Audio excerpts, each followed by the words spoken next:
We're going to call this meeting to order at 8:12. This is a special board meeting for superintendent interviews. Today is Thursday, November 14th, 2019. We are located in the Joe N. Idolette Junior Teacher Education Center. We are located at 6500 57th Street, Vero Beach, Florida, 32967. Our meetings are open to the public to come in and join and attend these meetings. The day, we have the schedules in front of us, board members. So the next portion is we will be doing our candidate interviews. After the candidate interviews, obviously we were given information that there will be a break in between.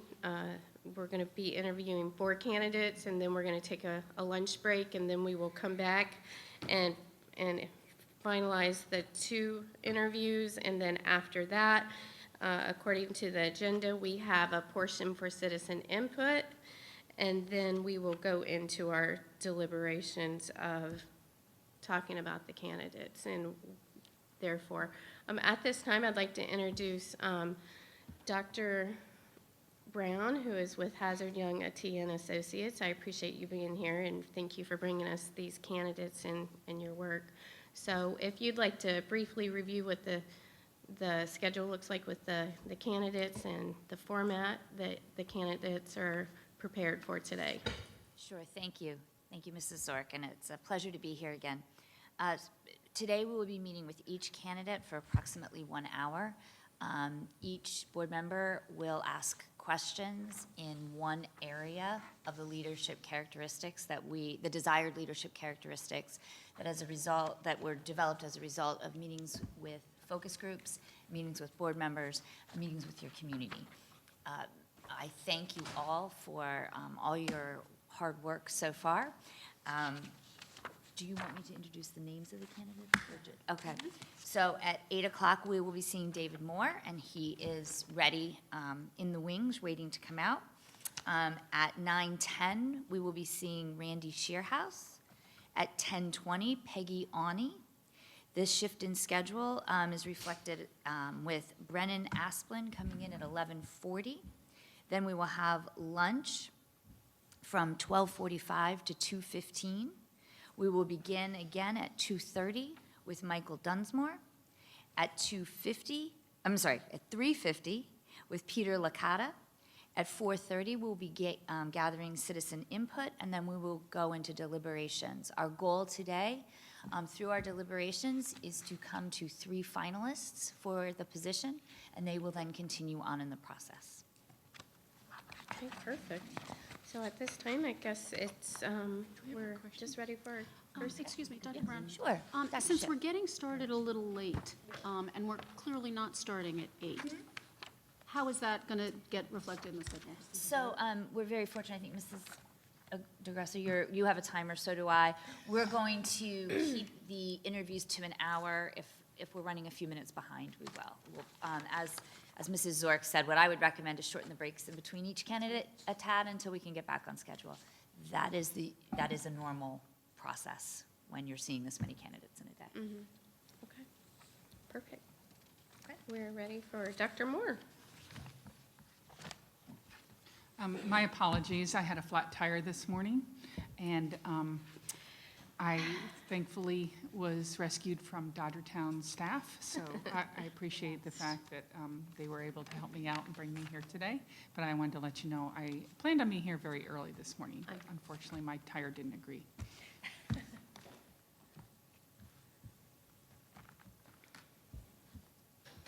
morning, everybody. Good morning. Morning, sir. How are you? Very good. This is a hot seat.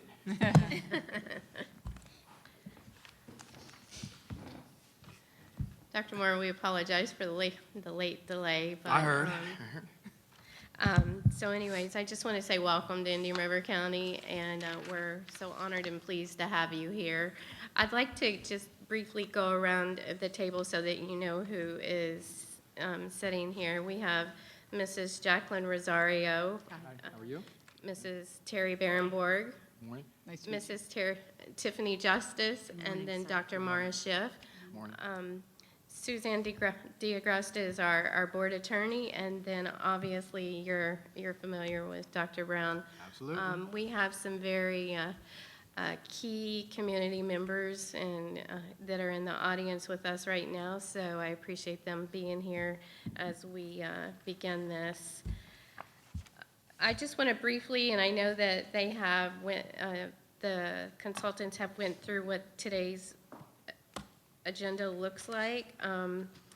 The way that this will work is we will give you 3 minutes to introduce yourself in an opening that you have. Okay. And then we will take turns. Each board member has 10 minutes to ask certain questions in a particular area. Just keep in mind, when we're asking questions, we've already formulated those questions ahead of time and tried to prepare in a lot. We're hoping to get to 3 questions per board member. Okay. We might get to 4. So just keep that in mind as you're answering the questions, that we do have at least 3 that we're trying to get through. Don't drag on. Got it. Mrs. DiAgresta is so gracious in helping us keep time. So right at about 60 minutes before, or I'm sorry, 60 seconds. In that case, drag on. 60 seconds before the 10-minute wrap-up, we'll give you 60 seconds just to complete that portion, and then we need to Absolutely. stay on schedule. So at this time, I'd just like to open it up and just ask you to just introduce yourself, and we'll begin the questions here in a minute. Absolutely. So first and foremost, thank you for the opportunity. I am humbled to have the opportunity to be here today to present myself and the work that I have done and the opportunity that lies in front of me and ultimately in front of us.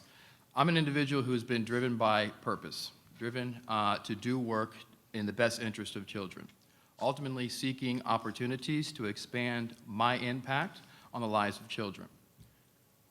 In 98 and 99, I was a counselor of an alternative high school. This was a school where every student was assigned in lieu of being expelled. 20 days suspension from their home school, 100% minority, coming from broken homes, 100% poverty, 6 to 10 credits behind. Many would describe these students as standing on a cliff one step away from experiencing a lifetime of frustration and failure. But what I observed over the course of that year and what I had the opportunity to be involved in was transformational impact.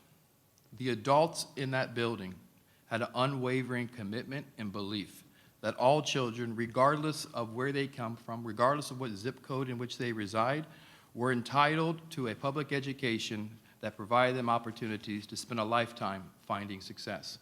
And as a result of that belief and their willingness to establish relationships with all of those students, meeting them where they were, academically, socially, emotionally, connecting with them, establishing relationships, students began to find success.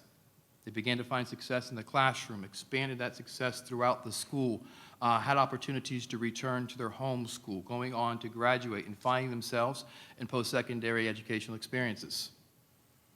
And in that moment, as I debriefed that particular year, a burden was truly birthed in my heart to identify the conditions that needed to be present in order to ensure all students in all schools have that opportunity to be exposed of transformational impact. So I've been pursuing that opportunity for the last 20 years. I have put my career in God's hands. I said, put me where I need to be, allow me to be in service to have this impact. And I'm here today to present those conditions that need to be present at a school site, within an organization, to have a positive impact on the lives of children. I have had a lot of success. That success becomes as a result of my willingness to invest in members of the organization, establishing those conditions. And I'm looking forward today to having conversations with you, allowing you to get to know who I really am, beyond the words that I can put on paper, but a deep dialogue and conversation about the work that we can do, how we can connect together in order to ensure every student in this county is provided with a transformational impact. Thank you. Thank you. Wonderful. Okay, so we have, today we're going to start with Dr. Mara Schiff, and the topic is community engagements. Good morning, sir. Thank you for being here. Thank you for that introduction. Thank you. Much more I'd like to say, we don't have time. I know. Tell me about it. I keep looking over here. And pursuant to your introduction, the achievement gap and other disproportionality has plagued this district for 52 years and more, since an original desegregation order in 1967. Pursuant to a 2018 agreement between the district and the NAACP, achieving equity in this school district remains subject to court oversight. Please discuss your understanding of the issue, its implication for the district and the community of Indian River County, and how you've dealt with this issue in previous positions. So I've had the opportunity to review the joint equity report. I've had the opportunity, really from an outsider's perspective, dig into the research and all the information that's available. Let me be clear, I come from a very diverse background. I live in a very diverse district. We implement a equity agenda, being very intentional at all points of our organization in exploring our bias, our implicit bias, in order to have a deep understanding on how we can be in service, be in the best service to children, regardless of their ethnicity. My team has led and implemented that equity agenda in Miami-Dade County Public Schools. We meet, we train all principals, we explore our understanding. Coming in, I'm looking forward to putting my shoulder behind that work and working with the committee in order to eliminate and move forward. And I say that with all due respect and honesty. All students, regardless of race, are entitled to that transformational impact that I discussed earlier. We need to have the ability to disaggregate data, evaluate the impact of instruction, and ensure that every teacher, every administrator fully understands how to connect and integrate solid instructional programs that meet the needs of children, while at the same time establishing a sense of urgency, uniting us as a community. This just isn't the school system's initiative. This is the community's problem. We need to pull ourselves together, develop a plan of action, and be very strategic. So I'm looking forward to coming in and taking some of the work that I've done and operationalizing initiatives and pulling individuals together and tracking over the course of time, frequently tracking the impact as we implement the defined plan in order to ensure that we move beyond the desegregation order, but ultimately continue to expand that work, ensuring all students are provided with multiple opportunities in order to find success. This is a one-size-fits-all approach, no longer works. One size fits none. This is digging in, going deep, coming and connecting together, and doing the work that needs to be done in order to ensure all students receive that transformational impact. Thank you, sir. Thank you. Also, in community engagement, building collaborative relations is very important to this district's future. How have you and will you maintain collaborative relationships with our union associations, our local community organizations, and our citizens? And if you could please give some specific examples, that would be helpful. Absolutely. So you'll probably hear me say a couple times throughout this interview. This is a people-first business. We are in service of the community in order to ensure that we're providing transformational impact. A number of things that we've done in Miami, I oversee SAC committees, which is in Miami we call it ESAC, but it's a SAC committee. This was an opportunity for me and my teams to work with principals in order to ensure that school sites are connected with community teams that clearly understand the purpose and power of the work that's being done at the particular schools. So rather than just saying, develop your SIP and present your school improvement plan to the advisory committee, but training them on really to connect and engage the community, allowing each school site to connect and use them to receive feedback on the services that we're providing to children, moving beyond a compliance and allowing them the opportunities really to use each school to service as a school board, seeking advice, seeking input. So as a community, energizing each and every single school's community around the hard work, the complex work that's being done at that particular district. Also, this work is complex, as I said, and we need opportunities really to go out and share. So the work that I've done, I oversee transformation in Miami, which means you have to be explicit. I spent a number of times going to PTSA meetings, working with parents, receiving input on the services that they're providing. The fact of the reality is, this community is going to provide us their most precious resource, their children. We need to be open, we need to be honest, and we need to be receptive to their feelings and their thoughts on that quality. So I find myself on a weekly basis connecting with PTSA meetings, establishing ownership of the work that my team does, shifting and changing practice in order to ensure that we're having a positive impact on the lives of children. Thank you, sir. Thank you. Please give a specific example of a complex, difficult, or unpopular issue you faced as an administrator, how you addressed it, and how you resolved it. Okay, so I'm in charge of transformation, so that's like, let me pick tomorrow, or yesterday. One of the things that I'm responsible for is tiering schools in our district. And this is a tiering school. So what we do is we evaluate all schools in our district in order to ensure that the appropriate level of support is being provided to all schools. We use a proficiency-driven model. Some of the things that I've learned over the years is that you need to be extremely reflective in order to improve practice. So to be specific to address your question, there have been opportunities when I had to re-tier schools and remove support from a school, even though a principal didn't feel as if they were ready to be released. And that's sitting with that faculty, that's sitting with the staff, and talking through the investment that we have made in that particular staff. So sitting with them and explaining, we've built the capacity. We've established an investment in you, and look at the results that you have sustained. It was, over the course of time, reinforcing to schools and reinforcing to the community that our support doesn't supplant instruction. It invests in the individuals in the building. It builds that capacity. And if we're to be a good steward of the money that's available to us, we really need to take faith and stock in that investment, which means we gradually pull away. So working through with principals, having that constant conversation up front, explicitly explaining the rationale for the decision and what the exit plan would be, ensures that those schools continue to find success, even though initially they were concerned and didn't want to lose that support. Thank you. Do I have time for a? Yes, you have 2 minutes and 25 seconds. Wow. Wow, we're doing well.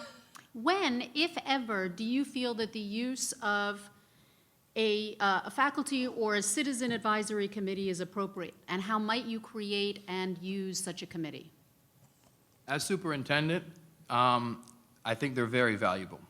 I need to be able to connect with the community at multiple levels. I need to be able to connect with teachers. I need to connect with union representation. Really providing multiple opportunities for me to fully understand the impact that we're having on the lives of children. So using these advisory committees and subcommittees really provides me a deep understanding of the impact that we're having. And as superintendent, you need to provide that access. Oftentimes, people think the superintendent doesn't listen, or the superintendent is too busy, the superintendent never visits my school. That's not who I am. I will live, eat, and breathe in schools. I will have open, honest dialogue about the reality. I'm willing to engage with everyone in the community regarding that reality. And I'm willing to listen. I'm willing to apologize. That is how we come together. I'll say it again. This is a people-first business. I come from a district that is solid and strong, nationally recognized with the systems and structures that we have in place. Yeah. And people come in and they look and tell us how you do this work, and we share how we do this work. But the truth of the matter is, what makes us successful at this work is the investment that we make in people. Our willingness to praise them, our willingness to uplift them, our willingness to support them and problem solve and stand shoulder to shoulder with them in doing this hard work. So that input is valuable. And I am 100% willing to receive it, process it, reflect, and then take the appropriate action at any point in the organization in order to ensure that voice is heard. Thank you, sir. Nice. Thank you. Thank you. Thank you very much. Thank you. I'd like to take a drink. That's a lot, right? We are moving on to Mrs. Justice. Her area that she's going to be asking questions and asking for feedback is related to management. Good morning, Dr. Moore. Morning. Can you describe your experience with development and management of a budget? In addition, can you discuss some of the procedures that you've put in place for budgetary controls? Finally, if you could tell us a little bit about a time when something happened that caused you to change your financial plans. And I ask if you could be as specific as possible about an instance. Absolutely. So as superintendent, you must be a steward of the people's money. And the reality is we're provided with limited resources from the state of Florida. In order to maximize the impact with the lack of revenue provided by the state, we need to hold ourselves accountable for the revenue that we do generate. Systems need to be in place. The answer to your question begins with a strategic plan. As a superintendent, it'd be my responsibility to ensure that the money that we spend, the money that we're allocating, is 100% linked to the implementation of our strategic plan. Having constant conversations with cabinet regarding how that funding is being spent.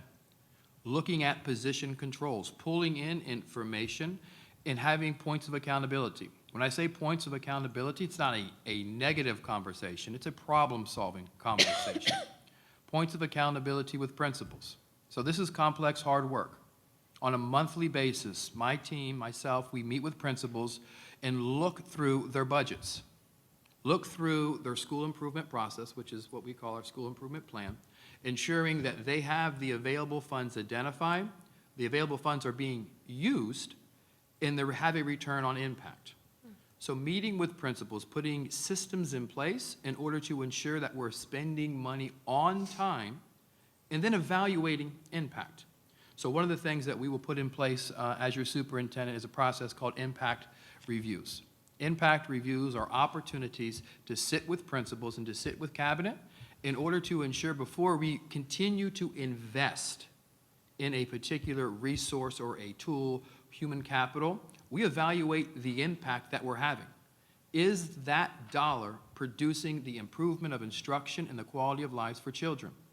And if it's not, we need to problem solve around the implementation. Maybe it's us. Maybe we need to change our particular behaviors or to ensure that we're implementing with fidelity. Or maybe we need to stop spending that resource. So throughout the year, on a monthly basis, evaluating the impact, which ensures that we're maximizing the dollars and ensures that we're maximizing the outcome. Education transformation in Miami is a fluid process. The realities of schools change constantly, and the same holds true here. One teacher goes on maternity leave or, God forbid, becomes sick, that can change the outcome. Not only the school grade outcome, but the outcome of the children in that particular class. So to give you the explicit example that you're requesting, we have had to reallocate resources a number of times in looking at what schools need. So I have a budget that is available to me through Title I that allows me to monitor the impact and be fluid in receiving those supports. So there is a school that is no longer under accountability. It is a C school, but as we moved through the year last year, there was a teacher who unfortunately got in a car accident. She was the Algebra 1 teacher at a middle school, and we all understand how important Algebra 1 is to middle school students in terms of acceleration. We had to readjust allocations. So I had to pull support from other schools in order to ensure that that need was met. I had to provide additional intervention funds to offset the loss of that particular teacher. So it is constantly problem solving. I think the effective superintendent understands there's going to be change and is intentional about ensuring that we're proactive and we have the resources set aside. So when those conflicts happen, when those problems arise, there's already a plan in place. Being intentional and proactive reduces the amount of time that we have to respond. Thank you very much. We're going to switch tacks a little bit now and talk about the school board. Can you describe how you'll develop and maintain a trusting relationship with school board members? If you could also talk a little bit about how you'll keep us informed in between meetings about the goings-on in the district. Absolutely. And I think research is clear. A successful, impactful district has a informed, engaged, and empowered board. And the reality is, I'll go through the systems and structures in terms of how we communicate and how we connect to one another, but I'm really interested in establishing relationships, connecting with each of you around the value and impact of this work. Connecting, establishing relationships, asking you to hold me accountable. Asking you, hey, you know what, give me some praise when I need it. Give me some encouragement when I need it. While at the same time saying, hey, do you think we could have done better at that? I'm not coming here for the authority of the position of superintendent. I'm coming here to have impact. I can't have impact without an informed and engaged board. So I'm wanting to establish relationships with you. Relationships that connect us in purpose and ensure that we're acting in the best interest of children. That means you pick up the phone, you call. That means I pick up the phone and call. I promise you, you will not be surprised. I promise you, you will not hear information from the outside before you hear it from me. There will be crisis in this district. In all districts, there will be crisis. As proactive and as intentional as we will be, but you'll hear it from me first. You'll hear the action that we have taken to resolve or mitigate the situation, and this is the legally vetted response that we should get. And even in the midst of crisis, that's an opportunity for us to build confidence in our public school system. I called the board member to report this concern, and you're all ladies, so I can say she said, absolutely, I know, and here's what we're doing. So it is a willingness to be open, honest, and transparent. And you're going to see or learn about me. I am open. I am transparent.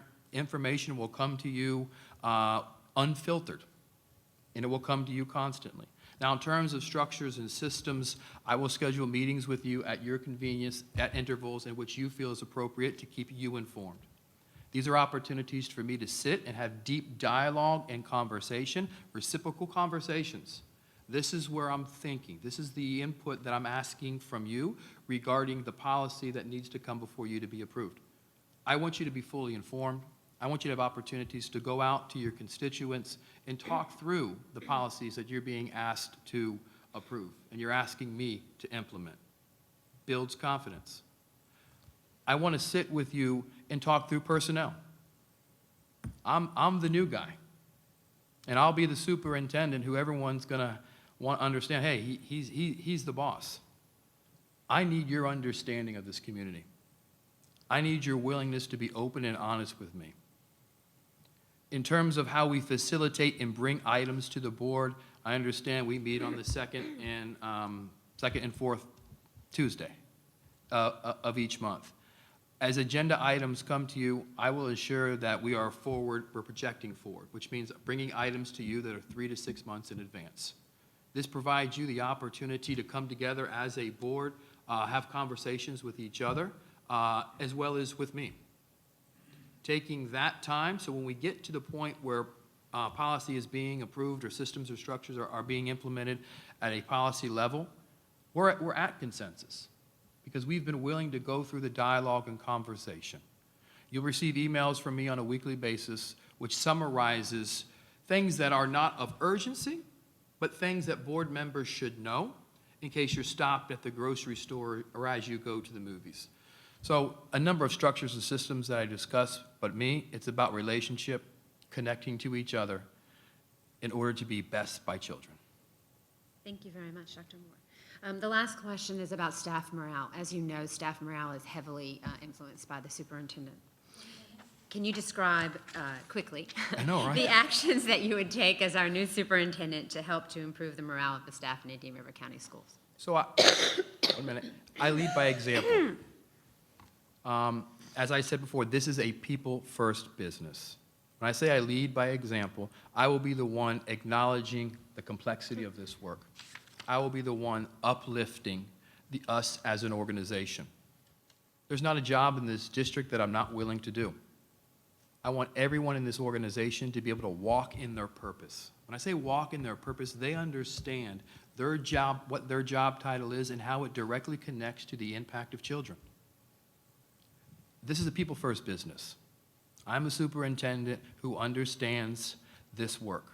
I will be with the people. I will communicate with the people. I will continue to build morale.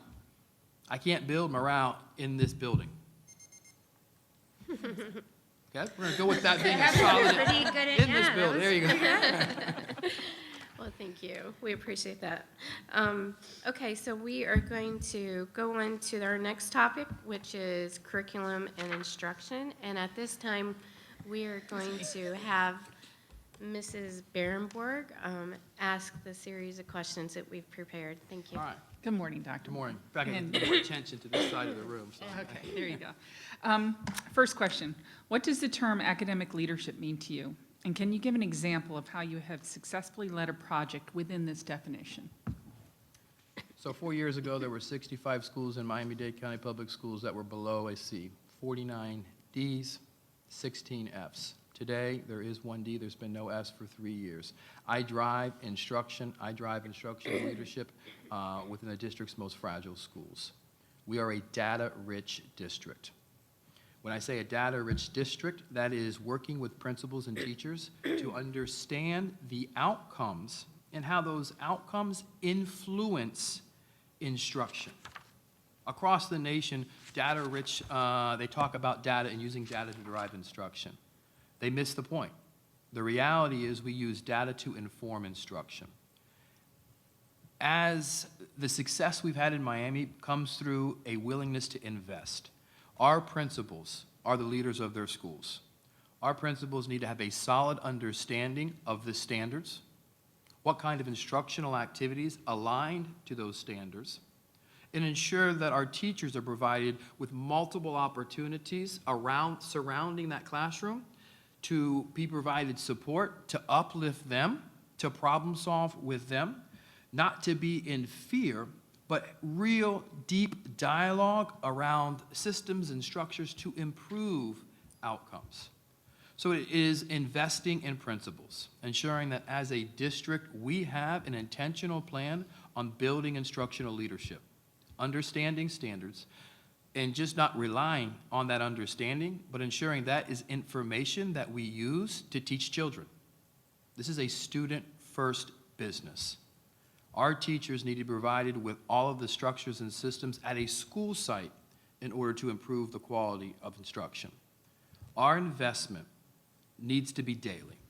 We need principals who can walk into the classroom, evaluate that instructional reality, and then step outside and not just evaluate that teacher, but evaluate the systems that they have created around that classroom to support the improvement of the quality of instruction. And then in that environment, establish an opportunity where the teacher truly is willing to receive that feedback, is willing to receive it, willing to process it, and understands this principal has my back. This principal understands the complexity of this work, and they're going to work with me in order to uplift me to ensure that we're doing the best by children. Great, thank you. Question 2. What curricular innovations have you implemented in order to close the achievement gap and to challenge all students to achieve their best in order to achieve success? Okay, so I want to be very aggressive in expanding opportunities to all students.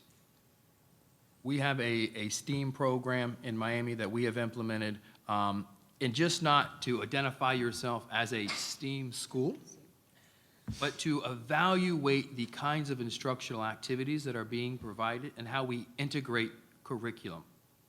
The experiences students are being provided with.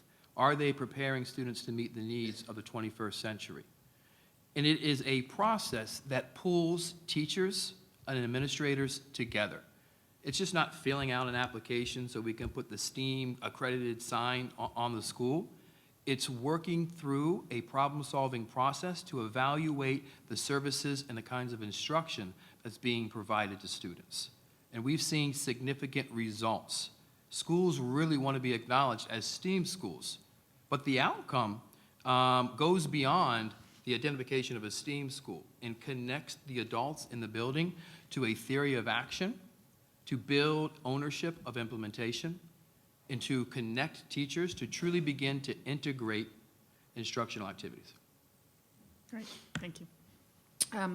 Third question, what problems have you experienced in the past with respect to meeting federal or state mandates, especially in the areas of exceptional education? All right, so one of my assignments moving through my career was to oversee the Office of Exceptional Education in Miami-Dade County Public Schools. That was an opportunity for me to revise and modify those systems of support. One of the things that I'm most proud of is the establishment of an autism office. So this is 7, 8 years ago now. There was a need that needed to be met. And that really is evaluating the frustrations of the community, listening to the community, and then establishing we need very specific systems of support for the community. And we need an office that goes in and provides support and connects our families to the resources that are available to them to support the development and uplifting of their child. While at the same time, we need to be aggressive and be at the forefront of ensuring all teachers, all adults understand this unique population and how to be prepared to accept them, have them feel as the members of the school site, and include them within the minority, within the majority. We've been very particular in including increasing students being exposed to the mainstream. Over the last 4 years, my team has led some work to drastically improve the percent of students in a least restrictive environment. So some of the outcomes that we celebrate in Miami speak to our willingness to ensure that the diverse instructional environment meets the needs of all students. And we don't want to water down instruction. We want to uplift instruction. And we want it to be diversified in a way that it meets the needs of all students.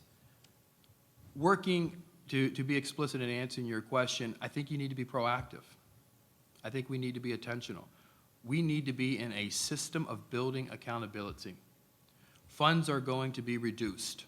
We need to be able to, as I was saying earlier, evaluate impact. If we're doing the same work the same way 3 years and 4 years out, we're not doing it the right way. If we want to maximize and honor the funds that are available to us, we need to, as adults, as a system, invest in the individuals, uplift them to do the work without the necessary oversight or supplemental services. It's building capacity. It's praising and encouraging them for that investment and that growth in them as an adult in order to ensure that we can pull revenues to the same side. As a district, we won't have financial issues because we're not prepared. We won't have financial issues because we don't have the foresight regarding the lack of funding that's coming through us. We need to be aggressive. We need to advocate for the dollars that are available to us.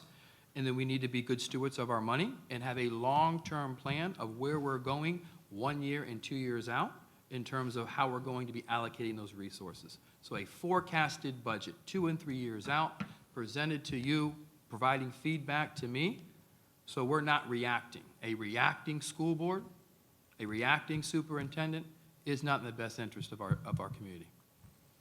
Great.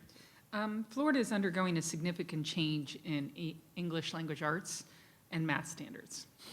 What steps will you take to ensure that our district not only is updated on those changes, but is also an innovator on those changes? I want to be involved in the conversation. So as the state is going through their listening tour and conducting opportunities to provide input, we need to have influence.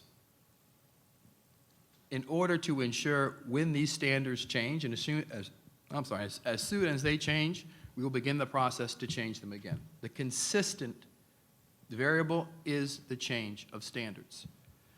We need to ensure as a system, we have individuals who fully understand the current standards and understand the instructional activities that support the implementation and mastery, the implementation of instructional strategies to ensure that students are mastering those particular standards. So shifting to new standards really means we have a deep understanding of our current standards. We're advocating with the state of Florida, and I've had opportunities on multiple conversations to have influence working with the state regarding the concerns, both the ELA as well as math. But you're right, the major shifts are coming in ELA, and you would think the major shifts are coming in math. Not necessarily the case. So it's being intentional. It's ensuring that we're, as an organization, we have folks in our district who fully understand the standards, and progressively, through summer development, through on-site support, as we transition to those particular standards, we are in schools exposing teachers to the kinds of instructional activities that are aligned to those standards. We just don't say, okay, guys, here's the new standards, good luck with that. We're intentional. We expose them, we receive their feedback. We should be having conversations right now about what's being proposed with our teachers.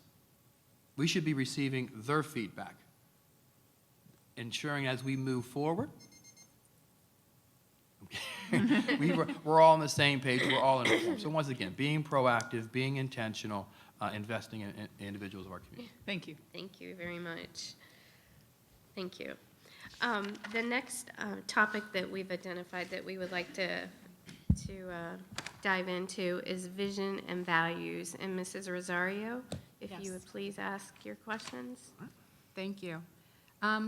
Please describe your vision for the future of this district. What are your top priorities, and how will you monitor and evaluate your top priorities? In 10 minutes. I know, right? My vision is an organization where every student walks into the school, feels safe, feel comfortable, feel valued, feels as if the stress of the world falls off their shoulders, very similar to walking into a church. And as a result of that kind of school culture, those students are willing to invest in public education, which provides us the opportunities to empower them with the skills, the knowledge, the behavior, the beliefs, to spend a lifetime fulfilling their potential. Not only fulfilling their potential, but ultimately redefining that potential. That's in every single one of our schools. And that's not an easy statement, but that's a statement that I've said hundreds of times. That's the purpose and power of public education. As superintendent, it is my job to ensure every member of the organization, every member of the community fully understands where we're going as a district. I believe that a 21st century learning organization is where we need to go. I think a good strategic plan starts with where we want to go. Having a conversation about not just what we want to improve from year to year to year, but if we're really going to ensure students are ready, what do we need to be doing in 5 years out? Do we need to have bell systems? Do we need to change or modify the instructional environment? Do we need to integrate curriculums or content? America is under education reform, and we need to be at the forefront of that work. Accountability really is about investing in people. And I know that I keep saying that, but that is the success that I've had in Miami. So as superintendent, establishing a vision, communicating that vision, constantly fueling everyone in the organization to ensure that they believe in that vision, keeping their energy and belief high. Evaluation is continuous improvement. I don't believe in Florida's continuous improvement model. Matter of fact, we don't use Florida's school improvement model. We established and developed our own. We did that because it didn't meet the needs of our children. It didn't meet the needs of our teachers. So we worked with teachers, we worked with our union, we worked with our administrators to establish our own continuous improvement process. How are we going to hold ourselves accountable? How often are we going to have conversations with each other from a district to the school, from schools to teachers? We have reduced feedback loops significantly. And reducing feedback loops means we're accelerating our understanding of impact. We're connecting constantly regarding instructional implementation. I want to hold everyone accountable, but in order to do that and to have the impact that I think collectively we want to have, that's a collective accountability. If it's a superintendent who has to be in all places at all times in finding everything that isn't working, we won't be successful.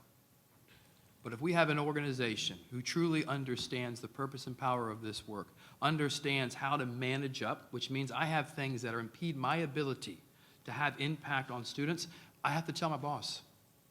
And it does it in an environment in which they know it will be received.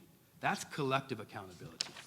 Establishing the norms across the entire organization, that if we're going to do this complex work, we need to hold ourselves accountable to the systems and structures and behaviors that we've collectively defined. We've defined this is how we're going to do this work. This is how we're going to connect. This is how we're going to communicate. And then we hold ourselves accountable. My expectation as superintendent is going to be out there. And I will be in the best interest of children, absolutely. But in order to ensure a successful result, that means I have to bring us all together and make sure that's a collective expectation. Thank you. Explain the purpose of a district strategic plan. What is your role in the development and implementation of a strategic plan? And what will you do to carry it through to see that the goals and the objectives are being met? So a review of the strategic plan, well, let me go back. Let me take that 7-part question and start with it. The strategic plan is the driving force of the district. It is woven throughout the entire organization. Every member of the district office understands what are the priorities within the strategic plan. What am I working on this year? What are the sets of data that I'm going to be held accountable for obtaining in order to move that strategic plan together? A strategic plan can pull districts apart. It can create silos within organizations. In the development of a strategic plan, there are opportunities to use guiding principles and theories of actions to connect cabinet members. We need to ensure, A, we've defined the priorities within the strategic plan. B, we've established indicators, data-driven indicators, that every member of the organization will be accountable for obtaining, not at the end of the year, but very predictive from time to time. And that's reducing feedback loops. If we're going to hit a goal at the end of the year and we want to improve 10 percentage points, I should be able to tell you, my board, we're on track. Well, how do you know you're on track? Because we've achieved 2 percentage points in looking at this particular data set. We've saved X millions of dollars. I say no surprises in being proactive, being very, very, very intentional. So a strategic plan is the connection and woven across the entire district. It ensures that there's points of accountability for all members of the organization. It pulls us together. The development and implementation of our strategic plan is critical. A powerful, impactful school system connects the community. And as superintendent, you will constantly hear me talking through our 5 goals, communicating it to the community. And as I said, during the day, my office will be driving from school to school, being in schools. In the evening, connecting with as many of the community as I possibly can. Ensuring that as your superintendent, I'm setting the vision, I'm setting the purpose, I'm communicating across the entire community where we're going, what our priorities are, and what we're going to accomplish this particular year. I believe a strategic plan from a district's perspective needs to be woven down through the schools. So earlier when I spoke about establishing our own school improvement plan, that process is strategically linked to the strategic plan. What schools are doing need to be connected and supported to what the district is doing. When the district is implementing this strategic plan and principals don't understand how it connects to them and how it helps them be more effective as a leader, something's wrong. If teachers don't understand, hey, as an organization, this is where we're moving. So it is establishing committees throughout the year. It is providing board updates to you. This is where we are. Every 3rd month, I want to be able to say, in terms of these, every 9 weeks. Every 9 weeks, these are the metrics that we have hit as an organization in terms of where we want to be at the end of this year to implement our continuous improvement plan. I also want to tell you, this is where the research is saying we need to begin to explore. These are things that our community is telling us that we're not doing. We're not going to be reactionary, but we're constantly going to have a flow of communication regarding where we currently are and where we want to go. Thank you. Please describe one long-term goal for which you have been responsible as a district leader. How did you develop that goal, monitor it? 1 minute. And the seventh plan. So If given the opportunity, would you change it? I believe in continuous improvement. This goal that I like to talk about, I'm going to talk very, very quickly, is 4 years ago, Superintendent asked me to oversee the Education Transformation Office. There were 65 schools that were below a C. That was unacceptable to us. The conversation really was about not having an office that supports DNF schools, but re-envisioning us as a district in order to ensure that we do not have any Ds or Fs. So this was an opportunity for me to work across the entire organization, working with cabinet members to ensure each cabinet member understood the influence that their decisions had on our district's fragile schools. As a result of that, we established a whole new way of thinking, new systems, strategic planning meetings, datacom presentations, instructional impact meetings, rounds, a number of new practices that ultimately had to be created in order to ensure Miami-Dade has no D or F schools. And here, we should have, every school should be an A. Thank you. Thank you. So, if you'd like to take a breath here. So the last topic that we have chosen to get your thoughts and input on is board relations. You might see a pattern here in some questions because I feel that I'm seeing that it's important to all of us. District leaders are called to make tough decisions. Some of those are met with warmth and some are not. Please tell us about a time when you made an unpopular but important decision and how you worked with your superior, your board member, or your superintendent, especially those who might have a negative reaction to your decision. And the last part of this question is, how will you work with the media during this decision? Stand by for the 1 minute. So in charge of transformation and shifting the district's paradigm from supporting DNF schools to ensuring that we don't have DNF schools required me to make some very, very difficult conversations. Now, as your superintendent, I don't believe conflict is a bad thing. I think when we're reacting, there's a problem. But when we have a data-driven protocol on how we make decisions, that conflict from different organizations or different members or different bureaus really can create a nice friction to kind of create a diamond, for lack of a better way of saying it. But we need to be intentional about having those critical conversations in a protocol in place in order to ensure they are moving the work forward. So one of the decisions that I had to make that wasn't very popular but has made significant improvements was taking 19 of my district support staff and eliminating them. Not because we didn't have the money to fund them, because the goal was to build capacity at school sites. And we were unable to retain instructional coaches, reading coaches and math coaches, because the additional work that we were asking them to do, there was no compensation for doing that. My belief is we need to pool our best talent as close to children as possible. So these 19 curriculum specialists were eliminated. I was able, as a result of that, shift funding to the 263 instructional coaches in the district so they could receive a $4,500 supplement. Had to negotiate that with the union. Established a MOU with the union to protect coaches to ensure that they're spending 80% of their time. That also wasn't well received by principals.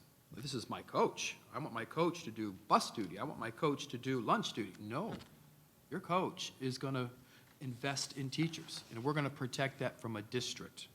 So principals had a rub with that. reducing the support team. My superintendent had concerns. But it was a conversation with him. This is the long-term solution. This is the outcome that we're going to have. This is the kind of support that we're going to provide schools. And at the end of the day, we're going to save money, and B, we're going to improve outcomes. Selling that to principals was being very, very intentional. It was a reinforcement to them and the hard work that they've done and the capacity that they have built. A shift that large required me to be in the community very, very proactively. This isn't something I did over the summer. This was a 9-month experience, constantly having the conversations, allowing principals to go back, allowing the community to go back. So when we got to the point in which we had to make that shift, consensus was built. And as a result, that was the year that we had the most improvement. That was the year we were able to reduce funding. Those coaches are still there. We had a retention problem. Principals weren't satisfied with the coaches. I just took somebody because I had to have one, versus I have the right person who's been here for 3 or 4 years. So investing in individuals who are doing the work, pulling them as close to kids. Now, I don't think they would go back. No, I know they wouldn't go back because they have the right coaches doing the right work. Okay, that second part was how will you work with media, or did you work with media during that time too? Oh, Yeah. I'm sorry. In the community, in the media, so I'm very, very active in social media. I use a number of themes that I push out so everyone understands the work that my office is doing. In that particular scenario, that was beginning to push out information on coaches. That's how I use that influence. There was no, unfortunately, and I will not exaggerate or make things up. In that particular scenario, there really wasn't nothing with the media other than me trying to influence and be ahead via my Twitter account and social media. Okay, perfect, thank you. To you, what does balancing fairness and consistency with all board members mean to you in the role of superintendent? I think consistency is where I'd like to go with that particular question. I want to be proactive. I want to have a very, very intentional plan, and I want us to be connected at a deep level in terms of our connection in doing this complex work. When I said earlier it's about projecting work 6 to 12 months out, that's the truth. I don't think a district or a school board that's reacting is successful. Balancing means that we need to have a strategic-driven agenda, an agenda that I will sit with each of you to cover the topics that all of you need to know. Each of you will have your priorities, and I think that's okay. You have things that are important to you. There is work that you want to move forward. So sitting with you and understanding what your priorities are, and me sitting with you and understanding this is how we're going to address that priority. It's an open conversation. Is one priority more important than the other? Probably not. But do you deserve the opportunity to be heard? Absolutely. You should have a clear understanding as to what the district is doing with your priorities? Absolutely. Should you understand collectively as a board what each of your priorities are?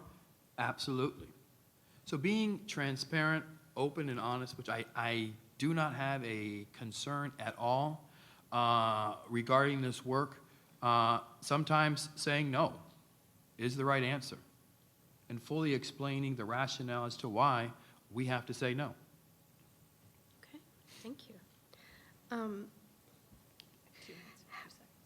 As a superintendent, how would you propose to have your performance evaluated? On what criteria and how often? We will have monthly conversations regarding the progress and performance of this district. I believe I want to be evaluated, I know I want to be evaluated on outcomes. This work is about the improvement of lives of children. I want all students, regardless of where they fall within the standard, whether they're a level 5 or a level 1, to demonstrate growth. I will hold myself accountable to that expectation. I will set bold and courageous goals for myself regarding the improvement of student proficiency. And we will have constant conversations regarding where I am, where I need to improve, and pieces within the organization that I need to address. So it is a constant conversation on a monthly basis in our meetings, reviewing the implementation of our strategic plan, a very data-driven process where I'm constantly providing data to you regarding that performance. When it gets to the point for the time of the evaluation, there'll be no surprises. There'll be no shockers. There'll be, oh my gosh, I can't believe we didn't make this. What happened, Dr. Moore? Won't happen. It will be a constant conversation. I believe all goals are attainable. If we're going to be proactive, we're going to have to reduce and respond to our current reality constantly in order to ensure that we hit that outcome. So I will set the highest expectation for myself, and I look forward to the conversations and when you're uplifting me to ensure that collectively as a community and as a district, we hit those targets together. Thank you. So we already briefly touched on this. Building and maintaining trust with board members is vital to a successful superintendent. How do you think you will trust is built and maintained with board members? And I think we've already heard, but if you would like to expand on that. Absolutely.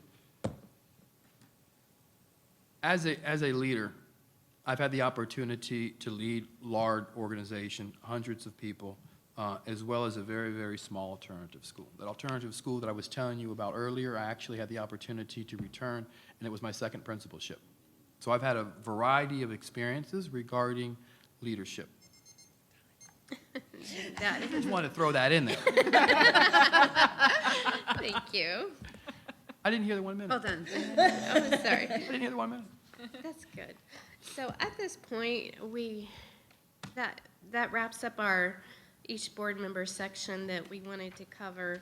But what we would like to do, and I know this is really quick, but are there any comments or anything else that you would like the board to know as we're faced with this important decision? Sorry, I'm getting over a cold myself. No. And anything else that you would like to share with us before we make this decision? And 5 minutes for that. I'm sorry, how many? 5. That's generous, thank you. So I've been encouraged by my mentors for a number of years to apply for superintendent positions. And for me, it's always been about, as I said earlier, the opportunity to have impact. And I won't mislead you ever, but I've had my eye on Indian River for a very, very long time. And I think people know that. And when I share that information with my mentors, I used to get, why would you want to go to Indian River? It's too small for you. You'll be bored. Here's the truth. I've watched your meetings. I don't know that I don't know that I'll be bored. Okay. That wasn't in the script, I promise you. I'm about impact. I truly am about impact. And if my outcomes have entitled me to anything, and they don't, they really don't. But maybe it allows me to pick a place for me and my wife to live and become members of a community. I didn't get the chance to share, but my dad was a principal for 21 years. He's a very, very quiet man. But in conversations with him, he would come to life when you spoke about teaching and learning. Very reserved, very quiet. Talk about the impact of his school and the things he was working on was the opportunity for me to connect with him as his son. That's how we connected. And that's really what drove me into public education. He was a principal of one school for 21 years, 21 straight years. And I was a principal for 3 schools over 7 years. During his retirement, which me and my wife went to and listened to his speech, and I was currently a principal at that time, he had the opportunity to give his closing remarks and speak why he was retiring. It was because of them and the growth that he had seen in them and the ownership of the expectation that they have collectively defined. It was a true learning organization. And in that moment, I just stepped back and I said, well, that's real leadership. Not coming in and doing something for 2 years and then going somewhere else and then doing basically the same thing for another 2 years, just kind of shifting and modifying it, but continually growing, continually learning, continually shifting and modifying practice to invest in people over the course of 21 years. That is what I want. That's the opportunity that I'm seeking. To be a leader that brings sustainable results over time. So I would ask you to have no fear, no questions. Is this a short-term assignment? No. This is me seeking an opportunity to connect with you, to be in the best interest of this community, to ensure that we're providing all students transformational impact. I look forward to digging in and getting in the weeds with you tomorrow, God willing, and then presenting my 100-day plan on Saturday. Thank you for your time and thank you for your consideration. Thank you. Thank you. Thank you so much.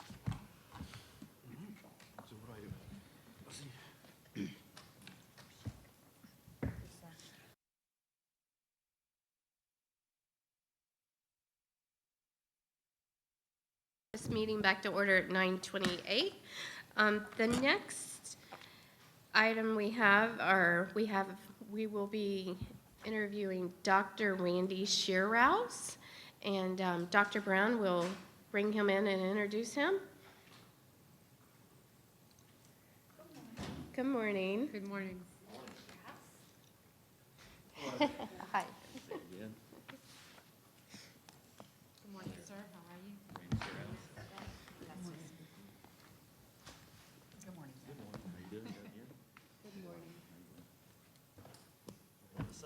Right here, here's the hot seat. Dr. Shearhouse, we just want to welcome you to Indian River County and thank you for coming in and being a part of this most important decision that us as a board will probably make together. As we were going around the room, I'd like to introduce you to Mrs. Rosario, our board member, Mrs. Barenborg, Mrs. Justice, Good morning, Dr. sir. Schiff, our board attorney, Mrs. DeAgresta, and you have met Miss Dr. Brown. In the audience, we do have some very key community members and organizations that are here with us today, members. And obviously, we have Mrs. Nancy Esplin that is our right-hand person and our board assistant. She was very pleasant to deal with, so thank you. Thank you. She is the best, she really is.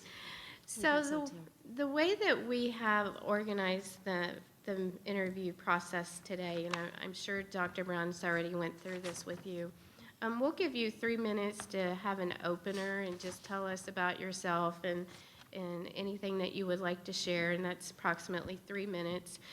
We have Mrs. DeAgresta that will help us keep track of time since this is a 1-hour interview that we have with you. And then what we've done as a board is we have come up with 5 key topic areas that we want to ask questions of you. And then we've divided that among the board members. So, and in that time, we have approximately 3 to 4 questions, but just keep in mind, in those, each board member is only given 10 minutes. So when you're answering these questions, keep in mind we have 3 to 4 minutes per board, or 3 to 4 questions per board member. And at the last 60 seconds of that 10 minutes, we'll give you a notification that we're trying to wrap up that 10-minute section. Okay. So, and then at the very end, what we'll do is we'll give you 5 minutes to tell us anything that you didn't get to complete, or anything that we missed, or something else that you would like to tell us that we probably didn't read in the resume or the cover letter? Okay. All right. So at this time, what I'd like is if you'd just like to go ahead and tell us about yourself and anything you'd like to share with us. Okay. I'm Randy Sherriles. I'm currently school superintendent in Effingham County, which is a county just north of Savannah, Georgia. And so we have a lot of residents there that live in Effingham and drive to work in Savannah. So we're somewhat of a bedroom community there. We are a fast-growing district. We're growing by about 250 to 300 students per year. We have roughly 13,000 students in our school district with 1,800 employees. I am married to Rhonda Sherriles. She's an employee for our school districts. She's a media specialist there, and we've been married for 27 years.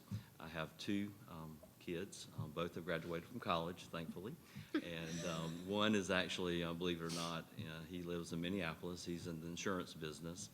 He's been up there about 2 years, and he realized the 5 or 6 degree weather. I actually talked to him on the way down last night. He said, "I think I might come to Florida with you with that cold front coming through."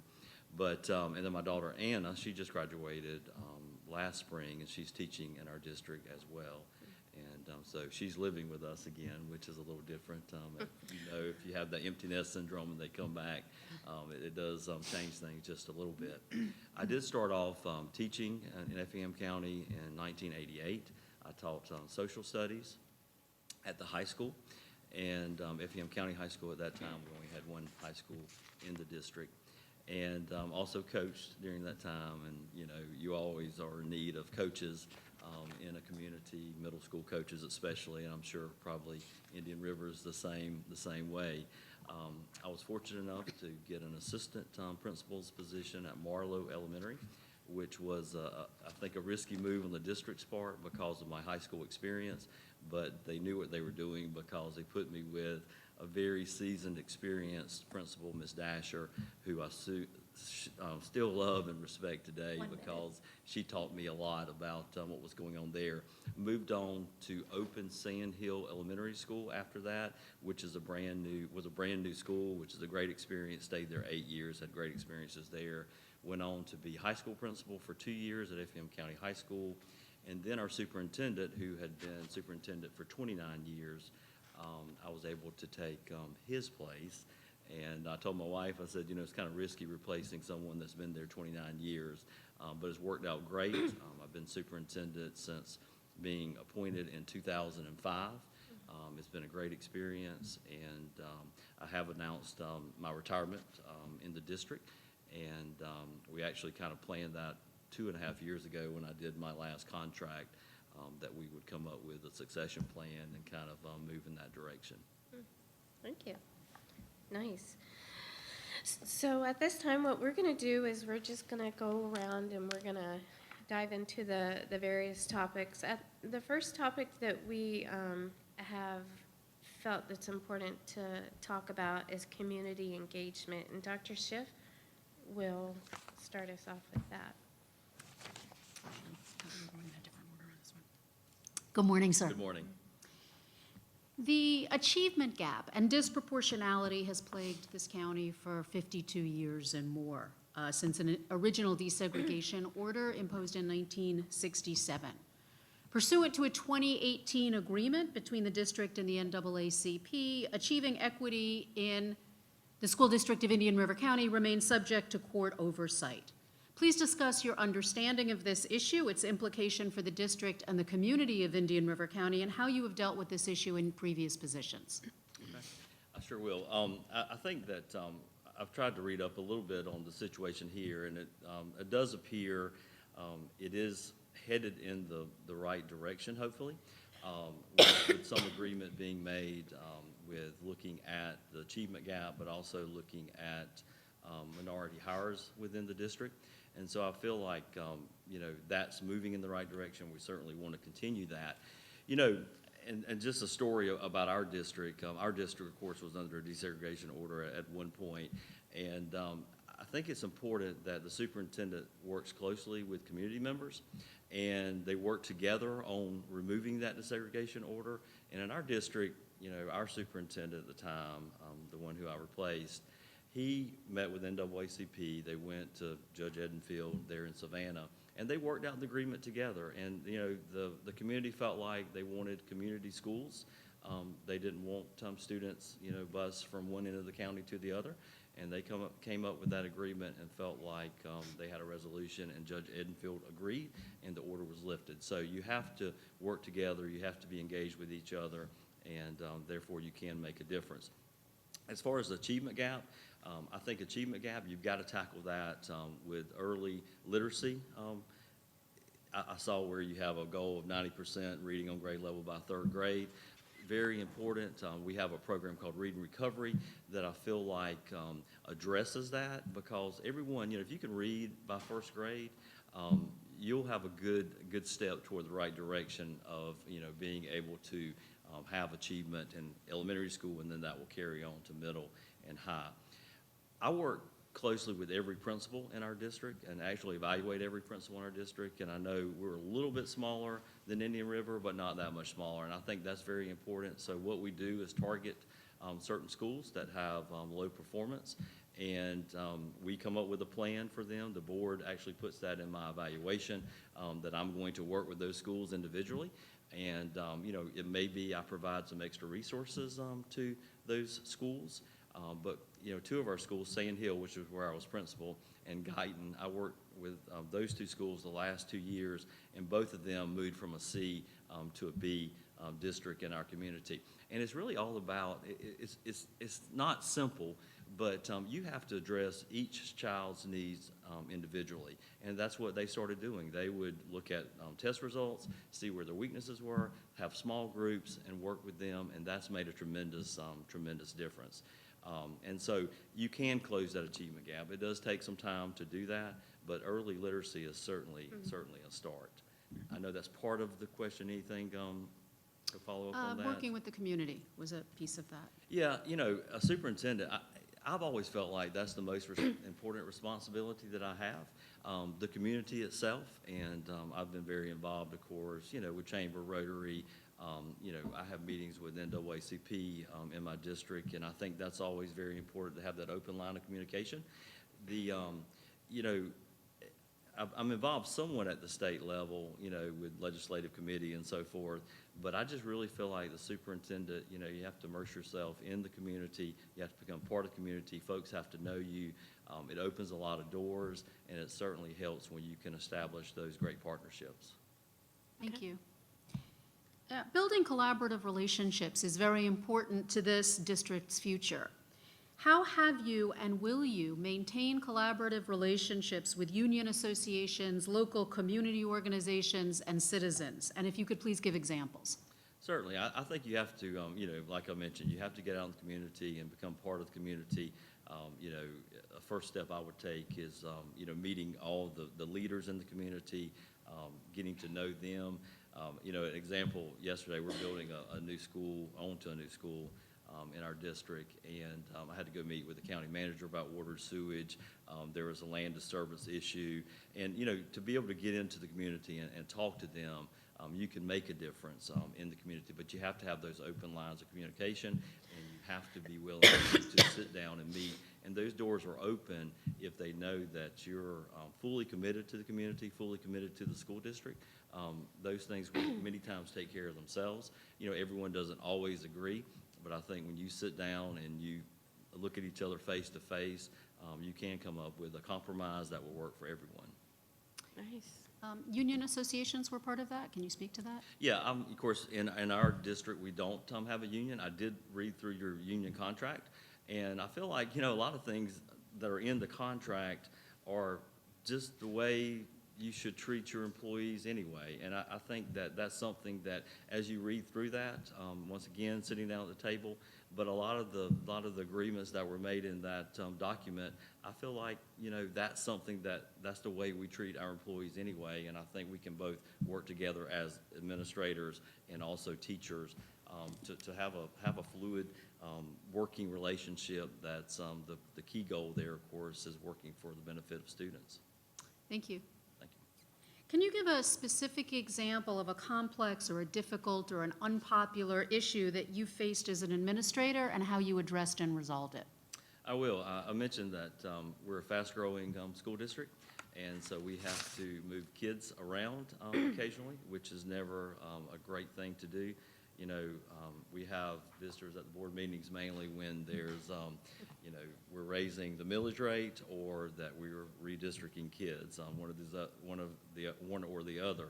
And unfortunately, I've only had to raise the millage rate twice and only had to redistrict twice. But 3 years ago, because we are growing on the south end of our county, we had to move all of our elementary kids around. So all 8 elementary schools, we shifted students around. And so and our middle schools, we shifted students. We did not have to involve our high schools, fortunately. There's a lot more to that. But what we did with that is, you know, I had meetings at every middle school, which is in every area. We heard from the public. We gave the public a chance to address the issue. And although it was a difficult situation and some folks were not, you know, happy with the result, I will tell you that once it was implemented, everyone was happy. And I've learned a lot through the years about dealing with redistricting. You know, sometimes if it's an elementary school and it's 5th graders, you may allow those 5th graders to stay, you know, one more year so they can finish their time at that elementary school. You don't just, you know, move kids all the way to another school when they've been there for 6 years. And the same thing with middle school. You're not going to move an 8th grader. I think if you phase that move in, people are more willing to accept that. So even though it's a difficult issue to deal with, I think when you address it head on and you have those open communications, and, you know, those public meetings aren't fun when you are addressed and, you know, issues come up. But everyone knows we're growing. They know that you're going to have to make some changes in a fast-growing school district, and they will accept it, you know, if you have that communication. Thank you.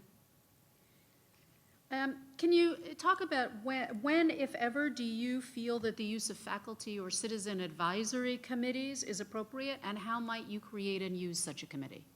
Right. We do have committees, school committees at each of our schools that meet several times per year. They're made up of, you know, members of the community, parents, teachers, and actually yesterday I met with a group at Springfield Elementary School because because of our growth, we're looking at building a new elementary school and a new middle school, and so we're going to need to pass our E-SPLOS, which is our 1 penny sales tax for capital improvements, and also a bond referendum. One minute. And so I was able to meet with them, and, you know, they had a lot of questions. And, you know, when you get those community groups at each individual school behind a movement such as needing to pass a bond resolution, needing to pass a sales tax issue, they go it takes you very far in the community. They can go out and talk to the community about what's going on. But you really need to have that input from parents, from staff. That's very important, I think, for you to move in the right direction as a school district. Thank you. Okay, thank you. Right up the time. Perfect. All right. The next topic that we have for discussion is management, and we have Mrs. Justice who will be asking the questions on this topic. We're going to start with the budget. If you could describe your experience with the development and management of a budget, discuss some of the procedures you've put in place for budgetary controls, and then if you'd like to discuss a time when something happened that caused you to have to change your financial planning. Of course. Well, you know,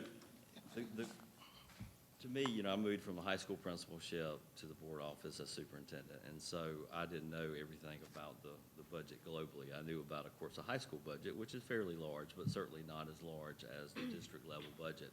And so the good news is when I went up there, I was able to work very closely with our CFO and establish the budget. And so our board wanted to establish a procedure where, you know, every category, they were able to see what the expenses were, what the proposals were. And so it went from a budget that was very simplistic, if that makes sense, to a budget that was more detailed. And so every year, we establish a budget notebook where we go through every category, transportation, for example. We talk about where all the expenses are.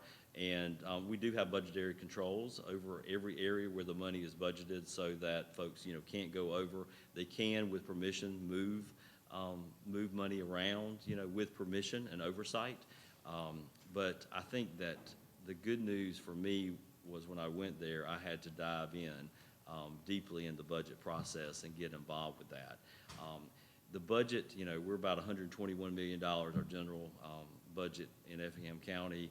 Here, I think you're about 160-something million, 70 million or so. So we're pretty close to the same number when you look at expenses per child.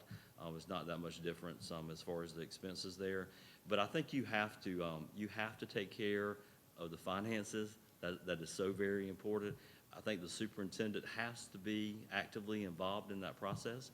I think 2008 was a reckoning call for us in Georgia especially, the downturn in the economy. And I'll tell you, I believe for us as a district, we are just getting back to where we were in 2008 financially. It's taken that long to recover as far as number of employees, what we're spending per student. And so it's taken a long time. But in that process, very difficult decisions had to be made. But I'm so happy to say that I did not have to lay off anyone during that time. Through attrition, we had folks that left, retiring, moved away. We did not replace them. We also took furlough days, and as an administration, I still have one gentleman who retired that gives me a hard time because I cost him some money, because at the central office, we took a few more days than other folks had to take. But we had to do what was necessary. We didn't have to cut our art programs. We didn't have to cut our music programs. We kept everything in place. So even though it was difficult times, we were able to manage that through oversight, and we recovered, quite nicely. It has taken a while. This budget process was one of the easier ones that I've had in quite some time, because it's a little easier when you have a little more money to spend. And so we were able to reward our teachers with a nice $3,000 raise, so they were certainly very appreciative of that. We feel like it's very important to take care of our employees, and very competitive, as you know, with certain teaching positions, math, science, special education. But if you pay and they appreciate what you're doing in the district as far as support, they'll come to your district and work. Thank you very much, sir. We're going to switch our focus and talk a little bit about the school board. Can you describe how you build and maintain trusting relationships with school board members, and how you'll keep us all fully informed in between meetings? Certainly. Trust is super important, and you have to trust each other.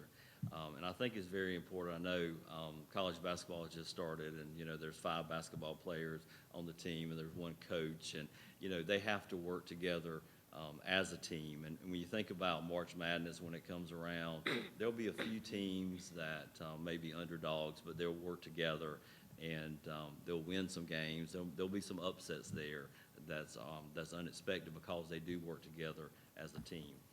Fortunately, our board, this is the second year we're finalists for the Governance Team of the Year, and I think that is because of our high-performing district, and also because our board does have a great reputation throughout the district as being a board who makes a difference with children.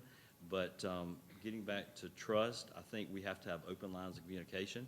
At our fall superintendent's conference, I actually was able to serve on a panel about superintendent and board member relations, because there was a lot of new superintendents in the state of Georgia, and they're wanting to hear from more veteran superintendents about how you maintain those relationships.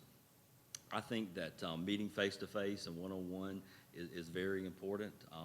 In our district, I meet with, maybe it's breakfast, maybe it's dinner, to have some conversations, because I think it's very important for us to understand each other and understand, what our motives are, understand what our mission is, understand what we want to do in the district.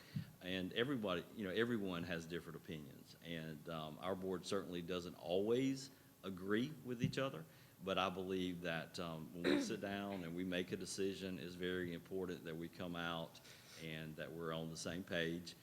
Like, once again, you're not always going to agree, but I think it's very important that we're on the same page, because if we work together as a superintendent and school board, we can make a great difference in this community. And so I think that's very important. I do open line of communication with the board. I mean, we do text each other. We do email each other. I do a monthly board report, the first meeting of the month, where every department talks about what's going on in their department. And I actually cover that. And then if there's any questions, we may have department heads there at the meeting as well for the board to address. But I want to know, what's going on, and I need to know what's going on throughout the district in every area. But if you communicate with each other, you can trust each other. Not necessarily always agreeing, but you can certainly come to an agreement, a compromise, I think, that would work. Thank you very much. As I'm sure you know, staff morale is very heavily influenced by the superintendent. Can you describe the actions you would take as our new superintendent to improve the morale of the staff in the Dean River County Schools? Yeah, I think you have to get out in the school buildings. I think that's really important. And, when you get out there and you talk to teachers, you talk to, custodians, you talk to lunchroom workers, it's just very important to have that open line of communication with them, so they know who you are. Do they know who you are when you get out there, or is he just someone that works at the board office? I prefer to spend my time out in the schools, and you can't spend every moment there. There's always something you have to do here as well, but you have to make a real concerted effort to make sure that you're going to be out in the schools so that the teachers know who you are. I have a superintendent's advisory committee that's made up of our teachers of the year, and we meet several times a year, and they bring, I do ask them to bring some things first that they like that's going on in the district, just to start off there, but then they also bring up other items that they're not happy about. And then we address those items. Some I can't do anything about, some I can do something about. But when they see that you've made an attempt to change something they're not really happy about, that does bring about a greater sense of morale. I did mention that I think that teachers have to feel like they're supported, and that they have to feel like they're listened to. Money is important. All things being equal, I think someone will go to a district that pays more, but they really want to be supported by their superintendent and by their administration. That's what they want more than anything else. And I think as a superintendent, I certainly want to support my teachers. Well, thank you very much, sir. Is that it? Well, we asked 3 questions of the previous candidate, so I think it's only fair to continue with that. That wasn't, it, It's up to you. Yeah, no, I'm comfortable. Okay. It's fine. Okay. Thank you very much. all right. Perfect. So the next topic, if you'd like to take a little breath right there and take a drink, you're more than welcome. So the next topic that we have as a board that we'd like to discuss is curriculum and instruction.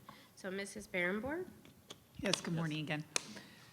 What does the term academic leadership mean to you? And can you give an example of how you have successfully led a project within this definition?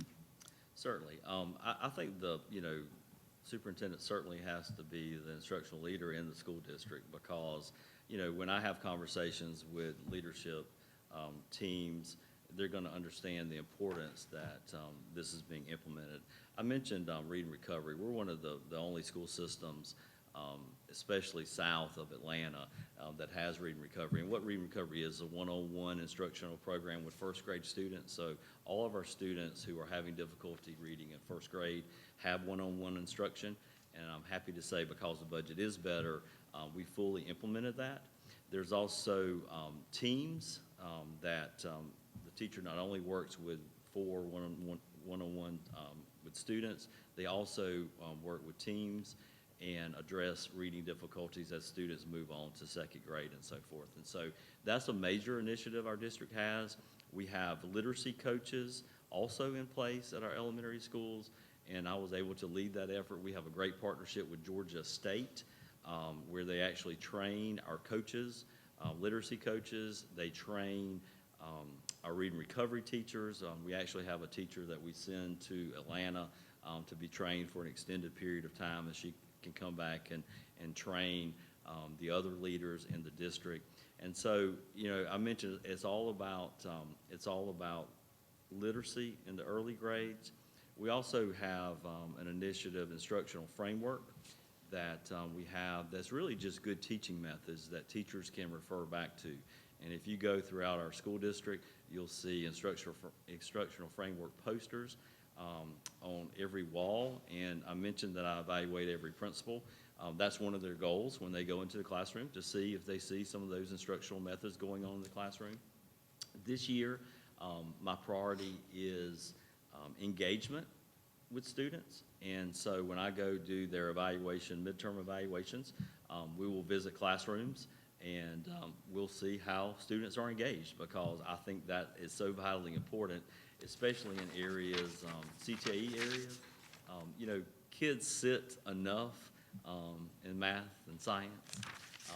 They certainly need to get up and about and actively engaged in instruction and learning, and I think that's our priority. And so I take a firm stand in certain priorities we have instructionally each year, and we make sure that we follow up on those and make sure they're being implemented. But you have to be an instructional leader. Our district is ranked on the CCRPI, which is our kind of grading system in the state of Georgia. We are ranked 19, and there are charter schools, so it's 200 and something. There's actually 180 school districts in Georgia, but we are ranked number 19, which I'm proud of that.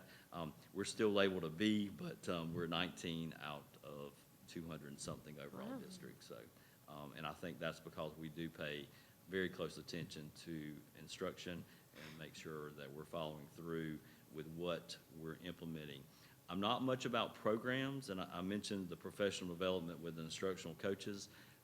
I'm not much about programs, and we all have programs. There are computer programs that students get on, but the real difference is a classroom teacher and what training they've had and what experiences they've had. You hire the right person, they can teach without a textbook, without a computer, and those students would do quite well. So it's all about valuable professional development for the teachers. Thank you. All right, second question. Okay. What curricular innovations have you implemented in order to close the achievement gap and to challenge all students to achieve their best in order to achieve success? You know, I don't want to repeat myself, but I am a little bit, because of those, the instructional groups that we put in place at Sand Hill Elementary and Guyton Elementary that moved those schools from a C to a B. I just can't say enough about that. We had all our schools go and visit. They looked at test scores across the state of Georgia, and so we allowed for them to go and visit different schools in the state of Georgia that had the same demographics as them, but they had much higher scores and much higher performance. And so they went and they looked at what those schools were doing, and almost every one of them, you know, had that 30-minute periods, flex period, whatever you'd like to call it, but where they really looked at the data, saw the needs of the kids, and addressed it. And so I can't say enough about that as being so very important. As a high school principal, I learned very early on that we have to meet the needs of each individual student in the district. And there are a lot of students that, you know, really don't care that much about senior English, for example. So we have to find other opportunities for them. And so we opened the College and Career Academy in Effingham County, one of the first of 5 in the state of Georgia. And we're meeting their needs. And I really feel like that's why our graduation rate has increased, because kids are wanting to stay in school. They have a valuable, you know, partnerships. We work with Gulfstream Aerospace. They're close to us. I know you have Piper here, but Gulfstream Aerospace allows our kids to come in and participate in work-based learning, and so a lot of those students are very involved. It's amazing what they get to do sometimes. We had one that worked in the accounting office, and they were approving, you know, $1 million orders and so forth, and, you know, it's kind of hard to believe that a high school kid would get to do that.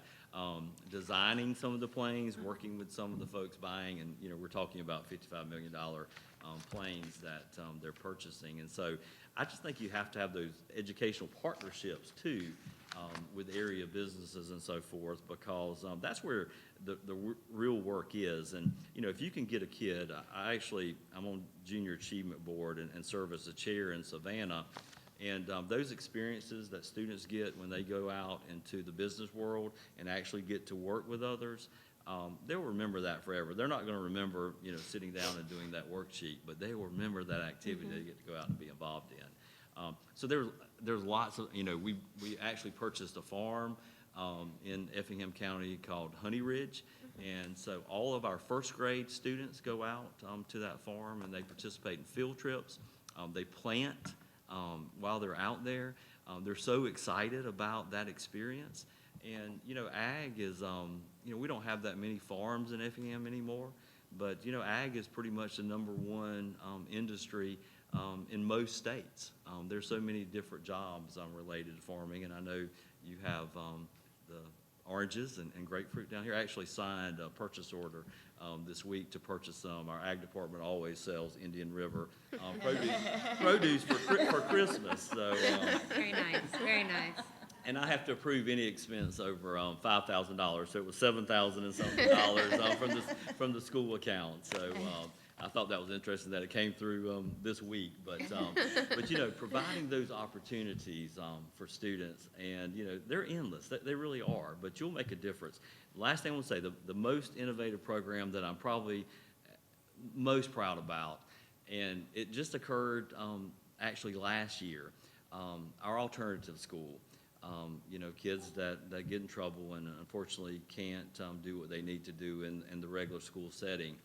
They go to our alternative school, but I was able to pair those students with our logistics teacher at the College and Career Academy. And so those alternative students, I think there were 8 or 9 the first year, they actually received their logistics certification. And so they didn't just go to alternative school and waste time. They went to alternative school, got their logistics certification, and they could go out and get a job in our many warehouses throughout our area. And I felt like that was a win for us. We also started having graduations for alternative school, and the board attends those. I attend those. They take place. We have one in December and then one again in May. And those students, it's amazing to hear their stories about how being involved in logistics has made a big difference in them. And we also have a partnership with Georgia Tech with logistics. So some of our students in Effingham County are actually getting a certificate in logistics from Georgia Tech as well. And it's very important to have those relationships with college partner, university partners to provide those opportunities for students as well. Great. What problems have you experienced in the past with respect to meeting federal or state mandates, especially in the areas of exceptional education? Special needs, that population has grown over time, and it's very difficult to find. I think resources are the most difficult problem we run into, that we don't have qualified teachers sometimes because of, like I said, they're very difficult to find. They seem to not stay for extended periods of time, and so we are working on that. Class size is an issue, and of course you try to find support for them as well, but I think the staffing needs are probably our biggest concern in that area. Thank you. We'll have a 5-minute at the end, so if you want to add to any of that, you can at that time. The next area that we're moving on to is vision and values, and we're going to have Mrs. Rosario ask those series of questions. Go ahead. Thank you so much. Please describe your vision for the future of this district. What are your top priorities, and how will you monitor and evaluate them? I think that, of course, you have to have a vision when you go into a school district, but you first have to determine and really get to know the school district before you make those determinations. We, in our Aspiring Leaders class at our district, we have the first 90 days.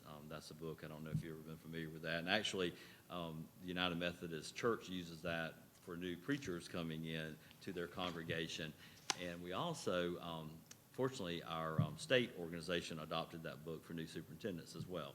And so it's very important to get to know the district first and foremost. It's hard to come in. I mean, I've read a lot about your district. I feel like I know kind of what's going on in your district from, a bird's eye view, but I really don't know your district. And so I would really have to get involved to know your district more. I feel like I have the energy and foresight to do that. The vision, I think, has to be, the first step I would take in establishing a vision would be to meet with board members. And, I think you were elected. You certainly probably had some ideas on what you wanted to do as a board member for the school district. And I think I have to hear those before I make sure I establish a district. It can't be the superintendent's district alone. It has to be that collaborative effort with the board. But the first 90 days, it calls for some sure wins. And I think we would have to, as a board and superintendent, to have some sure wins in the district. And so what are some things we could do right off the bat to make a difference in the school district?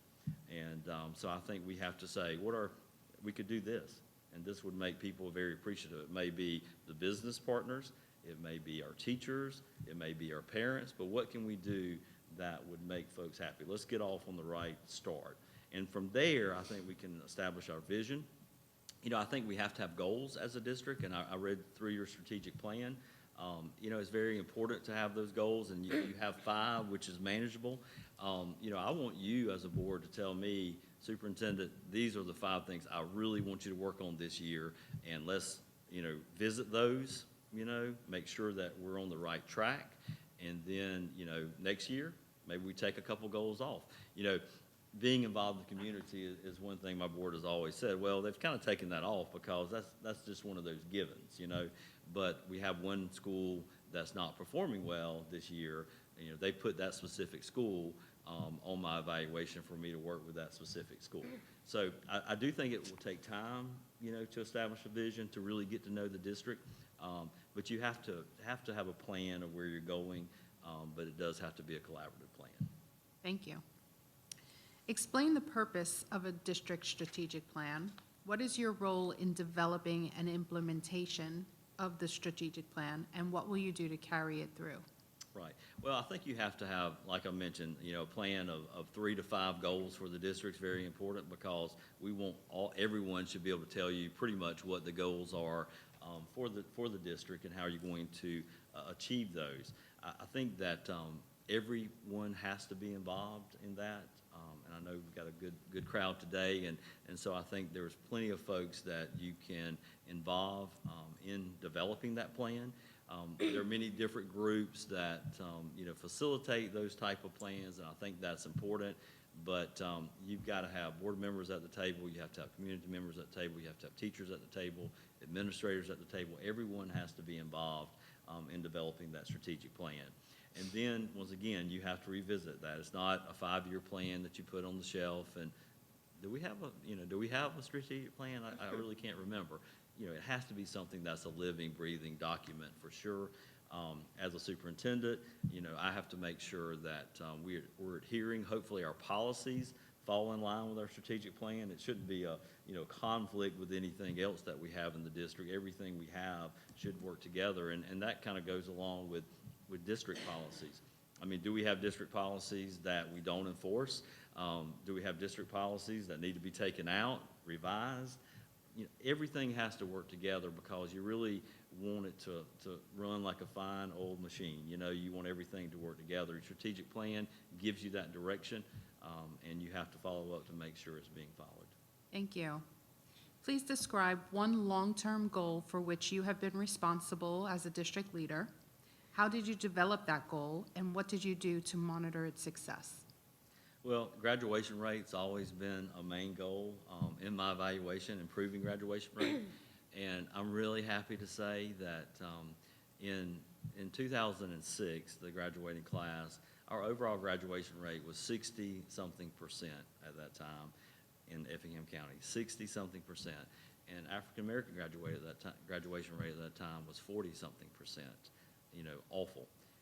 Over time, I believe, because we did provide the opportunities, because we did meet the needs of the students individually, our graduation rate has continued to increase. And I'm proud the last 2 years, it's been over 90% for both all students and African-American students in our district. Both are very, very close. And I think that's a goal. You know, the ultimate goal is to make sure that students graduate from high school. You can't get a job unless you have a high school diploma. You certainly want to tie that in with some CTAE certifications, career technical education programs. You want to tie that in with that diploma so they can get a job. But graduation rate, I'm very proud of it. A lot of folks have worked very, very hard to achieve this goal. 90% I thought was lofty at one time, but I'm proud to say that we made it, and to continue that, I'm just very proud of that effort. Thank you. How much time do we have left? 3 minutes, 30 seconds. Okay. How would others describe your leadership style? And give a specific example of your leadership style in action. Okay. I think folks would see me as being very approachable as a school leader. You know, I think, you know, when I walk down the halls in a school, teachers, you know, come up and address me, talk to me. I think they find me to be very, very friendly and approachable in that sense. I hope, and actually I've got a couple letters I didn't provide you earlier that I'll give you at the end. I had one of my principals write a letter for me, and what touched me about that was she said, you know, you not only address the teachers, but, you know, the custodian feels important because you talk to them. The lunchroom workers feel important because you work with them. And so I was just very appreciative. And you know, you feel that way sometimes that you do reach out to folks. But when someone else says that, it's very nice. And so I think that, you know, people would describe me as being approachable. I feel like I'm a workhorse and not really a show horse. You know, you get certain recognition just as being superintendent in the district. You get that. But to me, it's all about, you know, the achievement of students. And you want students to get the recognition because they truly are what we're all about. Last part of that question, I don't know if I addressed that. Please give an example of the leadership style in action. I think that, you know, I mentioned Superintendent Advisory Group. I think that we can sit down as a group and they feel comfortable enough to talk to me about their concerns or complaints that they have. I think that's really important. I have to have that open line of communication. And I don't know, you know, our district is 13,000, this one is 18,000 or so. I think it's very important to hear from everyone because you can't know what's going on throughout the whole district. So it's very important to have and listen to individuals to know what their concerns are. Thank you very much. I appreciate it. Is that good? Perfect. Breath, drink, I'm good. water? I'm You're good. good. Thank you. Thank Okay. you. Just making sure. So the last final topic that we're going to talk about is board relations. We've kind of touched on that, but as district leaders are called to make tough decisions, as you know, as a superintendent, some of those aren't met with warmth or many aren't too happy about the changes. But please tell us about a time when you have made a unpopular but important decision, and how did you work with board members, especially those that might have a negative reaction to the decision, and further that into how did you work with the media during that decision making? Right, and the negative board members or community members? Yeah. All above, Yeah, okay. all I got of it. I got you. You know, it goes back to, and I feel like, you know, folks are going to disagree from time to time. That's human nature. I mean, it's really like, I think the board and superintendent is really like a family, if you want the truth. And I think most of us in our own families, we probably don't always get along, right? Sometimes you have a disagreement. But I think as long as you stay professional about your disagreements, and they can never become personal. And, you know, you can get through any situation, any problem that you have if you don't let it become personal. You know, we can't be ugly toward each other as a board and superintendent. You just can't do that. You're not going to move in the right direction if you move in that direction. I think probably one situation that I can talk about is maybe where board members have someone that they would like to see placed in a certain position. That happens from time to time because maybe they know the person, or, maybe they're even kin to the person or something. You have that occasionally that occurs. But I think you have to, make sure that your interview process, that you have right folks on the interview panel, that doesn't have any conflicts in the situation, and then you have to present your best candidate forward because, especially, sometimes you may have two board members who agree on two different people, and so they're going to be in a little conflict about that. But you have to work through that. You have to state the credentials of the person that was recommended and why you feel like that person would do a great job, and usually those things work out. I think that a very difficult situation that we had in our community was one of our high schools has the name Rebels associated with it. And so we had a situation where some folks, were concerned about that, and we had meetings about that. And I will tell you, the first meetings were kind of contentious about that.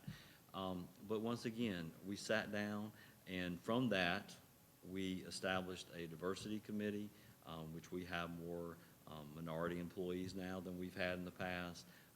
We talked about interview committees. That was a concern that was brought up, so that we had a variety of members on the interview committees.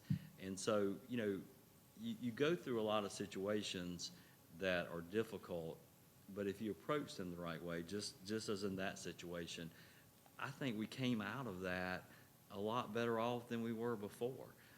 And so sometimes things are painful for us all to deal with, but you have to look and have the goal to creating resolution for that matter.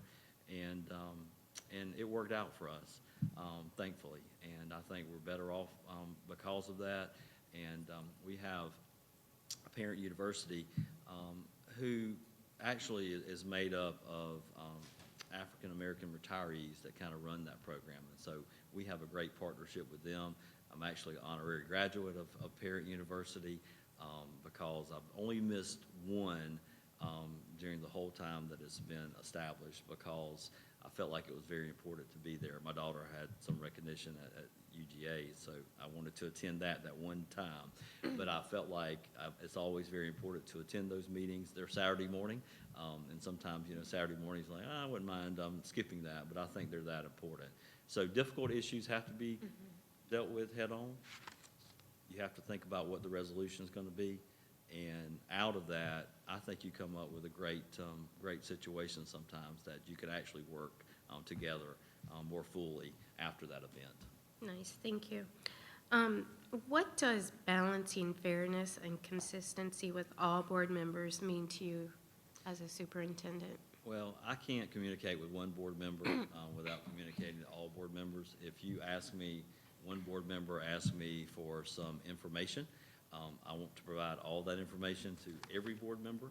On my board, there are certain board members that have different interests. Some might be more academically focused, some might be more athletically focused, but whatever question is asked, whatever the situation is, I have to make sure everyone receives the same information. And sometimes we have a board meeting next Thursday night, and so I have to make sure that they're all on the same page with the agenda.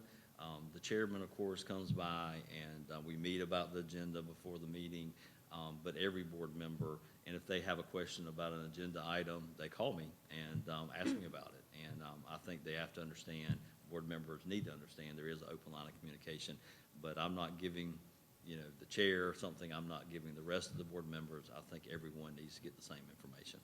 Okay, perfect. How would you propose to have your professional or your performance evaluated, on what criteria and how often? Right, I think that, once again, we have to work together on that, what we feel like the goals of the district are. I would like to sit down, and I would like my goals to be 3 to 5 that we can really work on. There might be 10 or 15 that we need to work on, but for starters, I'd like to have 3 or 5, because if the board tells me these are the important items in the district that we need to work on, I can promise you they're going to be fulfilled, okay? Because you've given me that challenge. My resources, my time is going to be committed to making sure that we fulfill those goals. I do think we need to address how we're making progress on those goals so there are no surprises. At the end of the year, if we just did it one time a year, I don't think that's fair from anyone involved. So certainly, I think at the 6-month part and then the yearly part would be a minimum. You certainly could address it more than that. Maybe every 3 months would be appropriate, just to see how we're progressing, so the board knows exactly what's going on, how we are making progress. And so if you are asked about a situation in the community, you can fully address that, because you know how we're making progress in that area. Okay. So let's go to, I have a final question, and it kind of goes back to some of the other themes that you've heard. And building and maintaining trust with board members is vital to be a successful superintendent. But what I'm going to ask you, if you could give an example of when you didn't see eye to eye with a board member, and how did that conflict, and how was that resolved? Certainly. We actually, just recently, and it was somewhat of a minor issue, but one of my board members who's fairly new, there was a situation where seniors being recognized at senior night. I know that sounds fairly simple, but there was concern about when exactly that was taking place. And so he expressed a concern. We were able to work through that. Actually, we're able to involve students in that decision of when the seniors would be recognized. And it ended up being a great night. Everyone was happy. Like I said, that's a simple, but some of those simple things can become more complex. If, for example, the board member had gone out and got parents involved and so forth, and it could have been a bigger issue than what it was. And that was just fresh on my mind recently, as far as something we dealt with. But I think you have to, once again, find compromises to work through those. I know you're not always going to be happy with every decision that I make, but I hope that you would listen to me and understand why I made the decision, and that the purpose of the decision is for the betterment of Indian River. I mean, that will be at the forefront of every decision that's made. 1 is minute. what's good for the students here. And that's always got to be my priority, and it really always has to be the priority of the board as well. Students first. Okay, so that's the last of our round robin here with questions. What I'd like to do now is, if you would like to share with the board anything that we didn't ask you, or something else that you would like to finalize some of your thoughts to some of the questions that we've asked. So we'll give you the last 5 minutes to. Okay. Can I give these out? It just Absolutely. has my resume, and then also it's got a few things that I'd like to talk about, if that's okay. Perfect. Yeah. There you go. It does have my resume, of course, which you've seen before, but I wanted to include a couple other things there that I think are very important that I did touch on. And it does deal with, what we're doing with students in our district. And I'll tell you that I know that in this process, I'm going to talk about our district. I will also tell you that if fortunate enough to receive the appointment, I would not talk about our district anymore, because that's one thing that folks don't want to hear is this is the way we did it there. It has to be incorporated into the community that you're moving into, for sure. And so I mentioned the letter from the principal, and I think it's very important to me. The most important individuals in the district, besides the Board of Education that I work with, are the principals. I want to evaluate them. I want to be involved in them. We hire the right building level leader, everything will be great for the district, okay? Just like the principal, if they hire the right person for the classroom, they won't have any issues either. So that letter, Anna Barton, she's got one of the best elementary schools in the state and also #1 in our district. So great building level leader. I like that she said that I was willing to work and talk to everyone in the district, and we had that relationship. The next letter is from a gentleman, he's a master sergeant. When I was at Sand Hill, we started a partnership with the 165th Airlift Wing there in Chatham County. And so that partnership still exists. It's nice that when you establish something in a brand-new school and it keeps going after you left, and I think you always have to have somewhat of a succession plan in place. But we get military folks into our school system, and they're involved. We have Fort Stewart's fairly close by, Hunter Army Airfield is close by, so we have a lot of military that live in our school district, and so we want to make sure that our military is taken care of, that they're involved in the school system, and Jim is one that has always been a great partner with us and the 165th. So that letter's in there. We also, we opened a STEM Academy, and there's some information about it in there. The STEM Academy, there's about 400 students that attend. They attend from both high schools. And I felt like we needed to address, you address students in every area, but there was a segment of our population I thought that needed to be motivated, they need to be challenged, and so therefore the STEM Academy is doing that. It was a little rough at first because a lot of our kids who had always made A's made some B's, so that was a challenge, but what we're finding out, those first kids that are now at Georgia Tech, for example, or University of Georgia, for example, they're having it pretty easy, quite honestly, which is always very nice because they learned how to study and what they need to do to achieve great things. And so, although, and you mentioned an area that you might have a difficult time in, I was a little scared. We opened that school there in Effingham County, and I'm wondering, is anyone going to go? Are they going to quit going to that school? But we're at capacity now, so I'm very pleased with that. There's also an article in there about the College and Career Academy, which it meets kids. I mean, we have engineering, logistics, automotive, aircraft assembly programs there with our technical college. We have a great partnership with them there as well. And so it's just phenomenal what those kids can do. They win a lot of awards, and once again, very engaging, very hands-on activities going on there.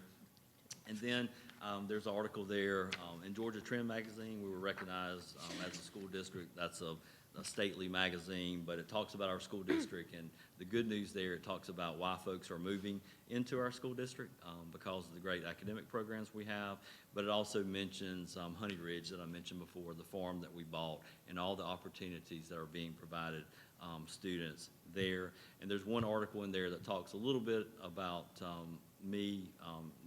There was a feature in the magazine. I received an award this summer, so it's a little bit about my philosophy, my life, and what, how fortunate I've been over the course of my career in education. So, thank you. Oh, Thank you very much. Thank you so much. Appreciate it. Certainly. I want to say thank you on behalf of the board, and we all just thank you for your time and coming here to Indian River County. This is a very important decision that we have, that we're faced with, and it's probably one of, and I've said this, but it's true, one of the most important decisions that we'll make as a board. We will be making a decision this afternoon in our finalists, so Dr. Brown will be contacting our candidates, and we just appreciate you coming out and sharing your heart and your thoughts with us, and we just thank you. Well, thank you for the opportunity. Hospitality's been great. Everyone's been very, very nice to work with. I can't say enough about that because I did drive in last night and nice gift package that I received when I got there, and that's a nice touch. So thank you for doing that. Thank you. Thanks. Thank you, sir. Board members, we will come back at 10:35.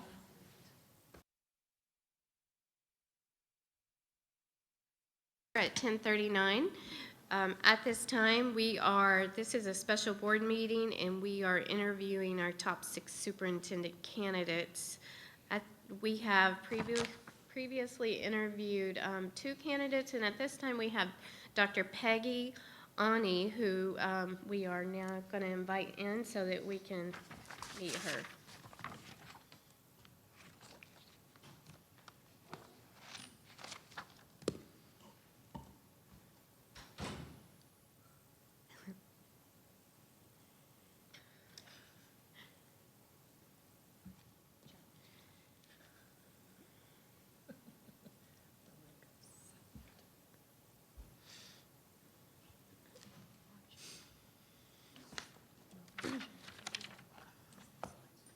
It's televised. Hi. Hi, how are you? Good morning. this morning? Set this down.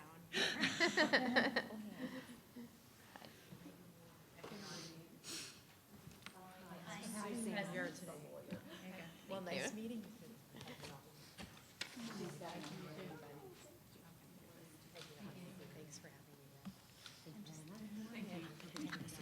Okay, perfect. Thank you.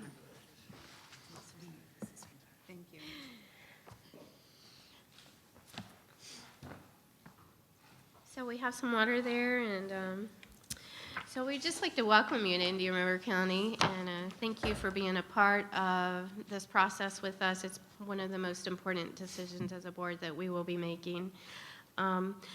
What I'd like to do is, we went around the room, you shook hands, but Mrs. Rosario is one of our board members, Mrs. Berenborg, Mrs. Justice, Dr. Schiff, Suzanne Diagresta is our board attorney, and of course you have met Dr. Brown.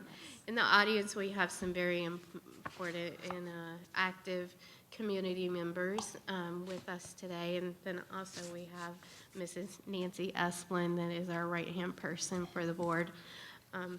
The way that we have set up the interview process, and I think Dr. Brown's probably reviewed this with you, is that we have decided on 5 important topics that we want to dive into with you and get your response to the questions that we have. So we broke it up into all 5 board members. We have 10 minutes of questions that we're going to ask.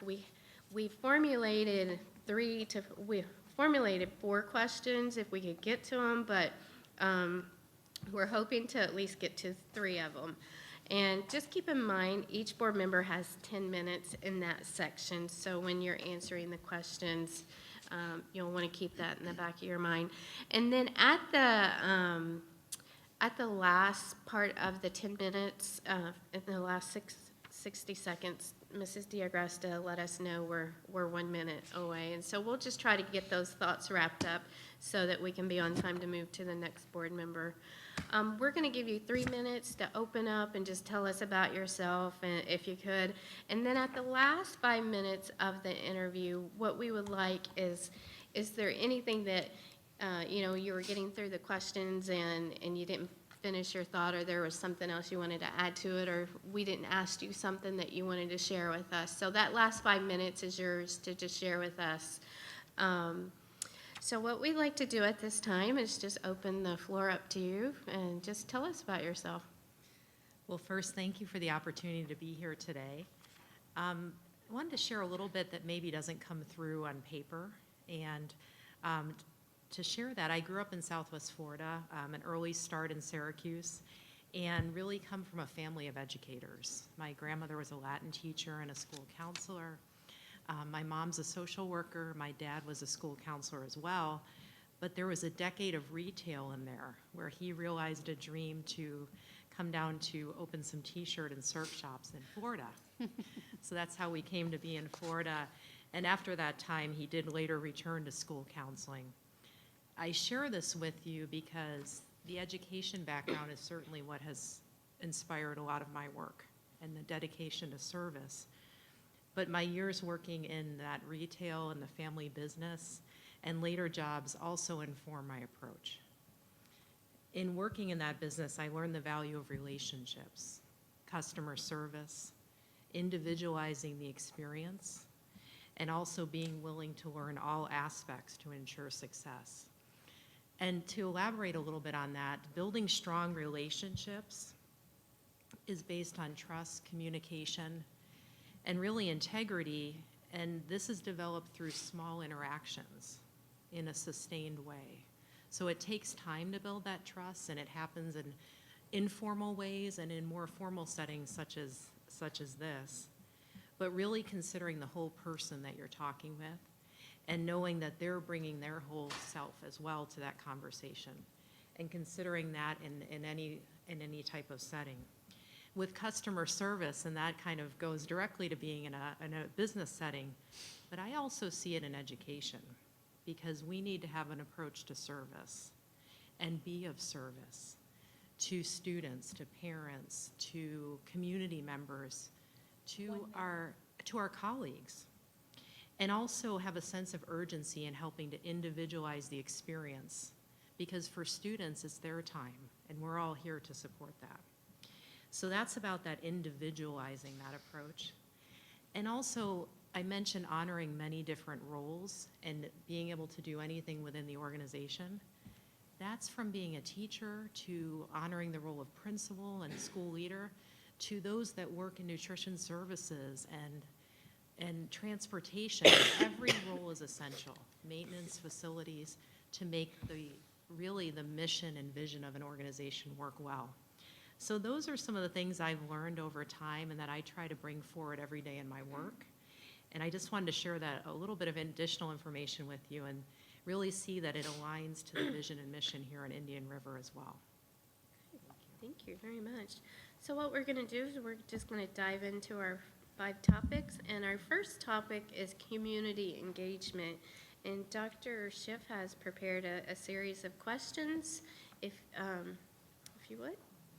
Good morning, Dr. Auni. Good Am I morning. saying that right? Auni? Ani. Yes. Auni, thank you, Auni. Thank you.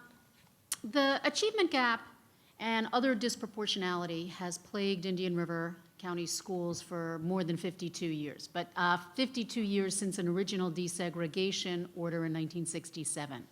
Pursuant to a 2018 agreement between the district and the NAACP, achieving equity in this district remains subject to court oversight.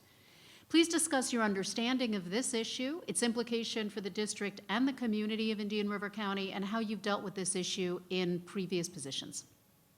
Well, I certainly have reviewed the information related to the desegregation order as well as the work of the Equity Committee, which is very impressive, and the ongoing discussions and really transparency. I think transparency is really important when we're discussing issues of equity. And I don't believe that an achievement or opportunity gap is inevitable. There are definitely ways to address and to work, and it goes back to that individualized and personalized approach to learning. It is, and I have seen this work, and I have seen some success for students in terms of really getting to the individual student level.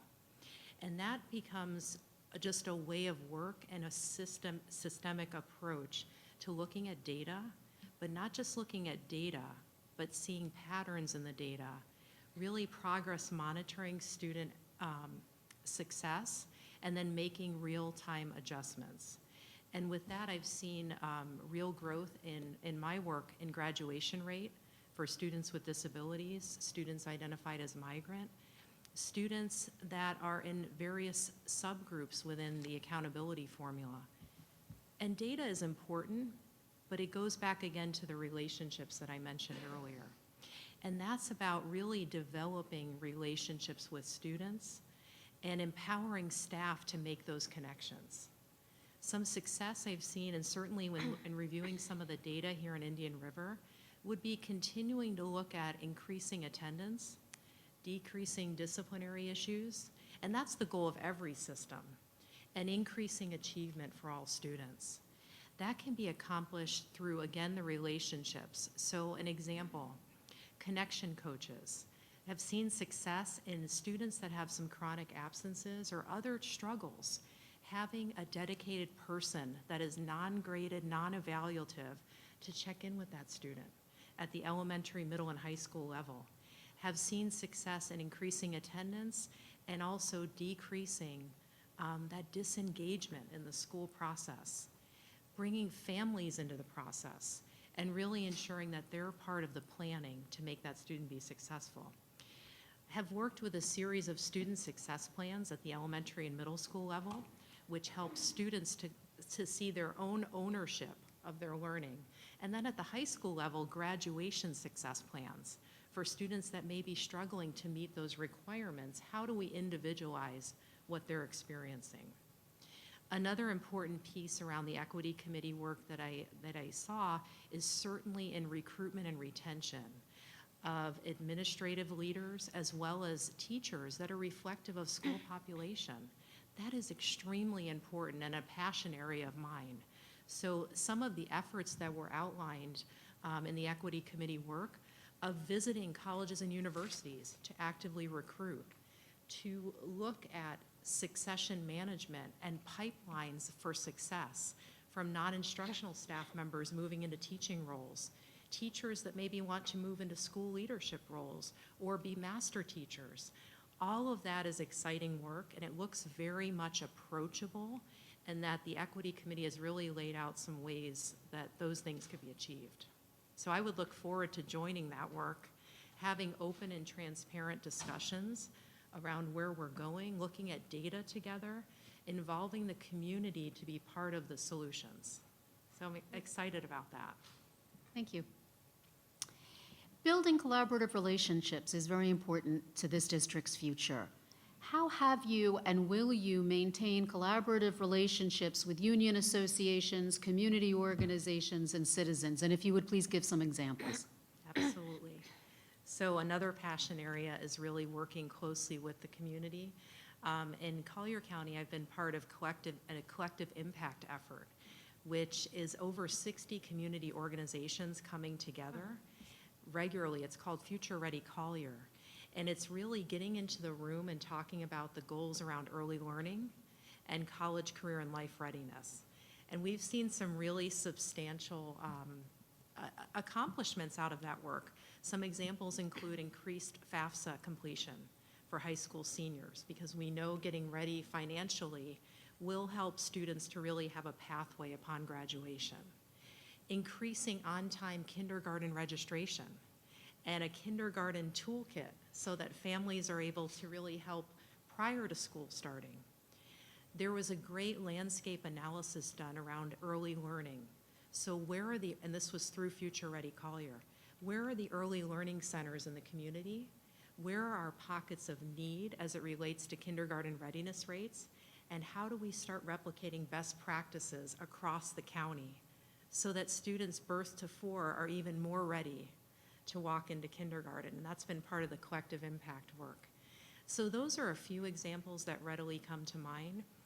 In regards to working with employee groups, I've been fortunate to be part of the Issues and Solutions Committee for a number of years with our local teachers union.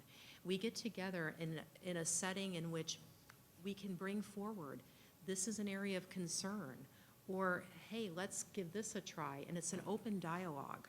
And it's been really effective. We've been able to look carefully at the gifted evaluation process together.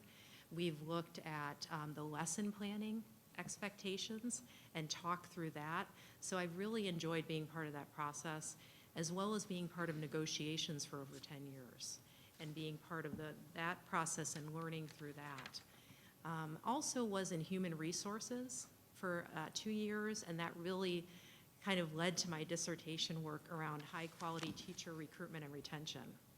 So as you can see, a lot of passion in the area of collaboration, working with community groups. I've been very fortunate in my various roles to really be able to be a liaison with the district and many different community organizations, and have really enjoyed that and would continue to definitely do that work, and would love to get to know the organizations here in Indian River and be part of that. Thank you.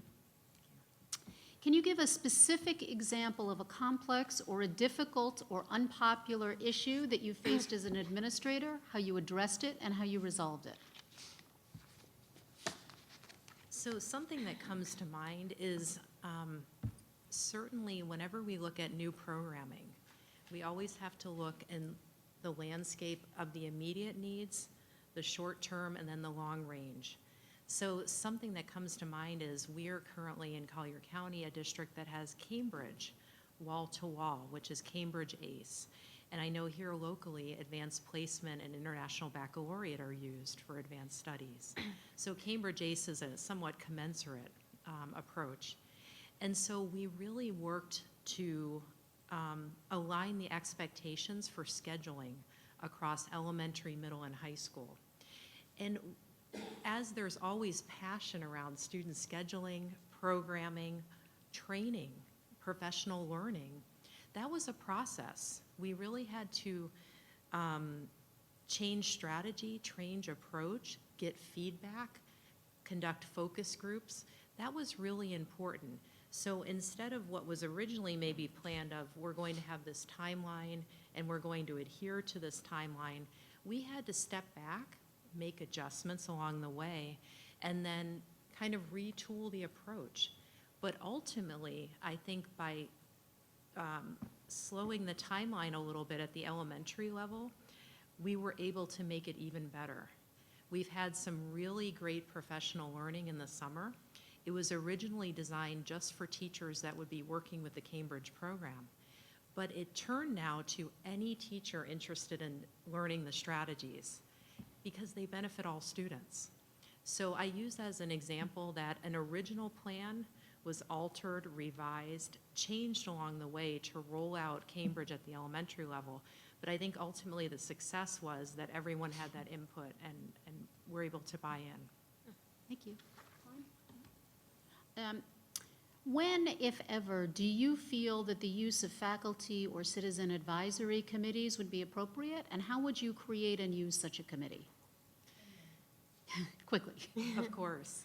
So I think most definitely, I've had experience with working closely with community groups to give advisement on processes, specifically, as I mentioned, the areas of early learning in college and career and life readiness. Community input also informed the strategic planning process that I've been involved in with either open forums or smaller groups. Have also been part of a process called CEO briefings, in which specific topics were brought forward for community members with expertise to weigh in, such as how do we involve faith-based organizations in the learning process? What about work-based learning and internships? How do we expand that in our community? In terms of teachers, absolutely. Faculty focus groups going forward, and I've had experience there as well. How do we make our professional learning even stronger? That has resulted in specialized trainings for teachers that teach end-of-course exams or state assessments, to have special training in those areas. Thank you very much. Thank you. So if you'd like to take a little breath here, I know it's a lot of questions. Our next topic is based on management. Mrs. Justice will be asking you 3 questions. Thank you, Dr. Ani. Thank you for being here today. Thank you. We're going to talk about the budget a little bit. Can you describe your experience with the development and management of the budget in Collier County? In addition, can you discuss any procedures that you put in place for budgetary controls? And then if you'd like to tell us a little bit about a time when something happened that caused you to have to alter or change your planning. Absolutely. So I've been very fortunate. I've been part of the cabinet level for 6 years in Collier County. So I've had a lot of experience in interacting with certainly those in finance, our great colleagues in those areas, as well as facilities, maintenance, so really the whole universe around the operations of the district. So I've been fortunate there. Directly lead an ROI process each and every year, return on investment, or as we like to think, return on instruction, around all of the programs and purchases that the district's making in instruction to ensure that we want to continue those purchases and not maybe continue to layer on, but are they being effective and are they really bringing merit to the table for students? Also have been part of a spending reductions committee process for a number of years. That's been a very open and transparent process in which members of the community, staff members at schools have an open kind of platform via the website to give suggestions. Some great suggestions have come forward, but we also do some very strategic discussions at the district level around ways to continually look at spending reductions so that we can put dollars into student programming.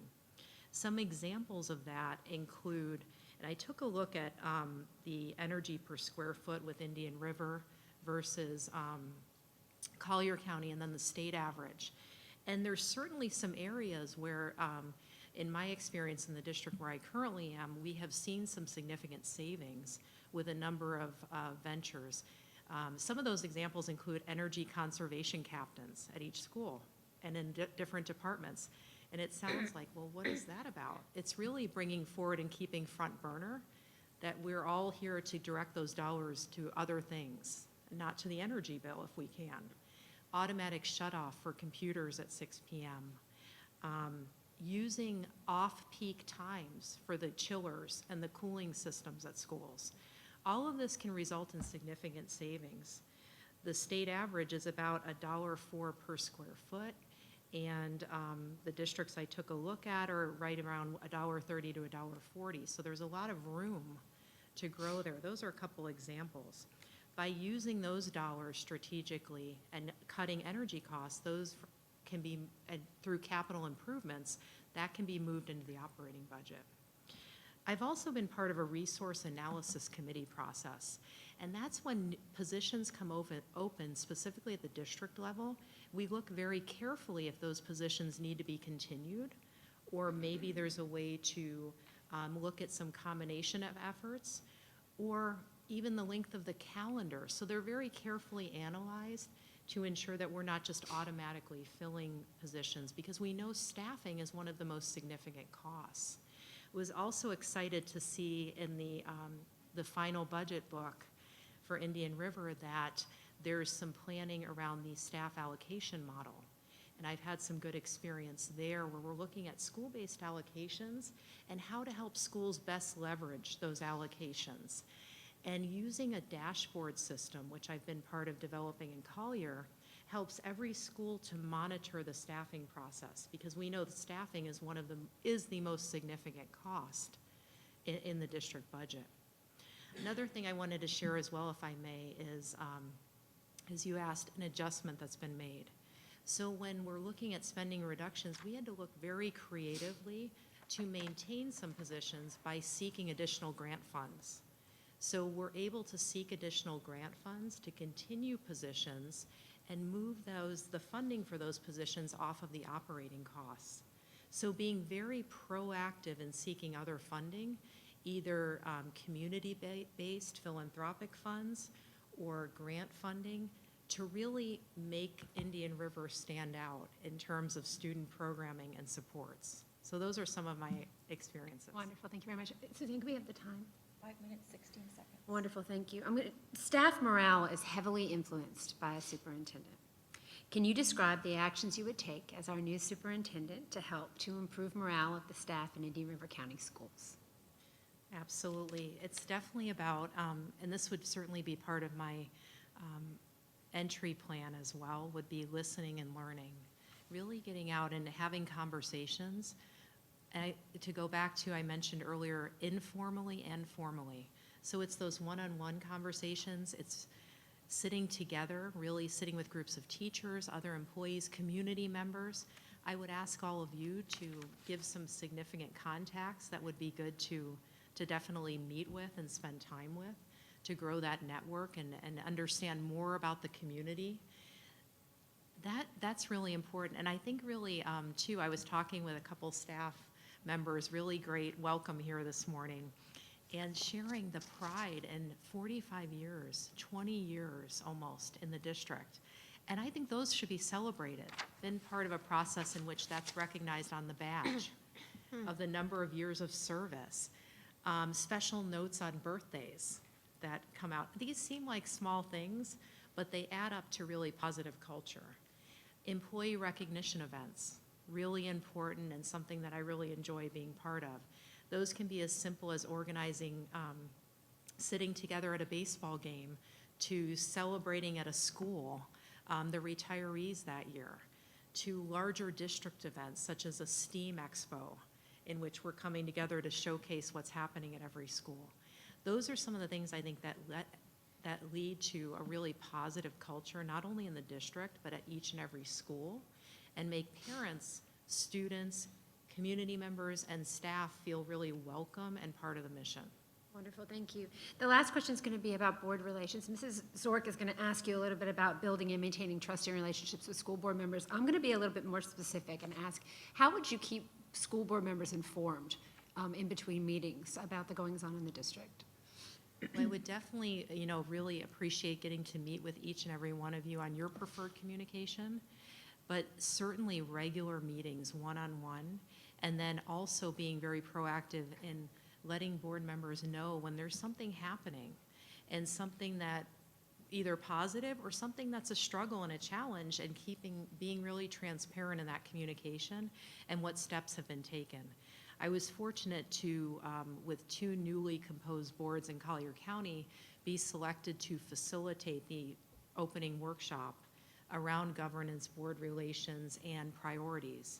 So I really felt that was a great honor to be selected to do that, and really showed some trust in my ability to have those communications and be open in that goal-setting process. And I would just be excited to be part of that here and build those relationships, whether it's phone calls, a daily update or weekly update, to sitting down individually and then collectively as a board, being part of that workshopping process, being part of a retreat process. I think that's important to keeping that communication open. Wonderful, thank you very much. Thank you. Okay, so the next topic we have is curriculum and instruction, and I know you have a lot of experience in this, and Mrs. Barenborg will be asking questions on this. All right, curriculum, here we go. So what does the term academic leadership mean to you? And can you give an example of how you have successfully led a project within this definition? Academic leadership, I think, is certainly at the district level, but it's also empowering school-based leadership teams. So it's a balance of having systems in place across the district, systems and expectations, while allowing some unique autonomy at every school, because every school culture has that unique feel, and we want to celebrate that. So an example of academic leadership that most recently comes to mind is we have embarked on a process of really looking at 4 resources to help improve student achievement. And this is research-based. It's through the work of TNTP. It's really around engagement, grade-appropriate assignments, strong instruction, and high expectations. And in looking at the research, high expectations is the biggest change agent when we look at academic leadership and student success. The others are all equally very much important, but the research backs high expectations. And we all have experienced that. When someone thinks you're able to do something and stands behind, whether it's riding a bike or learning geometry, you will rise to that occasion. So we've had some really concerted discussion and training. There's actually some happening today while I'm here with you around those 4 resources. And through that, we're able to see closing the opportunity gap as a real, substantial, and approachable goal. And grade-appropriate assignments. So that really means ensuring that every student, and this is the academic leadership that we expect in schools and across the district, every student has equal access to grade level standards. That is essential. It creates an environment in which students are being offered a steady diet of grade level and above standards. We will see achievement growth for all students. I have seen this, I have experienced it. We are still on a journey, so as I share this with you, it's ongoing. But it's strong professional learning for academic leadership. It is high expectations for students and also all of the adults that work with students, and really creating an environment of success and building those relationships. I shared recently with a group of new teachers that we must Maslow before we bloom. And that really means with Maslow, we're creating those conditions for learning, feeling safe, feeling valued. And the bloom is really about let's get all students to the highest level of achievement. So I'm, as you can see, excited to share this with you and really helping all principals, assistant principals, instructional coaches, teacher leaders, and all teachers and non-instructional staff to see that they are all academic leaders and that we're on that team together. Great, thank you. What curricular innovations have you implemented in order to close the achievement gap? I think you've touched on that a little. And to challenge all students to achieve their best in order to achieve success. Seen real success in really helping every student to identify a pathway. And recently changed thinking from college and career readiness to college, career, and life readiness. Because it's really about no matter what pathway a student chooses, whether that's going right into, and about 65% indicate college or university. How do we help them to achieve there? Whether it's the military, going into the technical colleges, how do we help students to see the credentialing that they need, no matter what the pathway is? So some of the programming that I've been involved to that end is growing career academies significantly at the high school level and really getting students work-based learning experiences so they're seeing things they may want to do in the future. And sometimes it also leads to, I don't want to do that, but that's just as valuable because you're figuring out who you are and what you'd like to potentially go into. So really proud to share that 100% of students that wanted a internship, either in spring or summer in my work, have been part of that. Had a paid internship in the community at a business, a nonprofit, and were able to gain that experience. We know research shows that that's valuable. Students getting to hear from professionals, getting to job shadow, getting to be part of an internship will lead to greater success. So the career academies have grown exponentially, and now at the middle school level, we now offer across all middle schools engineering and entrepreneurship. Because entrepreneurship skills, even if a student doesn't go into being a business owner or create their own organization, those skills are invaluable. Critical thinking, able to pivot, able to make adjustments. So seeing that continuum from middle to high school and now even down to elementary with a children's business fair has been some of the innovative programming that leading to help students discover their pathways. Great, thank you. What problems have you experienced in the past with respect to meeting federal or state mandates, especially in the areas of exceptional education? So very fortunate to work with an incredible team. And my background is actually as a special education teacher, so a real passion area of mine. And we really work in the world of compliance to ensure that internal audits are very much part of the process. So before even any type of, and this is across any type of audit process, before any type of external agency is taking a look, how are we doing? Constant progress monitoring to ensure that students are receiving the programming, the minutes, the services that they are entitled to, and working to ensure that student achievement is always front and center in that. So in terms of compliance-based and making sure that we're meeting those things, it's also being very, very careful to take a look at grant applications, the parameters of grants to ensure that we're meeting what is required there, and monitoring. So exceeding the monitoring requirements and doing more internally to make sure we're on track with that. So I've been fortunate to be part of a very strong team with actually, we've been able to significantly lower the ratio for inclusion support for students at the school level and the case managers. We did find that we needed to do some additional training around the role of case manager, and that has been very successful and very well received. And a strong group of case managers have given input on the topics that would be most helpful. So in my experience, it's really important to continually progress monitor, whether it's compliance issues, certainly budgeting issues, or even those grant applications that I mentioned earlier. Great, thank you. If Florida is undergoing a significant change in, Florida is undergoing a significant change in English language arts and math standards. What steps will you take to ensure that our district not only is updated on those changes, but is also an innovator on those changes?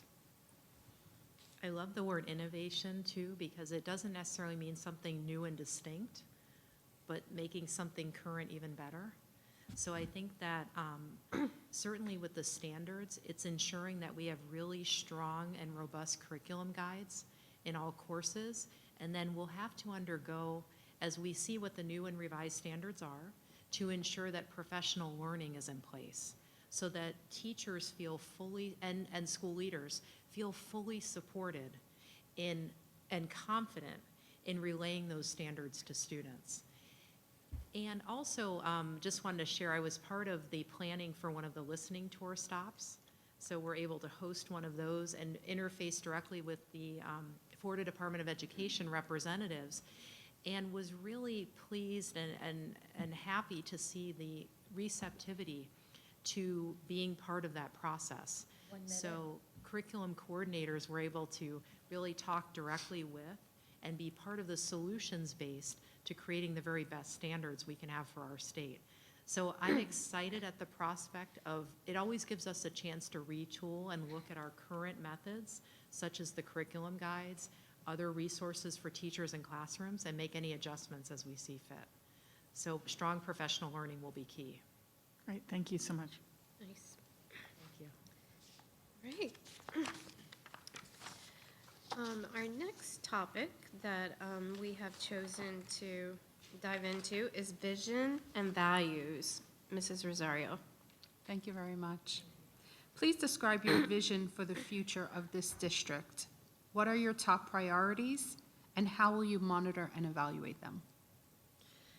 Well, I think it's very important that, as I mentioned, listening and learning, to really have an open dialogue and not come in with everything predetermined, but really see where the strengths are, where perceived areas of need, having great conversations with school leaders, with teachers, community members, and really learn, listen and learn to where we are.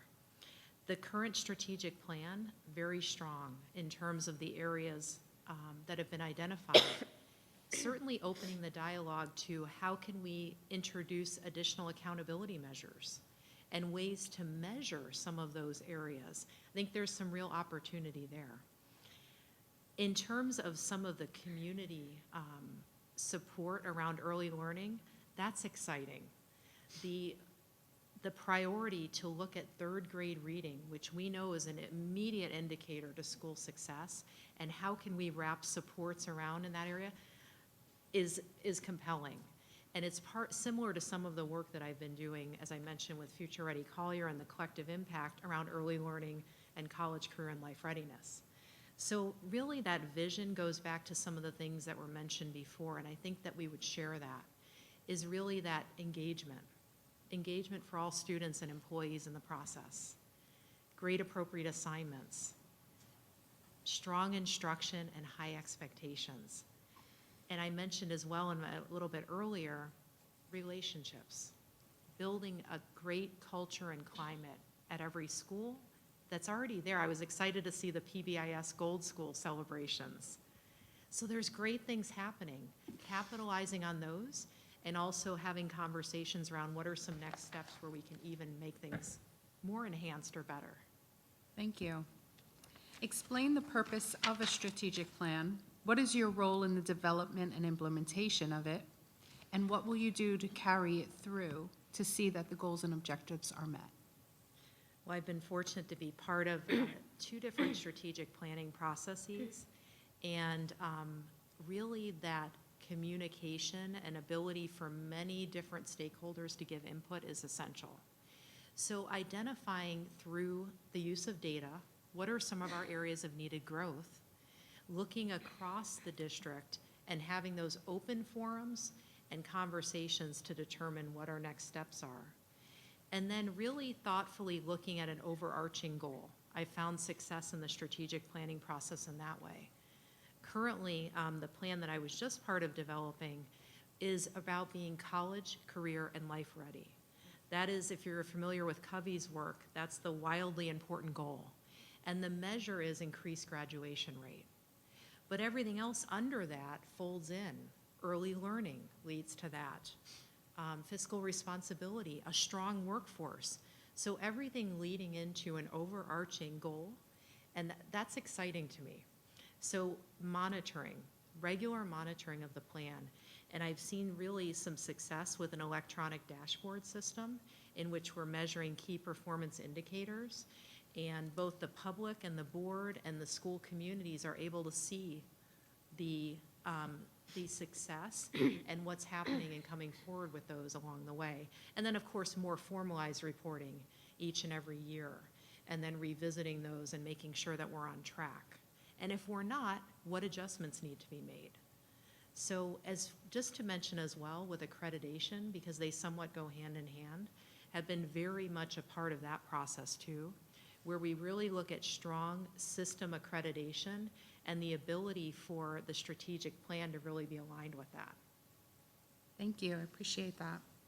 Please describe one long-term goal for which you have been responsible as a district leader.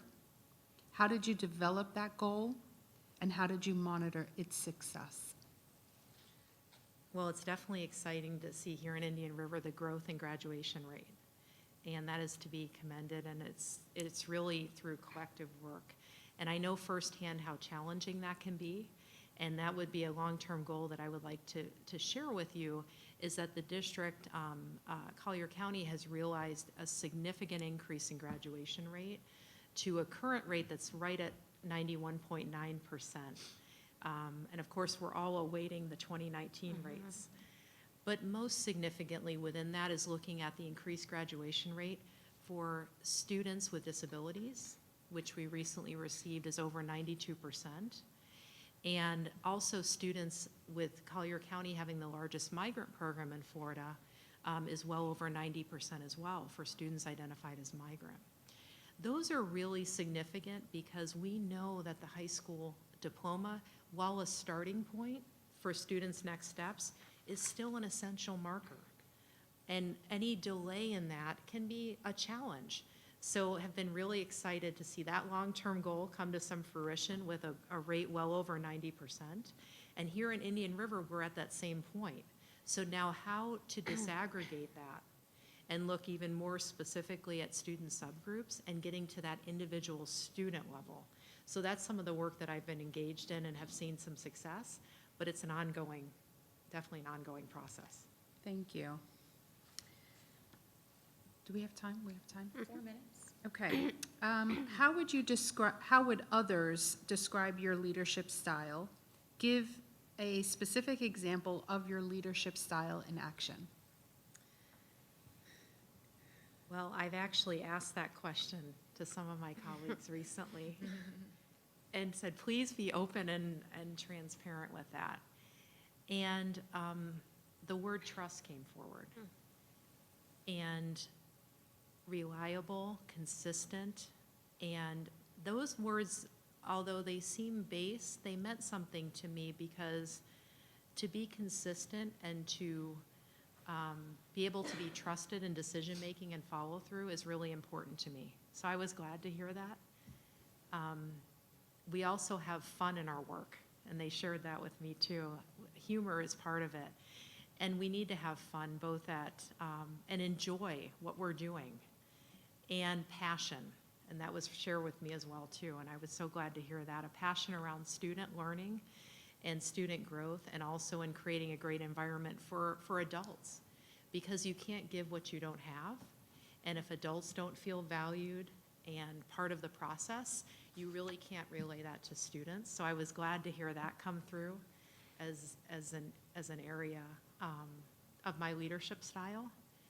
And also, I really work hard to empower other leaders to be part of the process and growth. Years ago, and when I went into being a teacher leader and into administration, you know, I had to ask, can I shadow you on this? Or can I be part of this? Or can I learn from you about this project? And now, whenever anyone asks me for that or wants to sit and have that conversation, I'm honored to do that. I think all of us have a great responsibility to grow succession and to grow opportunities for others.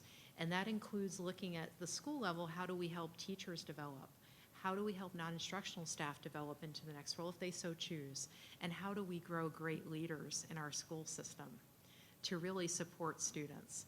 So I feel that leadership style is about really supporting adults, and I treasure that and value that. And that helps us to ensure that student achievement is at its optimal. Thank you, appreciate it. Thank you. Okay, we're in our last final set of questions, and this topic's related to board relations. You might see some repetitive, redundant ideas or thoughts in here, but district leaders are called to make very tough decisions, some that are met with warmth and many that are not, as you're aware. Please tell us about a time when you made an unpopular but important decision, and how did you work with your superiors, especially your board members, who might have had a negative reaction to that decision? And at that time, did you work with media to help in your relationship with that? Certainly one that comes to mind that I think it was challenging, but it's also a great credit to say that there was a lot of community involvement, was in instructional materials. So we have certainly in Florida a very open and transparent process in selecting instructional materials, which is positive. And we have in Collier County certainly a process in which we have work groups and committees, and then ultimately recommendations that are brought forward. And it was challenging because there were quite a few objections to the instructional materials process for some of the content areas. But I also view that dialogue and interface as a positive, because it means that there was an investment and there's a strong interest and passion in the learning of our students. So it was helping the board to navigate the process and learn what is involved with the instructional materials process, as well as interfacing with many community members, certainly setting policy, putting forward policy for the board to consider, and procedures. So helping to be part of that process, working with our attorney and to make sure that we're well in line with the statutory requirements. And I learned a lot in that process, continue to learn in it each and every day. I shared recently with a newer administrative colleague, and we were having conversation in the morning. I said, come back to me in this afternoon. There will be 5 or 6 things that I can reflect with you on that I would do differently or maybe change. And I think reflection is an important part of that process. So to circle back to that example, we did end up refining some of the procedures along the way. And it's a very strong process, and it invites dialogue, it invites community participation, but in a structured format so that we can keep the work of the district moving forward. Okay, perfect. Okay. What does balancing fairness and consistency with all board members mean to you in the role of superintendent? Well, I've been very fortunate to have a great model and mentor with my current superintendent, Dr. Patton in Collier County. She's been in the district for close to 9 years, so and been with her for 6 years at the district office. And she shared some great approaches, which I would hope to continue as well, is ensuring that all board members have the same type of information and sharing the current goings on, but also receiving that important feedback from board members and ensuring that timely feedback is provided. And as a staff member, I've certainly been able to be part of that process and have had dialogue with the board, both collectively, of course, and individually, to share information about programs, processes, and priorities. And I would hope to continue that type of open dialogue and ensure that everyone is getting the same level of information, each and every board member, and that if there are any concerns or challenges with that there would be an open dialogue between myself and each board member so we could make adjustments and make sure that there was a great communication style that works for everyone. Thank you.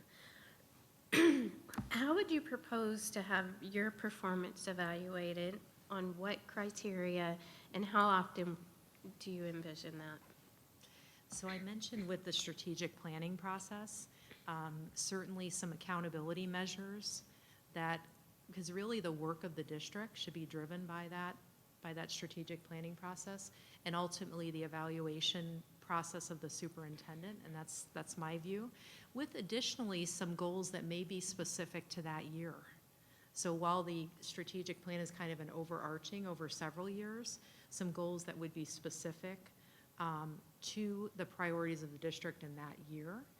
And certainly, an annual process to look at that evaluation with some updates along the way. So that progress monitoring is important, but I would see the evaluation being a combination of strategic plan goals and also goals specific to the district for that year. Very nice.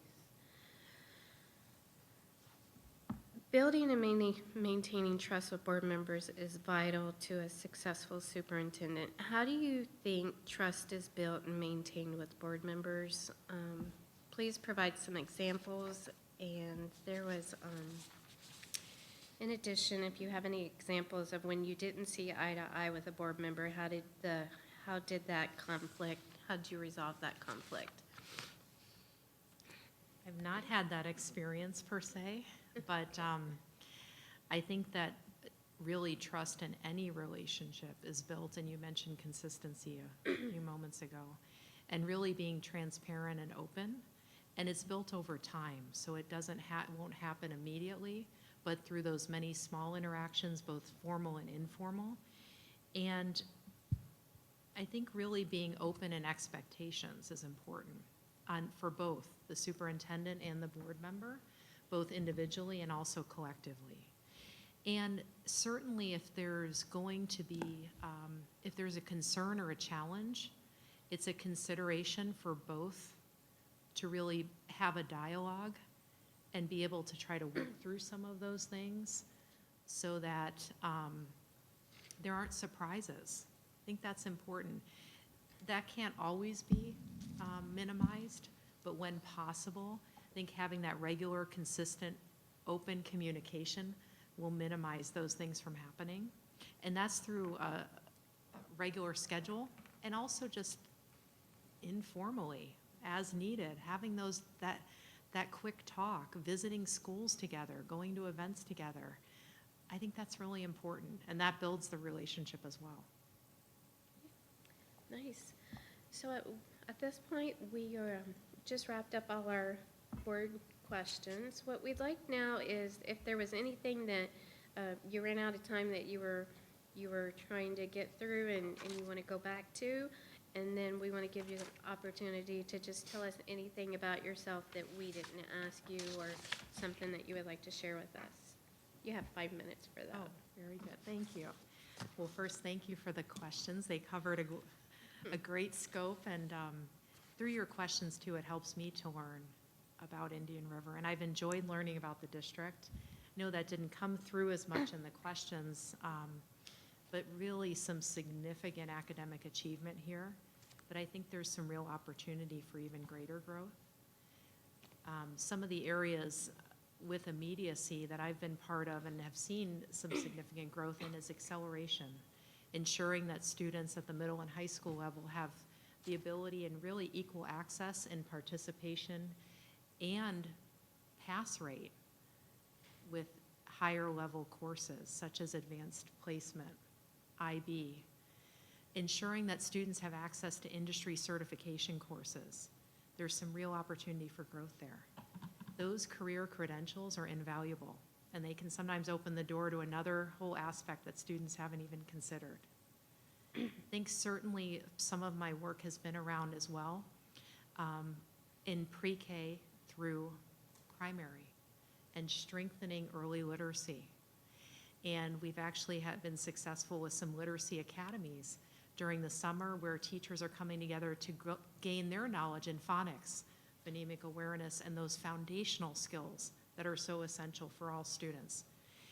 and really working with the community to ensure that we are helping families to move forward with school readiness and all along the way.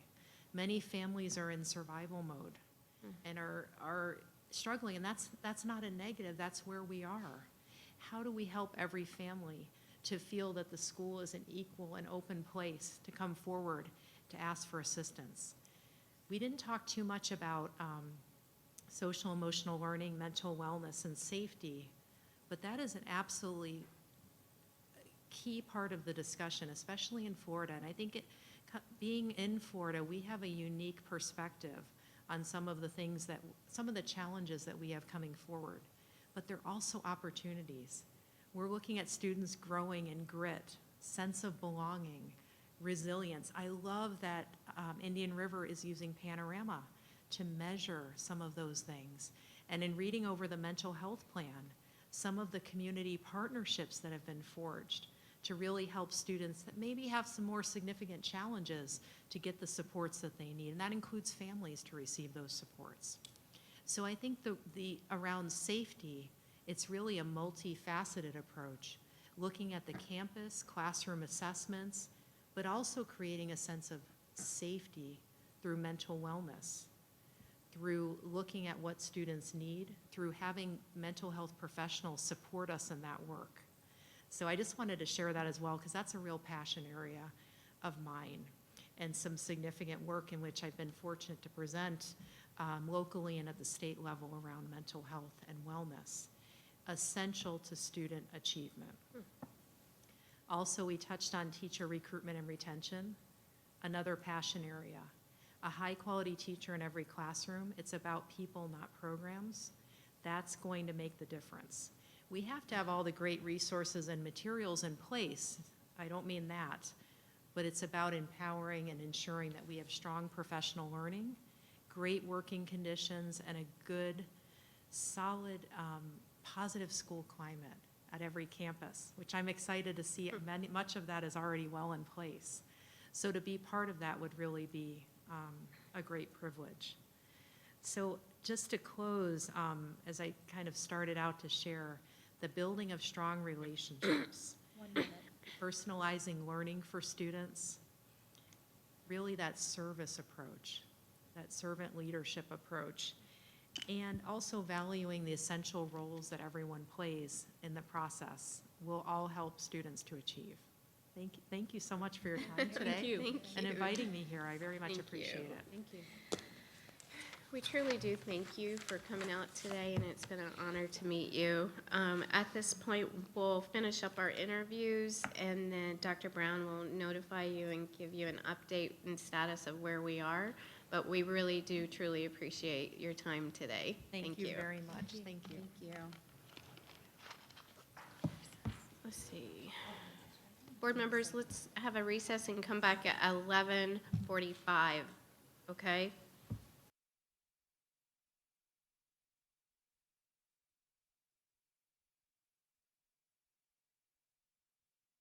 Order at 11:47.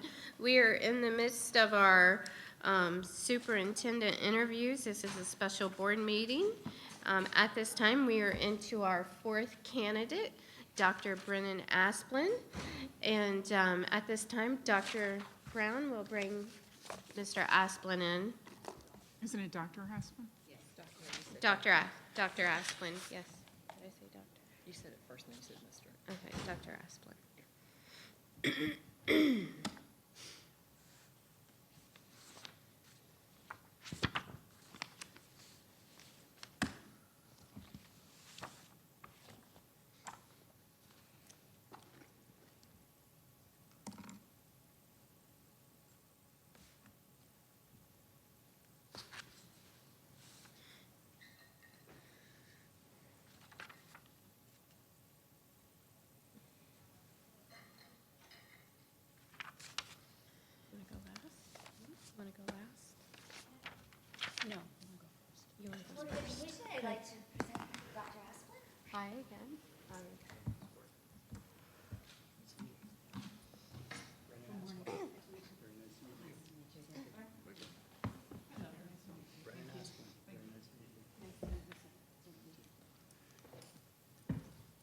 Well, welcome to Indian River County. Well, thank you. I know you're on the same coast as us, but it's a little warmer down here. Yes, it is. It is unusual, yes. Last night, or night before last, it really did get quite cold. So I'd like to introduce you to everyone that's here at the table with us. We have Mrs. Jackie Rosario, board member, Mrs. Terry Barenborg, board member, Mrs. Tiffany Justice, our board member, and Dr. Mara Shift. Mrs. DeAgresta is our board attorney, and I know that you've had a lot of conversation with Dr. Brown. Yes. We have Mrs. Esplin, who's our assistant, board assistant, and Miss Peggy Poisel, who's been a long time assistant to our superintendents here in the school district. And we have a few community members that are very engaged with us currently. And this is being televised, or this is being recorded and will be televised later. But at this time, I'll just give you a brief overview. I know Dr. Brown has kind of give you an outline, but what we're going to do is we're going to start off, we're going to give you 3 minutes, just tell us about yourself, you know, something that wasn't in your resume that you want to share with us. Then each board member, we've discussed and broke up into 5 main categories, 3 to 4 questions. So each board member will have one topic, and that board member will ask you questions from that topic. And just keep in mind, there's 10 minutes overall with that board member and that topic when you're answering your questions.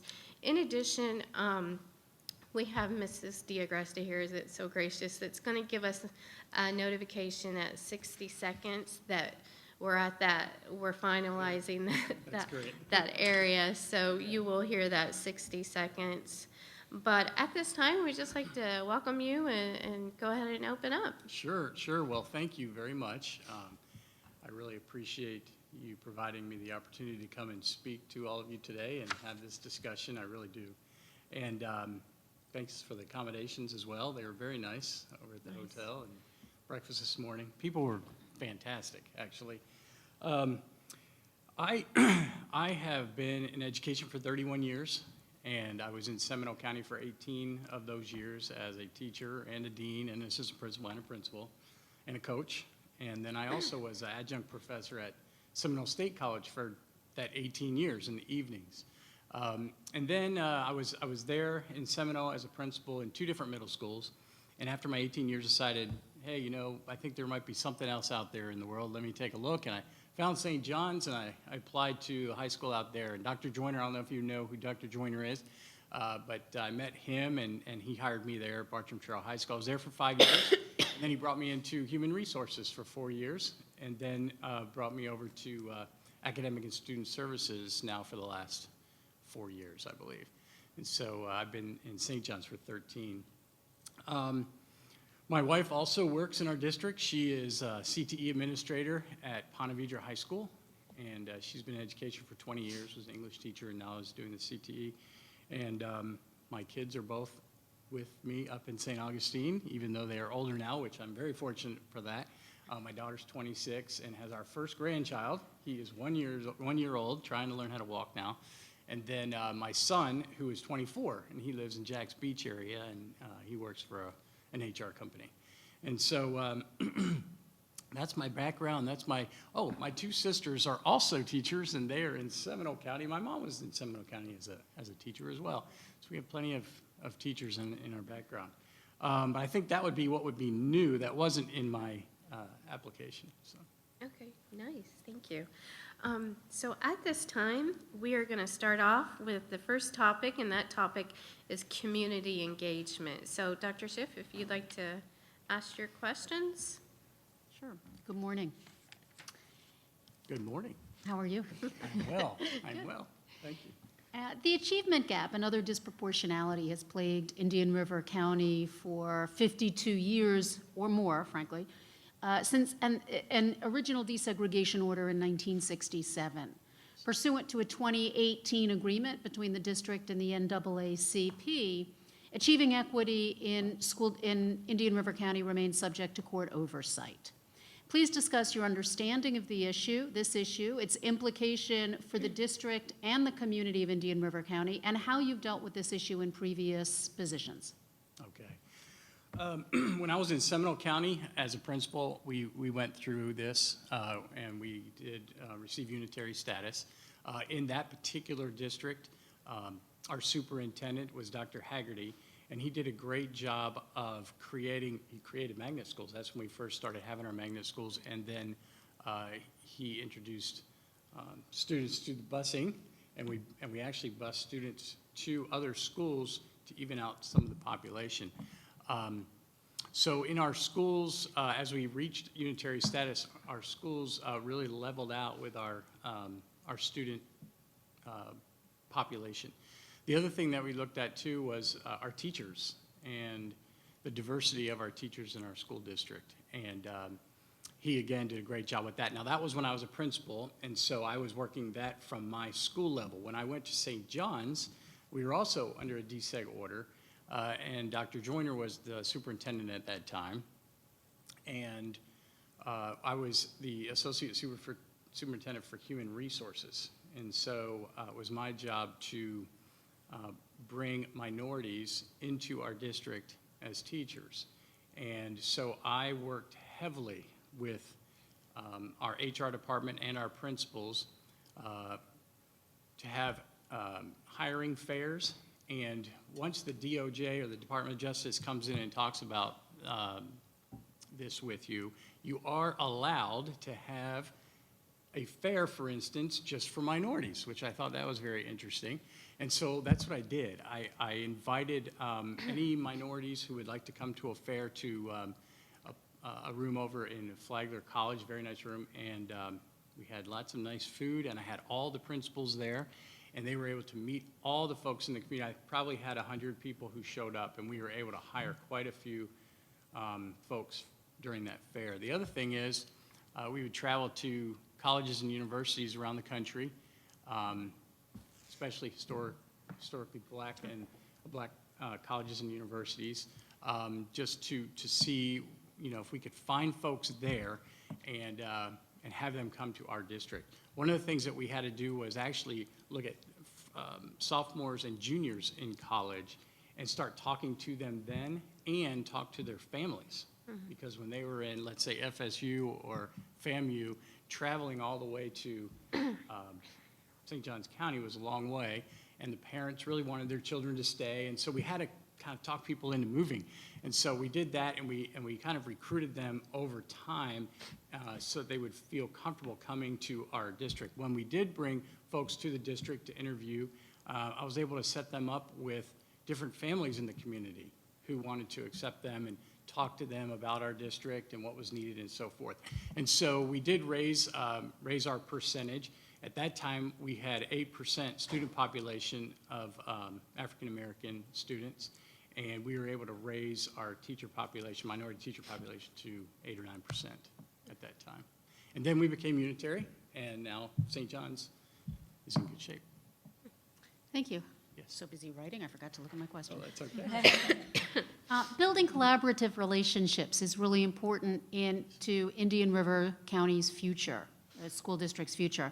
How have you and will you build and maintain collaborative relationships with union associations, community organizations, and citizens? And can you please give some examples of how you've done that? Yes. I too think that's very, very important. I'm always trying to bring people together in all the different issues that we run up against. The last thing you want are 2 or 3 people sitting in a room deciding and making decisions on something. So you really need to get a lot of people involved. One of those would have been when I organized a testing task force. And I invited all different folks from the community and the school system to join us in that. And we created a survey, and we actually had over 10,000 responses to the survey on testing. It was pretty incredible. And we were able to break up into groups, put that together into 5 different categories. Paper pencil testing, time of year during the testing, all those kinds of things. And we were able to work together over probably 2 or 3 months to come to consensus in there to actually reduce our testing by 50%. our high-stakes testing by 50%. You know, obviously, one of the things that folks in our curriculum department did not want to see happen was the progress monitoring piece going away, because that's what we really utilize to inform instruction for our teachers and help our students. At the same time, our community and our parents wanted less tests. So to put that together, I thought that that came out very, very well. And then we created a communication report that we put out, and we made a video. We put that out to everybody in the community. Let's see, another one coming together would have been our teacher evaluation system. That is actually with just our teachers and people in our system. That was in 2011, and I think you all probably had to do that as well. And we brought the Marzano research on board, and my first job in HR was to create this plan. And we basically built it together as a school system as we went along. And that seemed to go well. And then pay for performance. The union was highly involved in that, and I created a formula that would help us with pay for performance, so that when we were at negotiations, we could go from, hey, how much is this going to cost? How much is this going to cost? You know, can we do a step? Can we not do a step? We don't have enough money for a step, so maybe we're not even going to have a step. But this formula allowed for us to, after looking at what we had in the budget, we could back into it. So if we all agreed on $1 million and we put the $1 million into the formula would allow us to see how much each effective teacher would receive and highly effective teachers, and then those who were not on the performance pay. And the union, we all worked together. We had a committee and we all worked together, and so the union was all on board and bought in, and they were actually part of the video that I made then too. So it was the union and HR working together, created a video that went out to the teachers to explain exactly what we did. So those are three examples there that I felt really good about, and I think the community did, and the teachers and all the employees felt good about that. Thank you. Can you give a specific example of a complex or a difficult or an unpopular issue that you faced as an administrator, how you've addressed it, and how you've resolved it? Let's see, an unpopular issue. One would have been that testing issue, which I described already.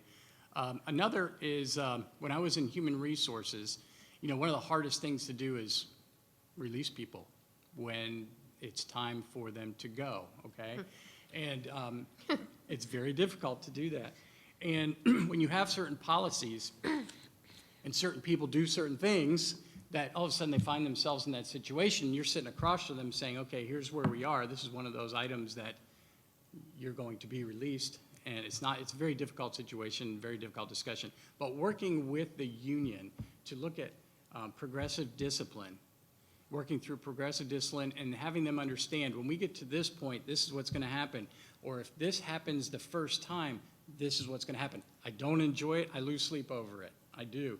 However, there's certain times where you have to pull the trigger, so to speak, on that. And so working with the union, that was a very uncomfortable situation. But working with them and trying to have them agree and understand where we are with the policies.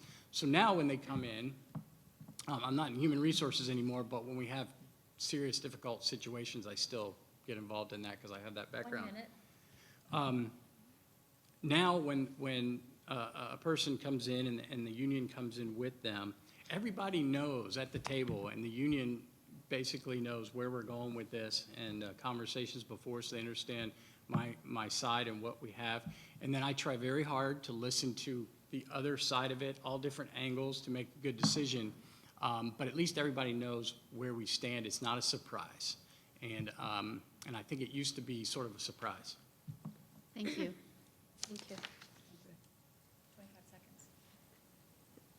I'll see. Okay. Thank you. If you'd like to take a drink of your water. Sure, and yeah. 25 seconds. Take a breath You guys here. are- I can't talk that fast, and you can't answer We that have the fast. governor coming, right? You have the governor coming, you haven't eaten yet. And somebody had a flat tire. Peggy told me I think somebody had a flat I tire. apologize for my flat tire. Of all days, right? How does that happen? Awful timing. Yeah. Understand that. Okay, so the next topic that we have chosen to dive into is management. And Mrs. Justice has a series of questions that she would like to present. Thank you. Thank you for being here, Dr. Asplin. The first question is going to be about the budget. Can you describe your experience with the development and management of a budget? In addition, if you could discuss the procedures that you put in place for budgetary controls. Okay. Yes, right now in academic and student services, I have really three main budgets and then my own little budget. The three main budget have to do with curriculum instruction. The other is the accountability and testing and intervention services department. Then the other is student services and student support services department. A lot of those budgets have federal and state grant money that comes in. For instance, Title I, Title II, all the titles. I basically deal with all the titles. And one of the big things with dealing with that is also working with the schools. So we have 6 elementary schools and 3 middle schools that are Title I schools.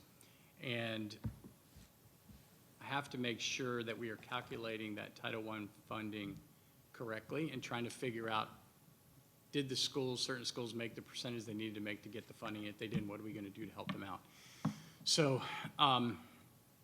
so that is a process that we go through to make sure that the schools are getting what they need. Also, what those individual departments need. So for instance, in testing and accountability, we have decided to move more toward pencil paper testing.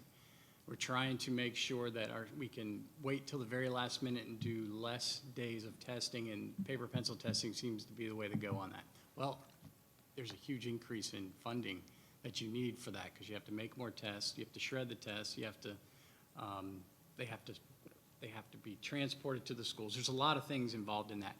So that budget, for instance, doubled. So trying to make sure I hold back and have enough money to pay for that.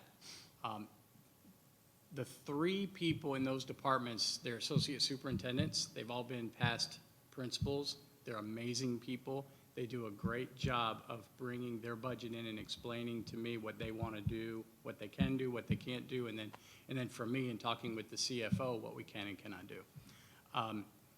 Textbooks, for instance, we're in a textbook adoption year, every year.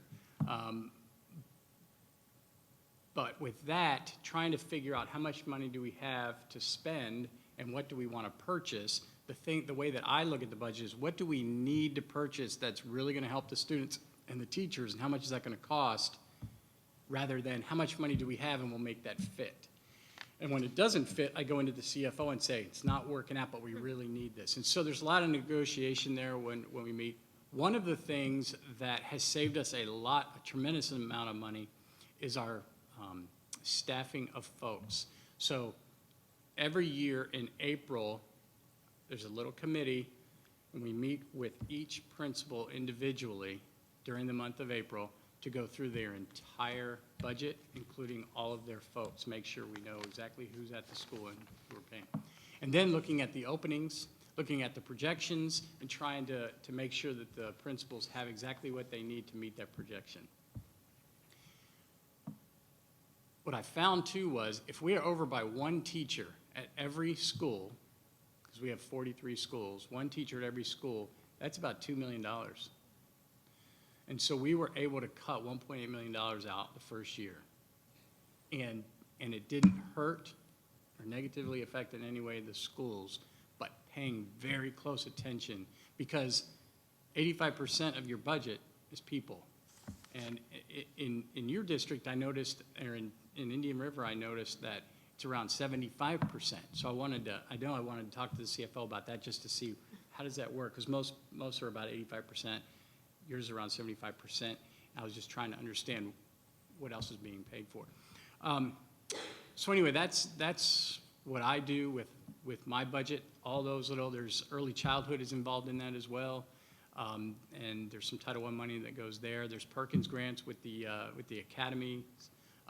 All those different grants, Title II grants for all the PD we have, and it does pay for a few people. So I go through all of those grants and make sure that we have covered all of our bases and that we're not overspending in any way.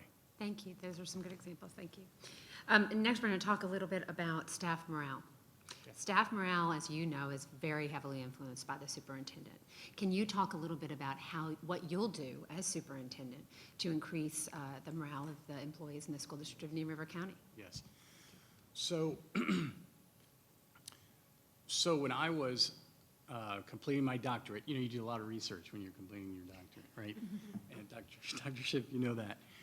One of the things that I came across that I seem to preach a lot in our district is that, money is one thing.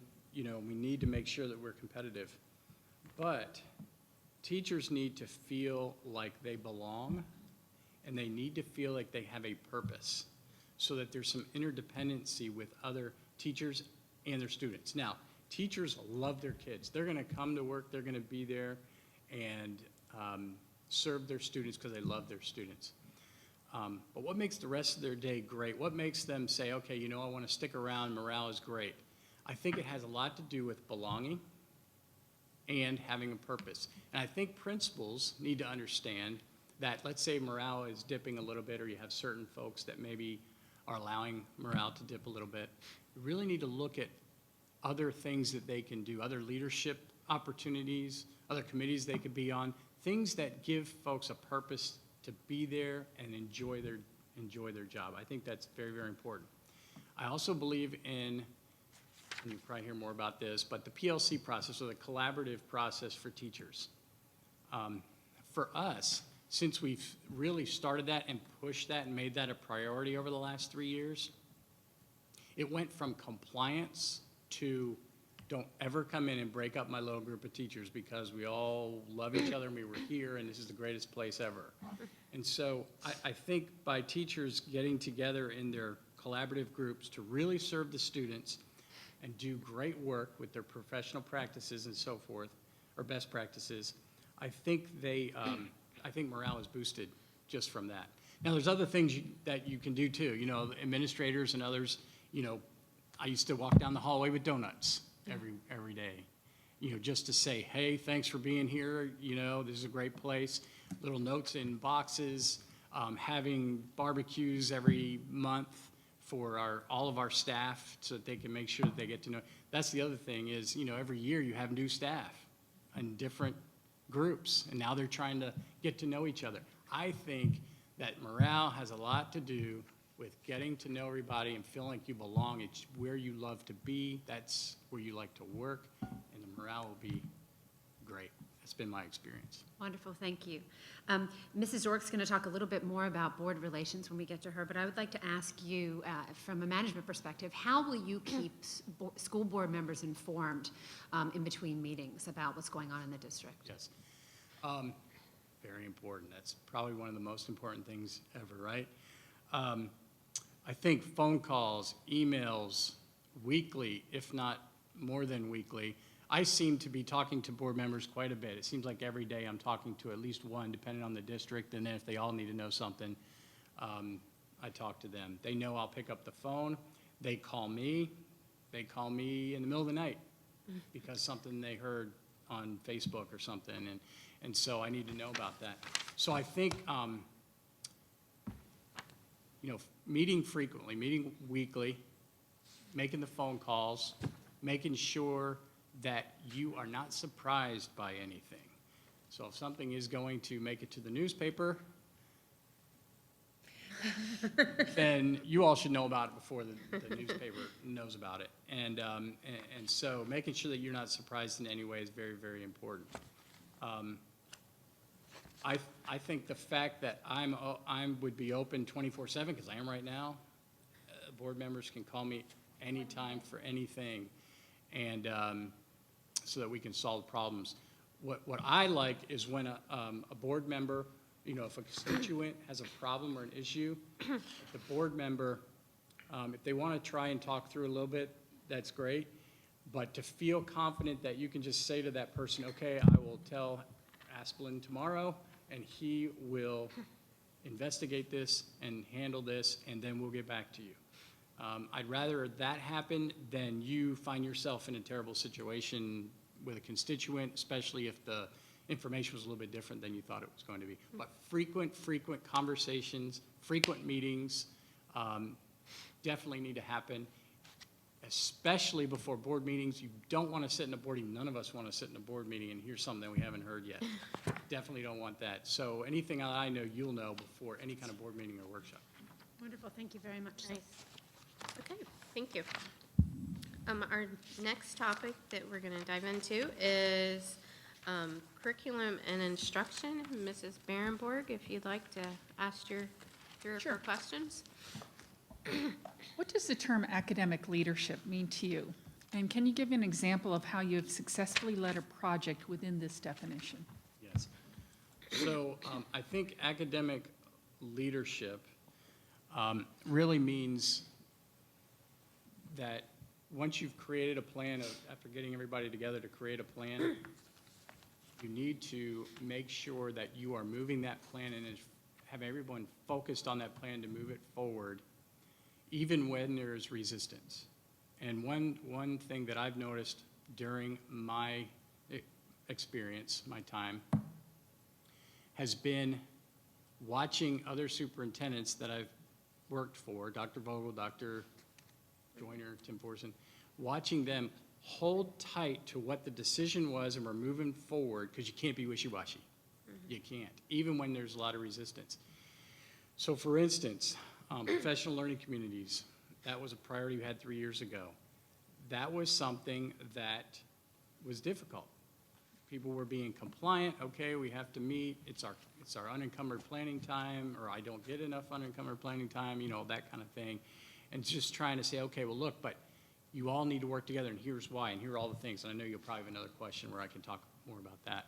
But I think sticking to the plan, making sure you push it forward, and then it will come to fruition, and everyone will look at that as a really good thing.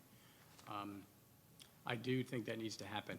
I do think that everyone needs to be involved, though, when you're creating the plan or the policy, so that you do have buy-in in the plan, and then you move it forward.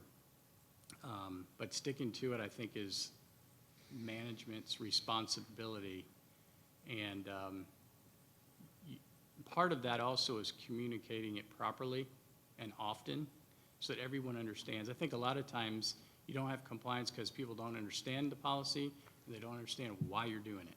And if you can explain it and explain why and how it's going to help the students and what it's going to do for your life at the end of the day, I think those are very important in pushing forward a certain policy or a mission that you have. Great, thank you.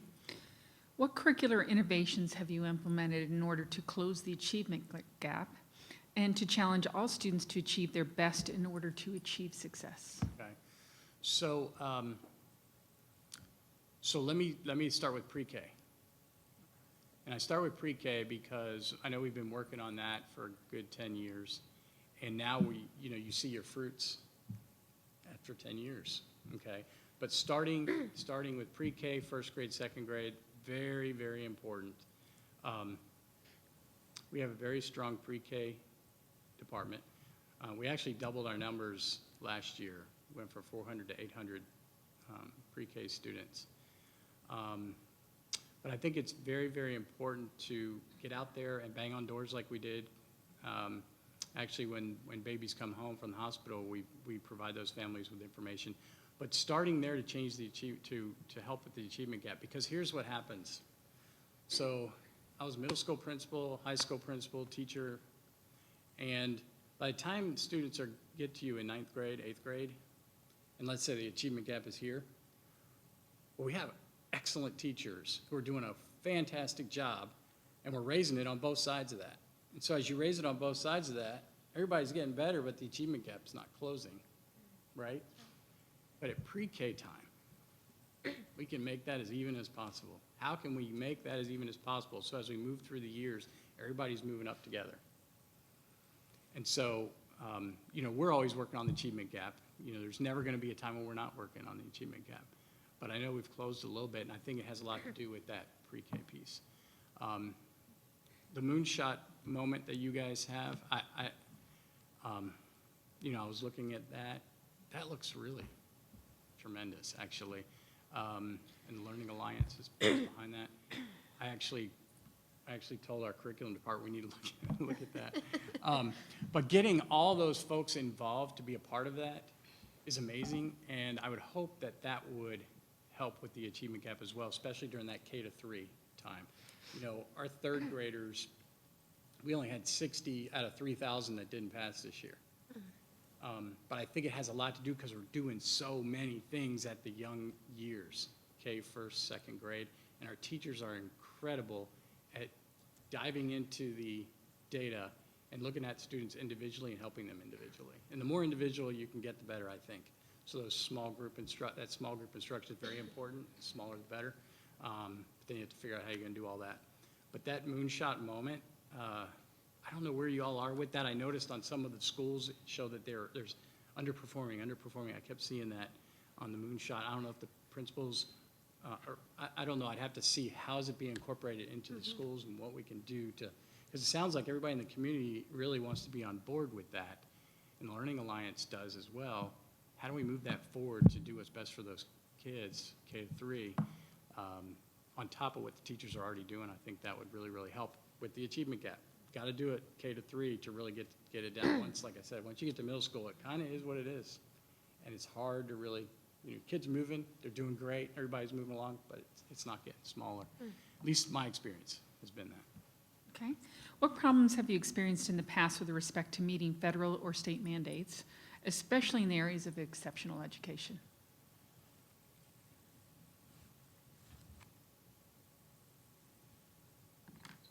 Well, the latest mandates with mental health, it's very good. We need to have that in our schools, but having the mandates come to you the same month that they're due, and you have to figure out how you're going to pay for it, what's your plan, what's your policy, how are you going to pay for it, who's going to do it, talk to the teachers, how are we going to do this, and bring everybody on board to have buy-in. I think that piece with mandates, if we could have a policy that would give us a year to figure it out before we had to actually do it, that would be tremendous. That would be really, really good. But lately, that seems to be what the latest mandate has been. The mandate on, I know it's not as much ESE, but the mandate on performance pay and having to turn that around pretty quickly and figure out what you're going to do on that. It's just a matter of give us some time to figure it out. Because a lot of the things that are coming through Tallahassee are good things. It's just, can we do all of it? And how do you do it? And, in ESE, I know part of IDEA, for instance, the funding. You never know. It's like the funding, you get a call and you're going to get 10% less this year, okay? So now we have to figure out how we're going to do this with 10% less. Same with Title I. And then all of a sudden it'll come back at 15%. So we're trying to make cuts at 20% just in case it goes to 15. And then if you get the money, okay, great. Now we can go back and look and see what we can backfill. And so, things like that is where the mandates really affect us. I think it's more on the money side and creating the programs and getting the buy-in to move something forward that's going to work. Because I know Tallahassee wants it to work, and we're trying to get it to work, too. Okay, great. Florida is undergoing a significant change in English language arts and math standards. What steps will you take to ensure that our district not only is updated on those changes, but is also an innovator on those changes? Yes, yeah. So one of the things we've been talking to our curriculum department about, I don't know if you guys have content area specialists. You probably do. Content area specialists, and we had them really going into that web page and reading through all those standards and comparing to what we have and what the new one might look like and giving feedback. We've done quite a bit of that, and our folks are all about that. All I have to say is let's go on there and they will be all over it, okay? So they have given quite a bit of feedback. I know Mr. Corkin came to St. John's a couple weeks ago and we had a community discussion. You probably had that down here too. 1 minute. Okay. So we had quite a few teachers and administrators talking through that to say, here's what we think. This looks good, this doesn't, or we've been doing this and we need to keep this because this helps us with critical thinking and so on and so forth.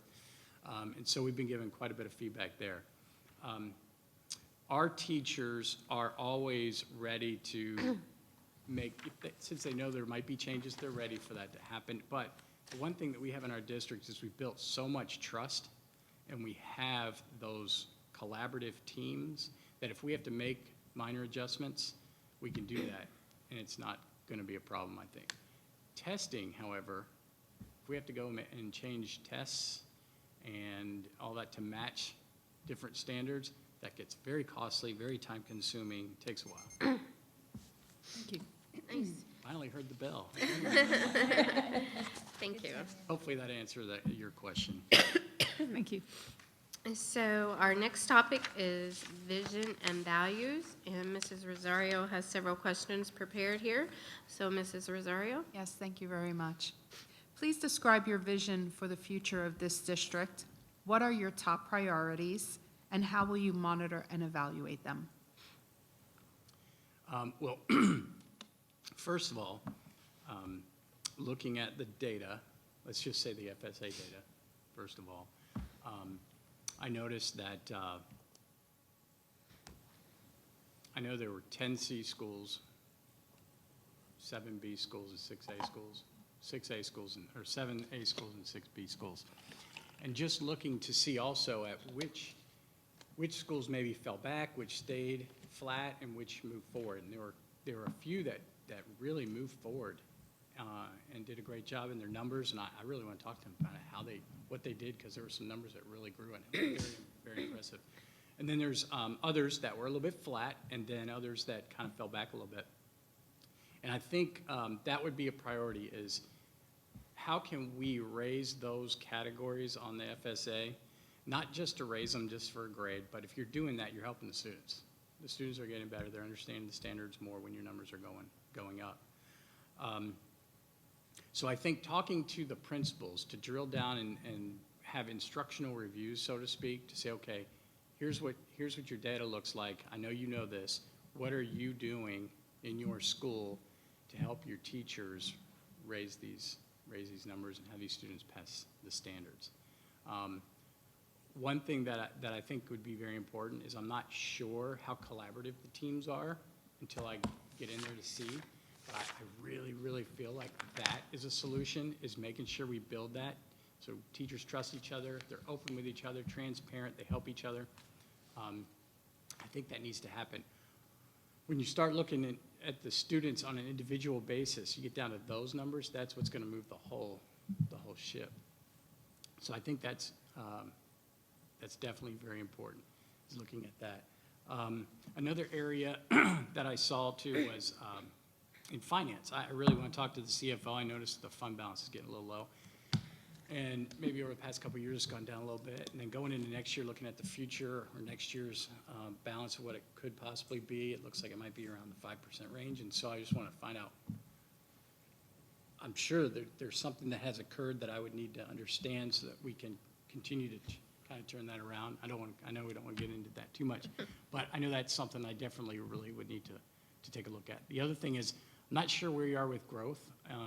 If you're are in the need of building schools soon, or if your population is increasing. You know, in St. John's, we're 2,000 new kids every year, and we're in the next 5 years, we're building 4 more schools, 2 K-8s and 2 high schools. And in 20 years, we're building 23 schools. And so the growth has been huge, and I'm just not sure. I would want to take a good look at that as well. But, you know, teacher morale definitely is something that needs to be looked at. Just student achievement, and not only FSA, but iReady and Achieve 3000, and some of the progress monitoring we're doing, the formative assessments, summative assessments, common assessments that teachers can use. We need to look at all that. And then the fiscal piece we need to look at. And then with operations, where are we with maintenance and future building? Thank you. Explain the purpose of a strategic plan. What is your role in the development and implementation of the plan, and how will you carry it through to make sure that the goals are being met? Yes. So when we first created our strategic plan, well, the one we created when I first came on board in 2011 or I don't know what year it was, I was part of the main group with the leaders of business leaders and other leaders in the school district and around the county, and we built the original plan, okay? And then what we do now is we look at it every single year and we create new tactics. And so my part, when I was in HR, I handled everything that had to do with HR and the new tactics that we might have to create for the next year. Now, as deputy superintendent, I have those departments that I have, that's what I do. So every year in May or June, we have a half a day with the board, and we describe and talk about all the accomplishments from last year's tactics. And then we take another half a day and talk about all the new tactics that we're looking at to reach those strategies and those goals that are already in place. As superintendent, I would be sure that all the departments are frequently looking at their strategic plan in their leadership team meetings. I know I do. Every 2 times we meet in our leadership meeting, mine's called SALT. Anyway, my team, and we look at all of our tactics and make sure that we are on target and ready to go with all of them, and that we're meeting them. It's very important so that we can report that to the board and let them know where we are with those. What was the very last part of your question? What will you do to carry it through or to see it through? Yes. And to make sure that your goals and objectives are being met? So, so when the departments are talking through it, making sure that they're covering it, what I also like to do is schedule workshop time for the departments to update the board on different things that they're doing. And when they do that, they attach the strategic plan goals to what it is that they're talking about all throughout the year. So the board members really kind of know where we are all throughout the year when it has to do with the strategic plan. I think that's very important. Yes, thank you. Please describe one long-term goal for which you have been responsible for as a district leader. How did you develop that goal, and how did you monitor it? I think one goal, and it continues now, is when I was in human resources and now, and that is hiring the very best people, trying to recruit. That has been an ongoing goal. And I created a recruitment committee, and it included all different folks from the community and different folks from our school system. Kind of talk through and make a plan as far as how should we recruit, and also looking at diversity issues. And that's where we came up with the plans that we did about visiting different colleges, different states, having different fairs. You know, I visited FAMU and I visited UCF to really get to know their deans there, so that they could send us names of up-and-comers who would maybe work for us. And then also did some presentations on interviewing and resume building with those students, so that they knew who I was. So when I showed up, they already knew, and they would come to our table and talk to us about being a part of it. That's been an ongoing goal of getting everybody involved and trying to come up with any different solution we could to get people at the table to hire. You know, we still, I don't know where you are with it, but we still have 30, 40 positions that are open. And it's not that they've been open since July. It's, you know, you have transfers, and then you have a seat left open. And so it's been difficult getting subs to cover in those positions while you're trying to find teachers. And so part of the plan has been, when you find good teachers, and by the way, we get principals involved, they'll go with us and help us interview. Find good teachers, you hire them on the spot and you bring them back, and then you place them in a school. It's gotten to that point. So I think that's a goal. It's been an ongoing goal, and everybody that I've had involved with that. And it seems to be working out. I can't imagine if we didn't do it, we'd be really, really bad shape. But it's been an exciting goal too, because it's always fun to hire people. It's never fun to release people. It's always fun to hire people and help them get settled in your district. So. Very good, thank you. And the last question that I have is, how would others describe your leadership style? 1 minute. And give a specific example of your leadership style in action, if we have time. All right. So my leadership style is we will get, when we have an issue, for instance, we will get around the table and we will throw all of our ideas out on the table, as many as we possibly can. We create a plan of action, and then I'll bring that to cabinet, and then let cabinet shoot all kinds of holes into it, and then bring it back to my leadership team again, and we'll talk through it again. You would think 4 or 5 principals could just solve everything, right? Well, that's not true.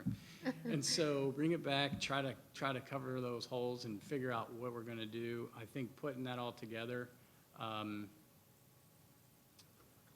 repeat that one more time, I'm sorry. That's okay. How would others describe your leadership style? Yes. And give specific examples of your leadership style in action. Okay, so once the plan is created and everybody's on board, then everybody gets a job and a time frame. And I am not a micromanager. I am not. I trust that they will do a good job. If not, if they have a question, we'll talk through it. My team, we always get back together if we aren't sure about something and talk through it and beat it up. But I'm not a micromanager unless something goes wrong and I have to take it over, which I've done that before. And, but I try not to do that and try to have a good product at the end of the day. Very good, Okay. thank you. Perfect, thank you. So we're on to our last topic. Yes. So that topic is board relations. District leaders are called to make very tough decisions, some that are met with warmth and others that are not. Please tell us about a time when you had to make an unpopular but important decision. How did you work with the board members and your superiors, especially with those that might have a negative reaction to that decision? I would say 2 of them that were pretty big were changing the evaluation process and also the performance pay piece. Our board members have been there, most of them have been there for a long time. 3 have been there for a long, long, long time. And some of our teachers, they've known since they were babies, you know. And so our teachers, you know, obviously, if there's a problem, they will call them and talk to them, right? Oh, you know, and what are we gonna do about this, that, and the other? But I will tell you that our board is such that they, you know, once we create a plan, like we did with the evaluation plan and with the performance pay plan, and we work through that and we explain that, and everybody understands why, how. A lot of that has to do with legislation as well, because you need to follow the law, and how we're gonna communicate it out and why it is what it is and all that. I think that helps the board members because they can talk to the constituents and say, here's why we did this, here's what we're doing, you know, just hang in there. If you have a problem, you can talk to Brendan Asplin or whomever, and we'll work through it. You know, let's work through everything. And I think that's what we try to do every time, no matter when we have any kind of issue that pops up. Okay, thank you. What does balancing fairness and consistency with all board members mean to you in the role of superintendent? Can you repeat that one more time? What does balancing fairness and consistency with all board members mean to you in the role of a superintendent? Okay. So I feel that, and I do now when I meet with board members, I need to make sure that I meet with each board member and explain the exact same thing to each one that I've explained. I don't want you to have one story and you to have another story. It has to be the same story, and we need to make sure that everybody knows what's going on. You all are only able to talk to each other in the sunshine, and the worst thing is when somebody's sitting there and they don't know what everybody else knows.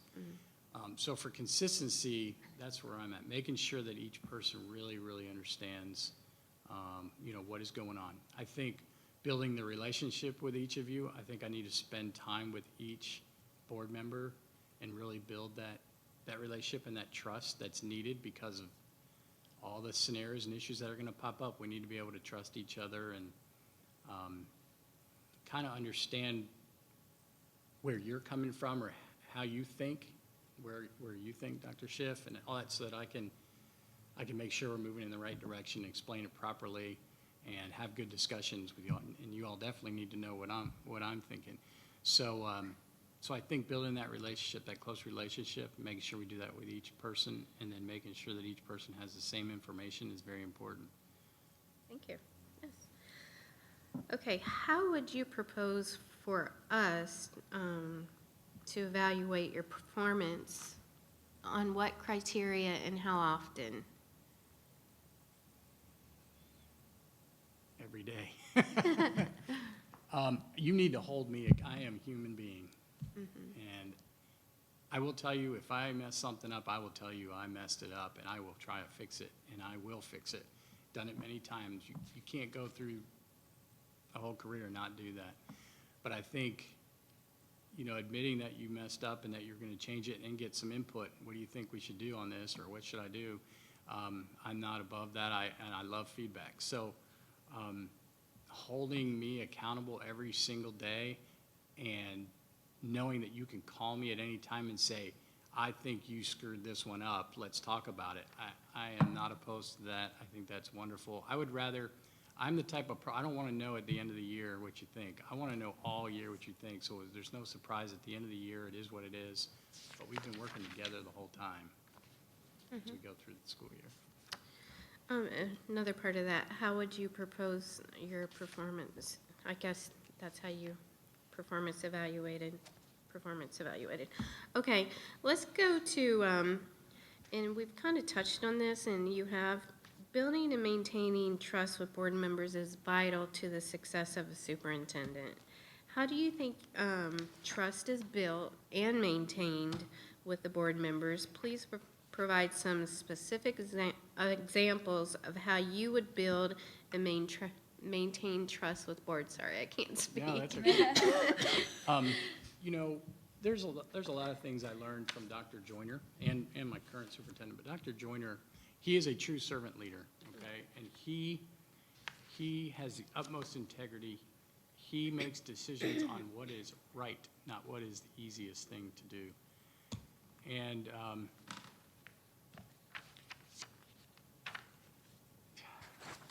tell me the question one more time. In maintaining, how do you think trust is built and maintained with board members? So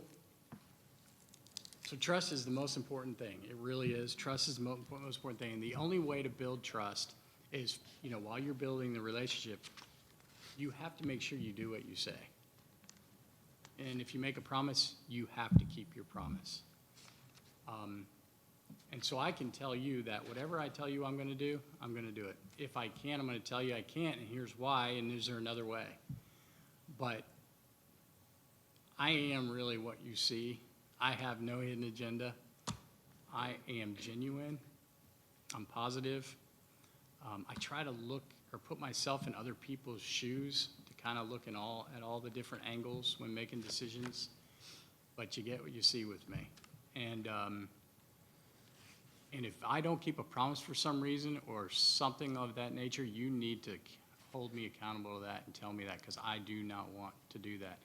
So I think the trust has to be built over time, obviously, and I can just tell you what I'm telling you today, but until we live it, you won't really believe it. But that's how I am, that's how I operate. I'm a very positive person, very optimistic person, very down-to-earth person. And I'm very respectful in all situations, and I would hope others would respect me in all situations. I treat others the way that I want to be treated, and I try to understand where people are coming from. Really, try to understand. And working in HR, you have to do that. But and you know what? Here's the other thing. Working in HR, I truly believe there's a lot of that can be learned, but there's some of that you're either born with or you're not born with. And when you try to teach people how to do some of those things, it's really hard when you're always thinking about how to do that. And I'm not trying to toot my horn, but for me, it just has always come easily. It's not even thinking about how you should treat other people and respect other people and build trust with someone and make sure that you follow through on what you're going to do. So I think that's how we build the trust. Nice, thank you. All right, so here we are in our final stretch. We're finished with all the board questioning. We just want from you now is you have 5 minutes to just wrap up, finish any thoughts that you had to some of the previous questions that you didn't get to, or is there anything else that you would like to share with us that we didn't ask about?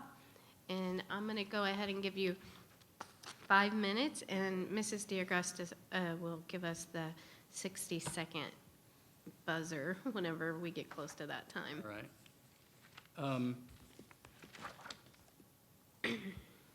I did also notice, with the DSIG piece, I think it's the DSIG piece in the African American plan, I noticed discipline issues involved in that. Seems to be a lot of, many, or high percentage African Americans who are being disciplined for whatever reason, which, you know, from my world, if you do something wrong, you don't follow the policy, you break the rule, you get a consequence. You do. Then it's how do you fix that on the back end, because they are students. And we want to help students learn from what they did wrong. And that restorative justice piece, I know we're always working on that. You know, when a student comes back to school, sitting down with them, sitting down with their parent, making sure that they understand what they did and what they need to do to move forward. And so, so when I was looking at that, I noticed that there seemed to be many African, and I know that's why that's part of the plan. But I think maybe that is something also that needs to be worked on too, as far as across the board with the different schools, making sure that we're consistent in the district, making sure our code of conduct is consistent, that our routines in the schools and expectations are clear to our students and our parents and our teachers and everybody else in the school, so that we can be as consistent as possible across the board. You know, I know that, you know, with hiring new people, for instance, and it happens with us too, we hire new deans all the time, and we have to retrain people. You know, we're in this box, here's your box as far as what discipline you give, but then how do you fix the situation, all right? That's our big thing, is how do you fix it? How do you move forward from here? How do we learn from this? And trying to make sure, especially the new folks who are on board, make sure that they understand that and train folks in that sense. I think it's very, very important. Speaking of training overall, I think, you know, if there's something else I learned in our district, it is training for everything. Train as much as you can. Whenever you bring anything on new or communicating anything out, you need to train people and bring them in. I think that really, if you can't do that, you shouldn't spend the money on something, because it's not going to work. And so having the training, especially like the PLC piece, and we've had multiple PLC trainings, and our teachers have now bought in, and everything is going really, really well with that. But I think training is very important. Okay, I guess that's it. Okay, thank you Sure, so there's a lot much. of other things. I'm sure there is. So at this point, what will happen is we'll make a finalization and invite candidates to come back, but Dr. Brown will let you know, and thank you so much for coming to Indian River County. It's been a pleasure meeting you and getting to know you. Well, thank And you we very thank you. much. Thanks for the opportunity to talk today, and I appreciate all of you coming. I know that you have a big interest in the school district, and I applaud that. And thank you for spending your time. I know you're busy, so thank you for coming. And yeah, thank you all for your time. I know you have a busy day and a lot of things going on, so thank you. Thank you so much. Okay, we're going to turn into what time? 2:30.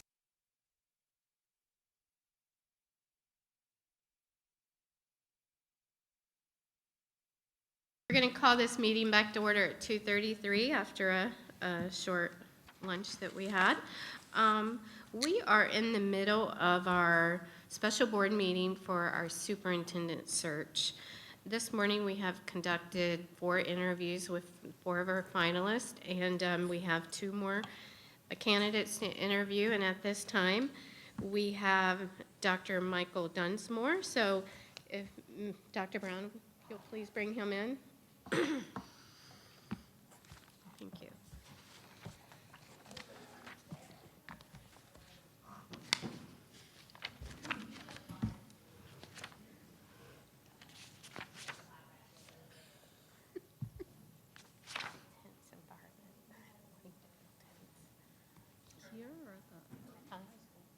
Hi there again. I'll drop it. Hi, I'm Suzanne, I'm just the lawyer. Highest price timekeeper ever. Hello again. It just cracks me up. Hundreds of thousands of dollars and she keeps time. No, Multitask. I just find it, it's one of those things I will laugh about when I'm no longer on the board. Well, good afternoon. Welcome to Indian River County. I know you had quite a travel that coming from North Carolina. Yes, ma'am. Okay. So what I'd like to do is, I know that you shook everyone's hand, but just formally introduce you to Miss Jackie Rosario is one of our board members, Mrs. Terry Barenborg, Mrs. Tiffany Justice, Dr. Schiff, Mrs. Diagresta, and I know that you know Dr. Brown. Yes, ma'am. Over here we have with us our behind the scenes administrative assistants who we could not do what we do if we didn't have them. I understand. So we have Mrs. Nancy Esplin, who's the board assistant, and then we have Mrs. Poisel, who is the superintendent assistant. She's been here for quite a while, and we have some community members here that are very actively engaged with our community and eager to hear your answers to some of the questions.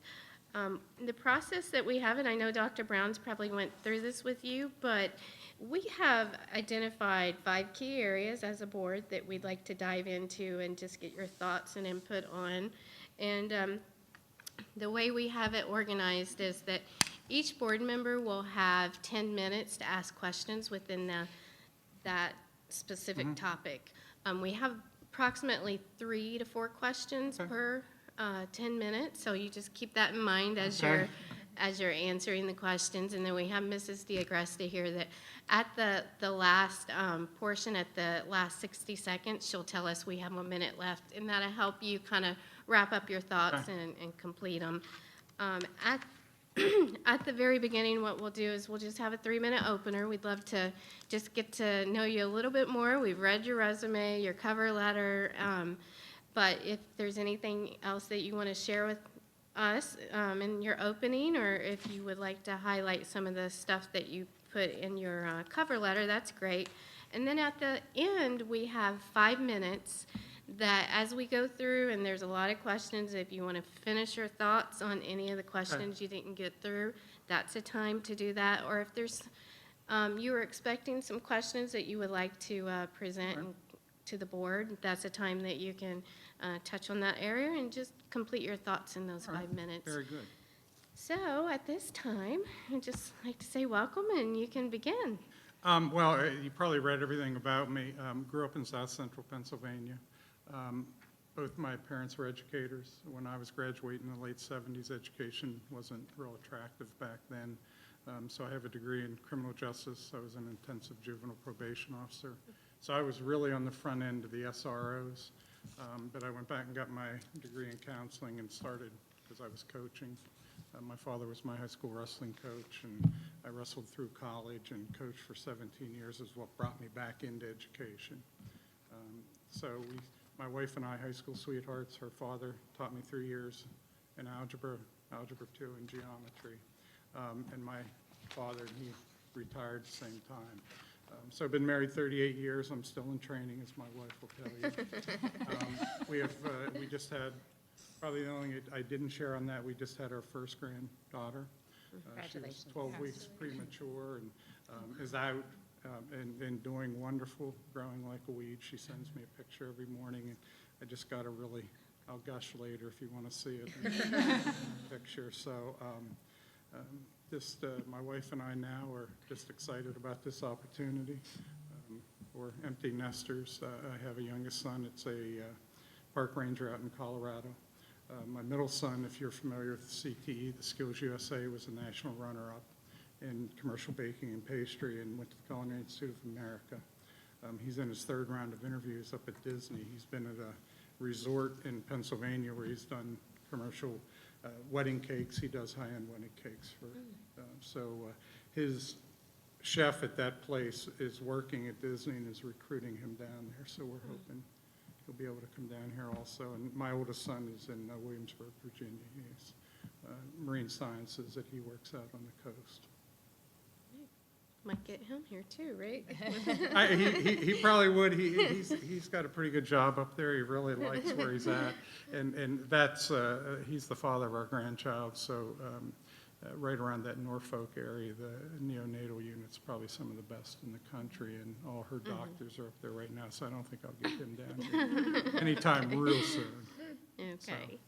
Well, what we're going to do is we're going to jump into our various topics that we've identified that we want to engage in conversation with you. Our first one is community engagement. And then we have Dr. Schiff, who is going to start that off. And just keep in mind, we have 10 minutes. All right. And then we'll let you know when we get to that last Okay. 60 seconds. Hi, good afternoon, welcome. My son's a wrestler too, I can relate. Yeah, that's why I struggle to get up and down a lot. Right. So the achievement gap Yes. and other disproportionality has plagued Indian River County for 52 years plus, but it's 52 years since a desegregation order in 1967. Pursuant to a 2018 agreement between the district and the NAACP, achieving equity in this district remains subject to court oversight. Could you please discuss your understanding of this issue, its implication for the district and the community of Indian River County, and how you've dealt with this issue in previous positions? So in where I'm at in Wayne County now, we're dealing with the same thing exactly that you folks are dealing with. Goldsboro, our largest city, is high poverty, high minority. The achievement gap is horrible, as you probably saw in my paperwork. When I went there, we had 14 low-performing schools. 11 of them were in Goldsboro proper. So we've been dealing with that since I've been there, and as they say, they go back to the same 50 couple years that everybody's been dealing with that.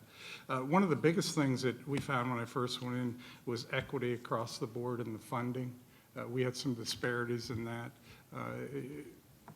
A lot of those teachers that were put there were put out to pasture, for lack of a better term. I don't think there was a really focus on that, and we've really, really worked hard with that. We have 7 of those schools out of the low-performing status, and 1 that's about to come out. It's interesting you had the governor here today. We had the governor in our county last week for that reason. We had a school that was the lowest performing in the state of North Carolina, and it was slated for takeover. And when I come in, that was the wrestler in me, no, you're not having my school. And we knew what we needed to do, but it was to convince the community that every child's value. And part of that whole pitch we've done, that school is just night and day difference, is why our governor came out and we pretty much revolutionized. We wrote the legislation now of how they're handling that. So as far as the achievement, it's, you know, I get a little frustrated when people say, well, what are you going to do to fix that? And I'll tell you, it's just good teaching. It's good leadership. We went out, and I was fortunate I was able to bring back a principal that I knew had experience in turnaround. She's my Mexican jumping bean on crack because I can't keep up with her. And, you know, she just came in. We got behind the teachers, and it was just that support piece. So my staff and my leadership team and everybody in my central office, we had our schedule. We're going through those schools, that somebody's in those schools every day, and how we rotate through, just checking in. We do a lunch buddy program now with a lot of them, trying to get our community members in there, and it's just educating the community. A lot of those schools, it's just been always those schools, those students, and we're not going to worry about those. So it's changing that mindset and getting out in front of that and involving people. I'm on the board of directors with the Chamber of Commerce, and so I lean on them quite heavily for a lot of that help and getting folks into the building. But yeah, we're under that same cloud that you guys are. We're just finishing up a very, very contentious demographic study. So one of the things I did, we brought outsiders. Everybody, we got to move attendance lines. And when most of our buildings were built in that area, that's where our population was.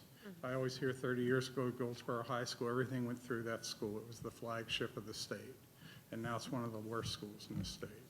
And so we did a demographic study, and what we found that our childbearing families are just moving. They're just shifting. So a lot of our buildings that are run down, I have 11 buildings. They say the average is about 50 years. I have 11 buildings that, my oldest was built in 1923, and I have the majority of the rest of them were in the 30s, 40s, and 50s. So we're in a process where we got to start doing a lot of replacement.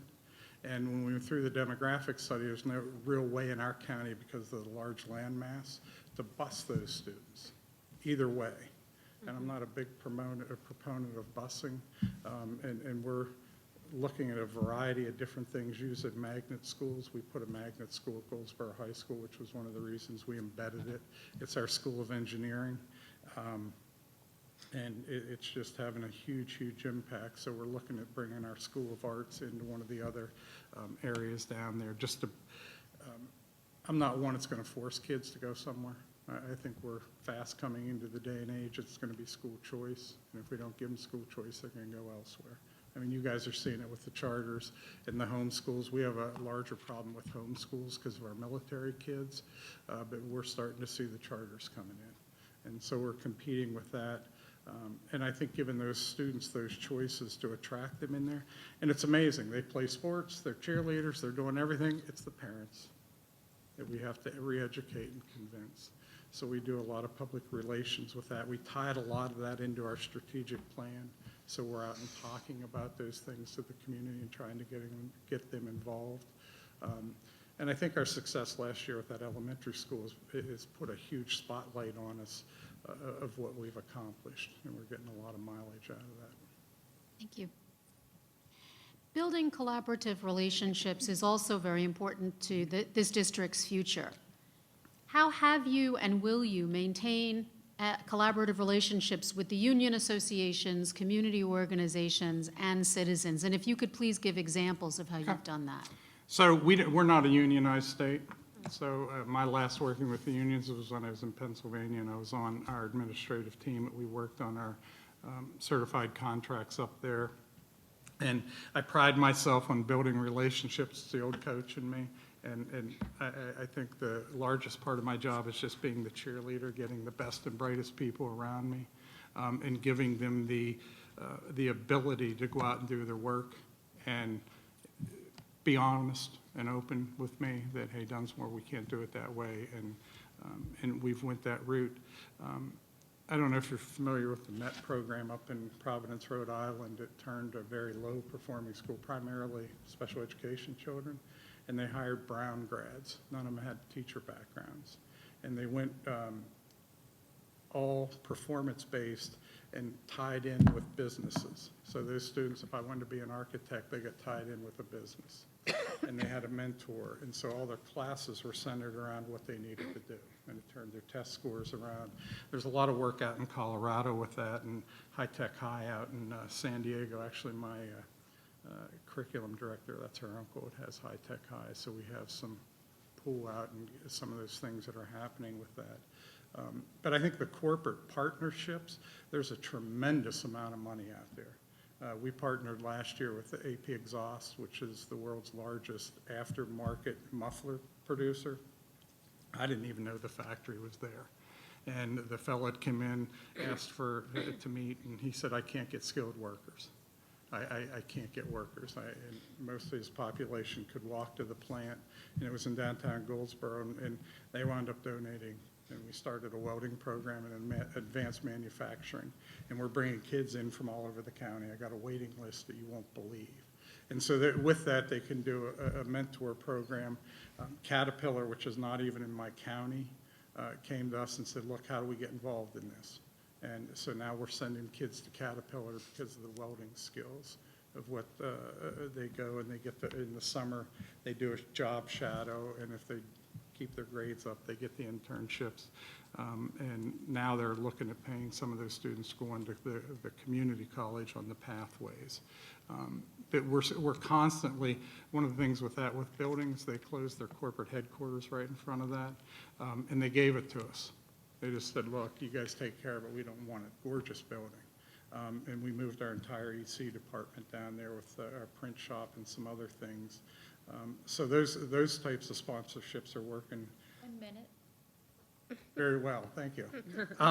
And I also have a large Air Force base, and we do a lot of sponsorship because they have to do volunteer time and projects, and we take advantage of their engineers, particularly for painting and construction projects over the summer. So any of those relationships in the community, and I brought some stuff along I'll leave with you can look with.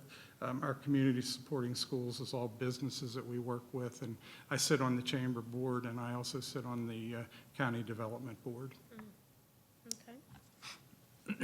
Mrs. Zork, one of my questions I found to be a little bit redundant with one of the questions that you asked. Perhaps Dr. Schiff could ask her last question. I think it's an important one, if that's possible, and we could just shave a little time we could eliminate that one question that I was asking that you also happened to ask. Yep.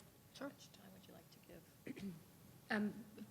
2.5 minutes or 3 minutes, it's fine. Three. So can you give a specific example of a complex or unpopular or difficult issue that you faced as an administrator and how you addressed and resolved it?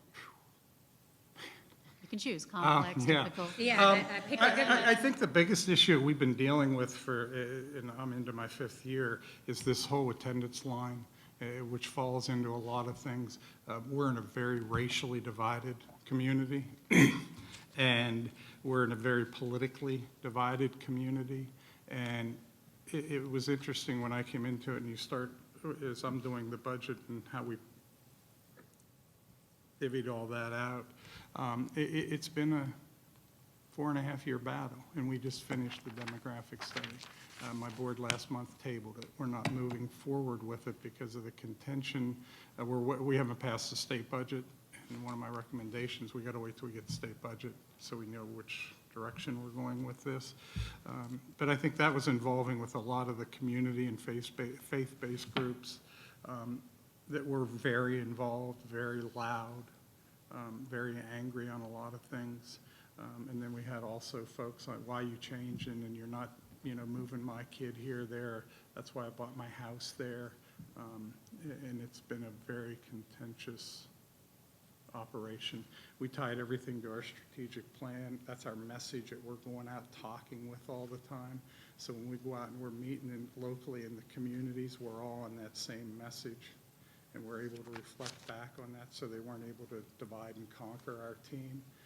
And it's starting to settle down slowly. I think once we can get some of these building projects in place and they start seeing we're following up with what we said we're going to do, it's going to have a huge impact. Okay. Good. You only use 2 minutes, so. Okay. So I'm going to continue on with my Yep. questions then, if that's okay. Yep. Thank you very On much. 8 minutes. Okay. So that wraps up the topic of community engagement. So what we would like to do now is dive into management. And Okay. Mrs. Justice? And if you could Oh, I'm sorry. come up to the microphone so that we are recording this. I apologize. No, you're good. So Mrs. Justice has a series of questions. Wonderful, thank you very much. Dr. Dunsmore, funding for schools in North Carolina is quite a bit different than funding for schools in Florida. But if you could talk a little bit about your experience with the development and management of a budget, and then if you could discuss the procedures that you put in place for budgetary controls. Yeah, so obviously, I'm sure you have the same federal dollars we do. We're primarily state-funded. Everybody in North Carolina is a state employee. And then from that, we have local supplements, which is our county budget.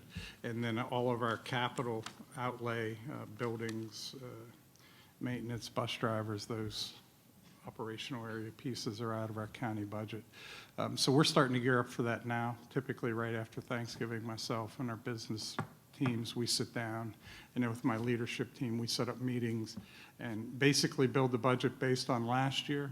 And now we should have had a state budget July 1. They still haven't passed one, and we're almost to Thanksgiving. So we're getting a little nervous on this one. So basically, our biggest thing is looking at our numbers. North Carolina implemented a K-3 class size initiative, so they've capped class sizes, which obviously created some angst with classroom space as well as teaching staff. This year it's kicking in. It's 3 kids, kindergarten, first, second, third grade. And so we have a little over 18,600 kids, so that's a lot of extra classrooms and teachers. And with the study we went through, modular classrooms are a bad word in my county. So my leadership and team, we put our schedule out that we need to follow. I have to have my budget presented to my county commissioners. They like to see it by the end of February. They typically vote on it by the end of March. But the county manager and I and the commissioners and several of my board members will sit down for that month and have what we call working groups. We have 3 on each side. And we normally have obviously it's the maintenance budget, school budget, and the supplements for the teachers. And so we go through and with the board, we look at our wish list, the high priority areas, the areas we see that we feel we need to cut. With the funding cuts at the federal dollars, particularly the title money, that's a huge concern for us this year because we are a high poverty county. We get a lot of title money, and that's tied into a lot of people. And so we're starting to really take a hard look at our thresholds. We're trying not to impact student learning. But anytime you start getting in it, you're cutting people. This is going to be our first year that we're going to have to make some significant people cuts. My background in special education in North Carolina, they fund our special education to the state average, which is about 12, I think it's around 12.9. We're right at about 15%. So I'm losing a significant amount of money every year, and with the federal government cutting back some of those things, we keep very close eyes on that. We have a developmental day program in the county that we're extremely proud of, and they really, and I know you guys have a specialty program here too, and we took it in the teeth last year in that budget because they upped the threshold on the requirements to get those dollars. So we're trying to get as creative as possible, but we go in with a wish list, very transparent. I've been saying every board meeting this year we're looking at cuts. We've started talking about that towards the end of the last school year, that I went out to my principals, look, I don't want to have to come and say, I need X amount. I need you guys to start looking at where we can cut some of this off. Thank you. I have one more question. Yes, So ma'am. I apologize, but I just want to get to that. Staff morale, as I'm sure you know, is heavily influenced by the superintendent. Can you describe the actions that you would take as our new superintendent to help improve staff morale across the district? As I tell everybody when I talk to them, I forget my own name half the time, but I like getting out. I'm a social person. But coming up through special education and always rooting for the younger guy, and I consider myself a cheerleader. I speak to everybody, most of my people, and Mr. Larry, one of our custodial guys, and I'm in early, and he always makes first pot of coffee. And we always talk in the morning, and he said to me one day, he said, you didn't even realize you walked by me in the hall the other morning. And I kind of looked at him, he said, I knew you had something on your mind. But when I get out in the buildings, I speak to everybody. I try to take care of those that are hardworking behind the scenes people. So we do a lot for them. We're getting ready for our Christmas party that we host. I don't use district money for that. We pass the hat around within the principals and leadership staff. Last year after the hurricane, when that hurricane came in, I got a lesson on hurricanes, and it was my 4th one. Federal aid doesn't come into the eye, hits the coast, and the eye stayed right off Wilmington for 3 days, and I lost power. And with 32 buildings, and they had delivered all our food the week that hit. And so I rallied all my maintenance staff, my leadership team. I had 5 board members with. We were out in the middle of that storm going building to building, trying to get generators on. And then we had a picnic afterward. Our sheriff that owns a big hog farm gave us 2 pigs that we had a pig roast. And you'd have thought we gave people a new car. So within my budget, I normally budget about $300 a month, and I get $50 gift cards, and it's just, who I catch doing something good gets a gift card. And it's amazing when I walk in, they'll all get a smile. You got those gift cards with you? Yeah, I have those. But, just trying to do some little things. Most of those will tell you just the fact that you say good morning or hello. And I try to remember names, but it's a little difficult. Thank you very much, Dr. Dunsmore. Thank you. Okay, And could I add one more thing? yes. So my wife's a secretary in the special education department. And coming up in Pennsylvania, I was a special ed director, and she was the assistant for the neighboring school system. And we don't talk business at home, but everybody knows my wife. They know who to call when they need something done. So that always helps, and she's a sweetheart. And when I'm being gruff and mean, she can smooth the path. I do the same at home, too. Thank you. Okay. The next topic that we're going to dive into is curriculum and instruction. So Mrs. Berenborg has a series of questions. So what does the term academic leadership mean to you? And can you give me an example of how you have successfully led a project within this definition? So academic leadership is, I want to gauge that on the success of the students. Obviously, we're bound to test scores. North Carolina, it's 80% proficient, 20% growth, which I'm not happy about, nor is anybody. But one of the things that I talk about, and I'm very fortunate, I have some very, very gifted people under me. As I said, my curriculum director is just absolutely fantastic. But what we try to do is get kids to be successful. We're doing a lot of work with our principals. We have those high-flying kids, and we have those low flyers that everybody focuses on, but we're trying to get the instruction differentiated. If I'm on that bubble, how do we push those bubble kids over? And how do we differentiate it to get those on the bottom caught up? And what we've been doing a lot, as I said earlier, is looking at partnerships with businesses. Not everybody's, North Carolina, at least since I've been there, it's college ready. They pushed everybody to go to college, and it's not been successful. And we're trying to do more with getting students engaged in their own learning. So rather than an IEP, if you're a special education doing, it's your personal education plan. What do you want to do? And we've been fortunate with a lot of the information we've been using with our title money, bringing in things that are helping those students get engaged with that, allowing them to use their phone and track their own test scores. It's amazing when the data comes out and you sit down and go over with the students. And we're doing this in elementary. Here's where you scored. Here's where you need to do better. And we're creating charts. And so we have those celebrations with those kids, and it's more, I think the biggest impact with that is it's been transparent now. It used to be, if you went into a staff meeting, you didn't call out the teacher's test scores. Well, we post them all now. If you don't like them, change them. But we're taking ownership. So that's the message we're trying to send to the students, that you control your future. And so we measure that by success. I don't get hung up a lot on the test scores when they come out. They are what they are. We dive in and look at where we want them going and where we want them to be. But we've been targeting then those teachers that they may be deficient, say, in math. And we started doing teacher leaders that we pulled out, our best and our brightest at elementary, middle, and high. And then those teachers that are struggling, we have an academy over the summer. We give them a stipend, but we have people now that are requesting to come to those because they want to get better in what they're doing. So I think it's just changing that message. It's just being a cheerleader. A lot of that, I'll be honest, the business aspect.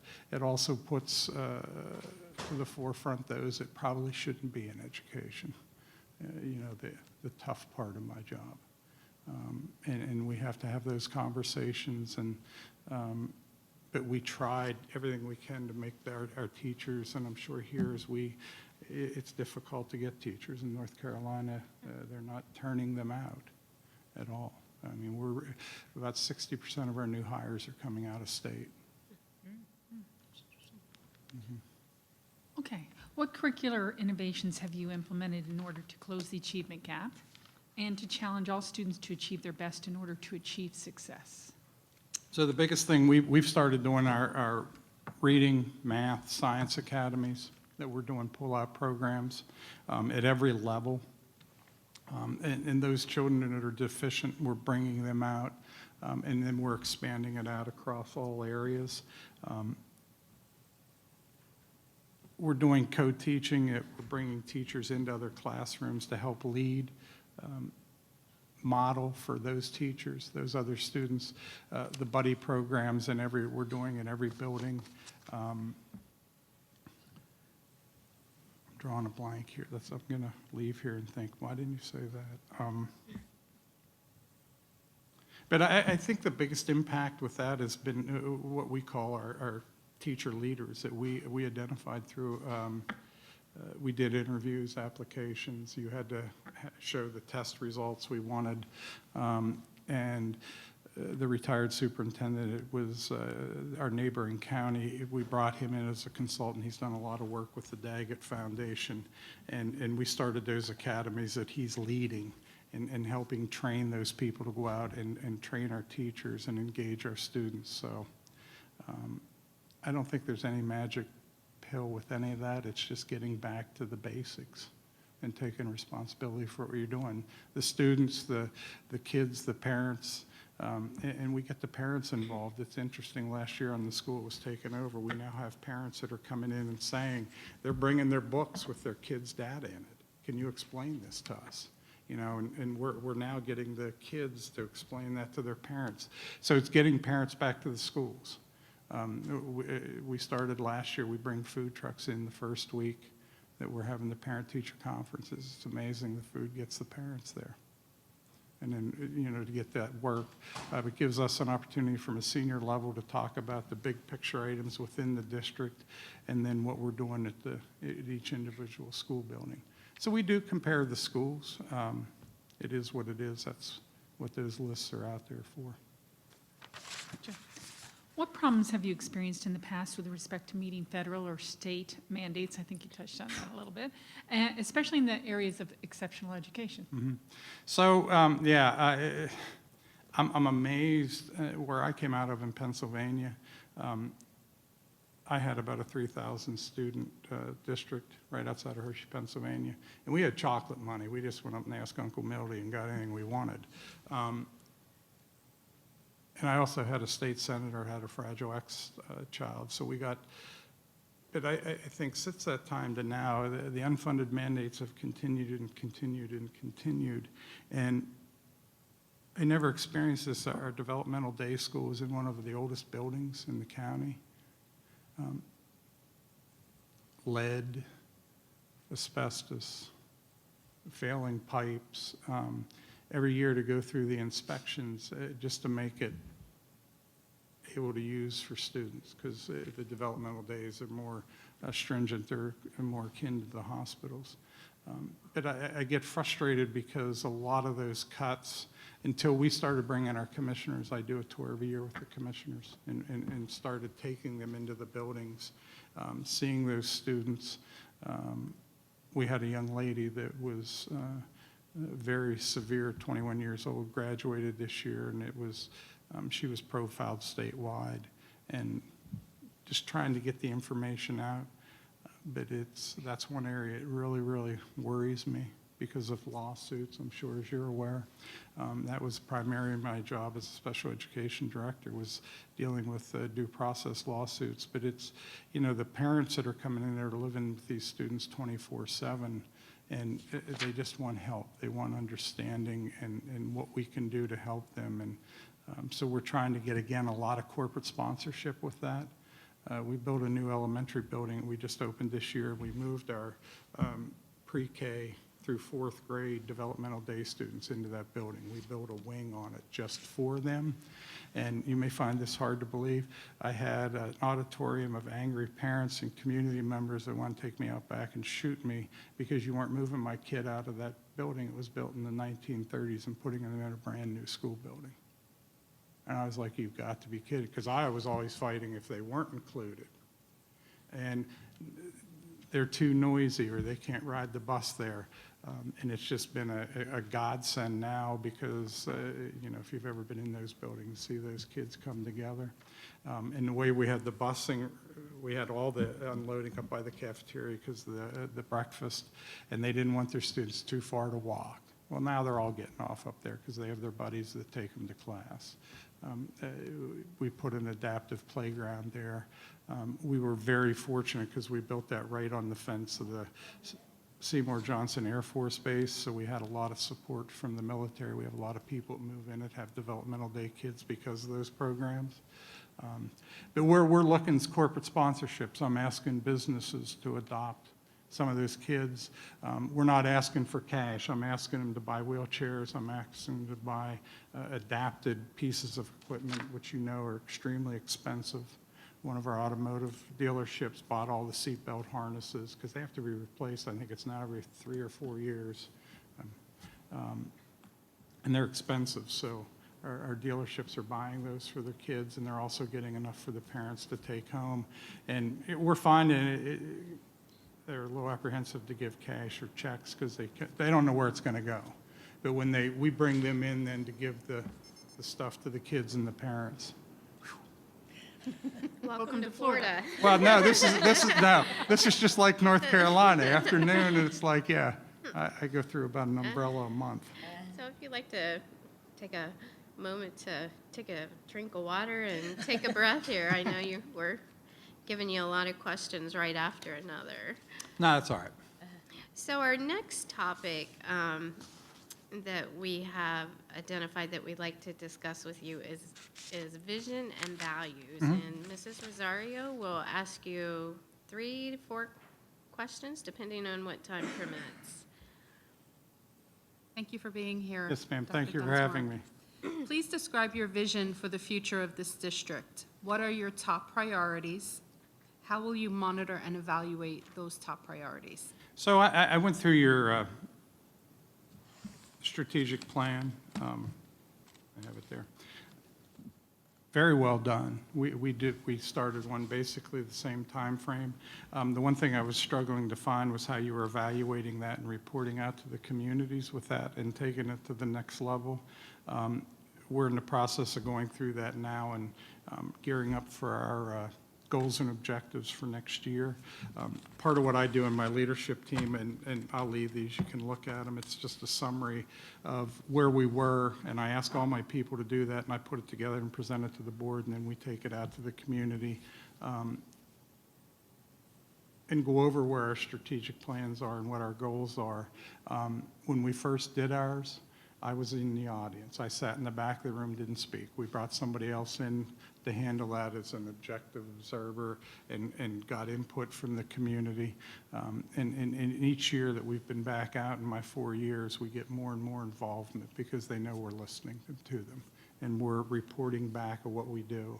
And if we don't do it, we're called out on it.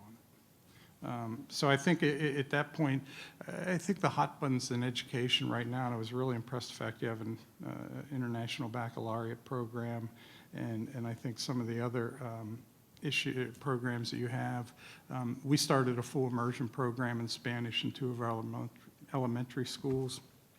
And we're gearing up, we're bringing in a Mandarin Chinese teacher to start an immersion program in Mandarin Chinese next year.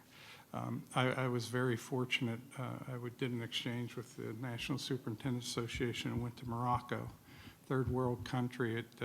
School buildings didn't have running water or electricity, but kids in elementary are learning 3 languages. French, because of the occupation years ago, Arabic, and English. And these kids couldn't wait to talk English to us. And so I think the school choice is a huge issue, the magnet programs. Our industrial model is sitting in classrooms. And I have students that come to me and they'll look at me and say, Doc, you know, why? Or I'll come in and sit down and put my cell phone out and they'll laugh. Oh, you're going to get suspended, or you're going to have your mom come get your cell phone back. And why can't we use it? Or how many times a day do you Google something? And why do I got to listen or learn this when I can Google it? And I don't know if any of you ever went to any of the Google headquarters. And that's what I've been sending people out to see that. We need to listen to what industry wants and change the way we teach, because our kids are doing it. And last year, we had to buy textbooks because my community wanted textbooks.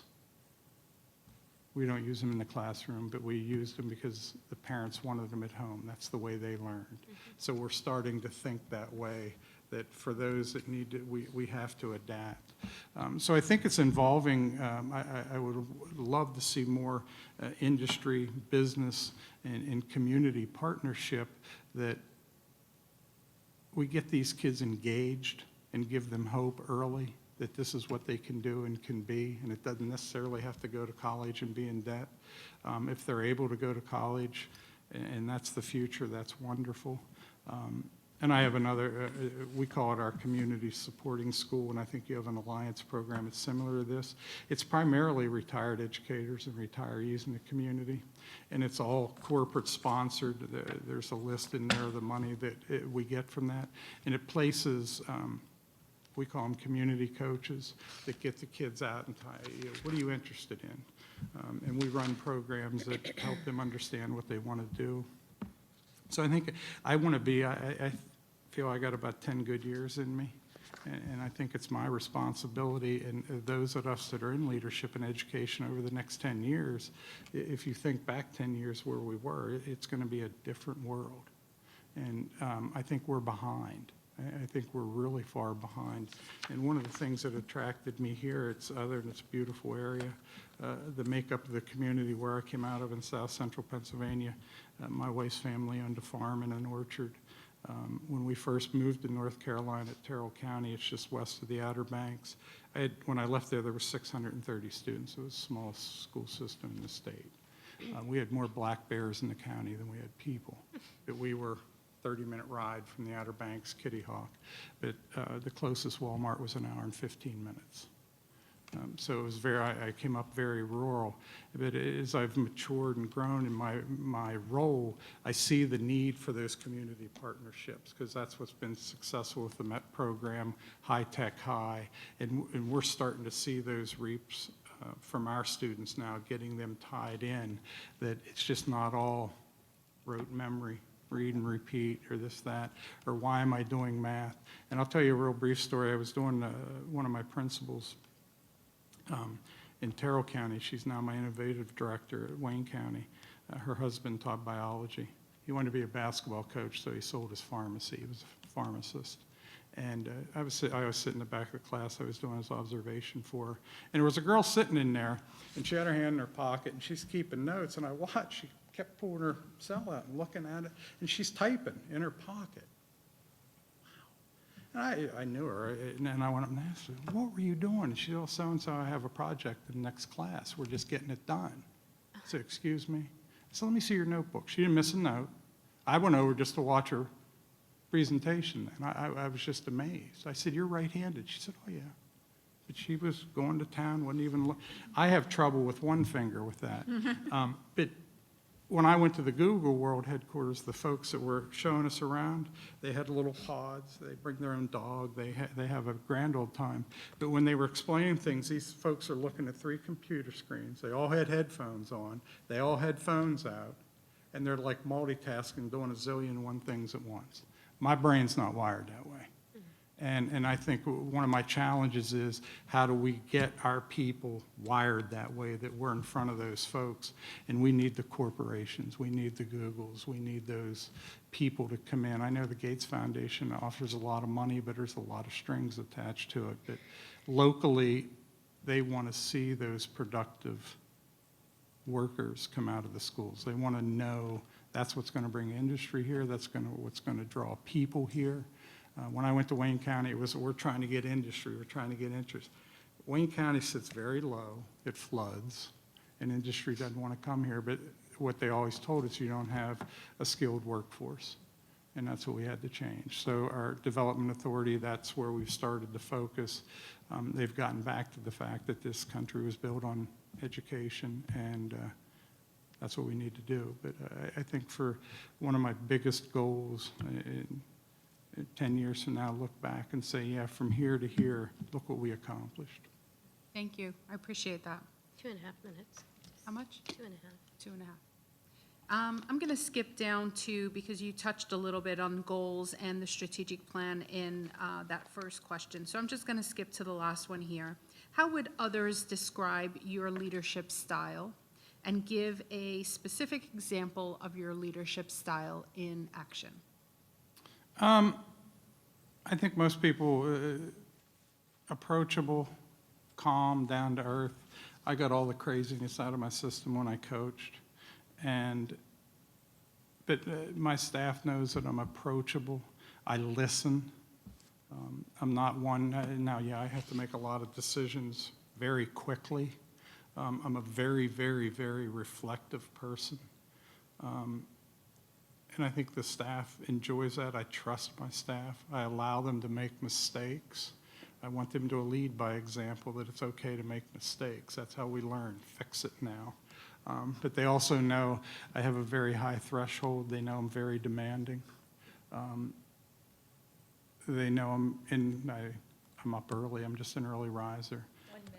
And I drink coffee and eat a lot of protein bars and do what I need to do. Very hands-on.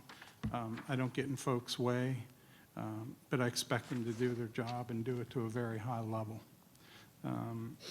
So as far as an example, and they'll also know, we put sod out in front of our district office last month, and I had people pull up, it's like, what are you doing? I was out there with a suit moving sprinklers around. Because our yard crew, I don't know where they were. They go all over the county. I said, look, we just spent $10,000 on sod. You can't let it die. So, you know, as I said, during the hurricane, you just do what you got to do. I'm no different than anybody else in the county. Thank you. you. Appreciate that. Thank you. We're on to our last topic. We're almost Okay. there. And I have something very much in common with you. I drink a lot of coffee too. I probably need to eat more protein bars though. If you could, so Mr. Larry makes mine. I think I'm about the only one. I have my own pot because I drink it so strong. Yeah. And my grandmother always taught me that I wasn't allowed to put milk or sugar in it. And if you don't drink it the way it was brewed, you shouldn't drink Well, it. now we have 3 more things in common. Okay, so let's dive into board relations. Yes, ma'am.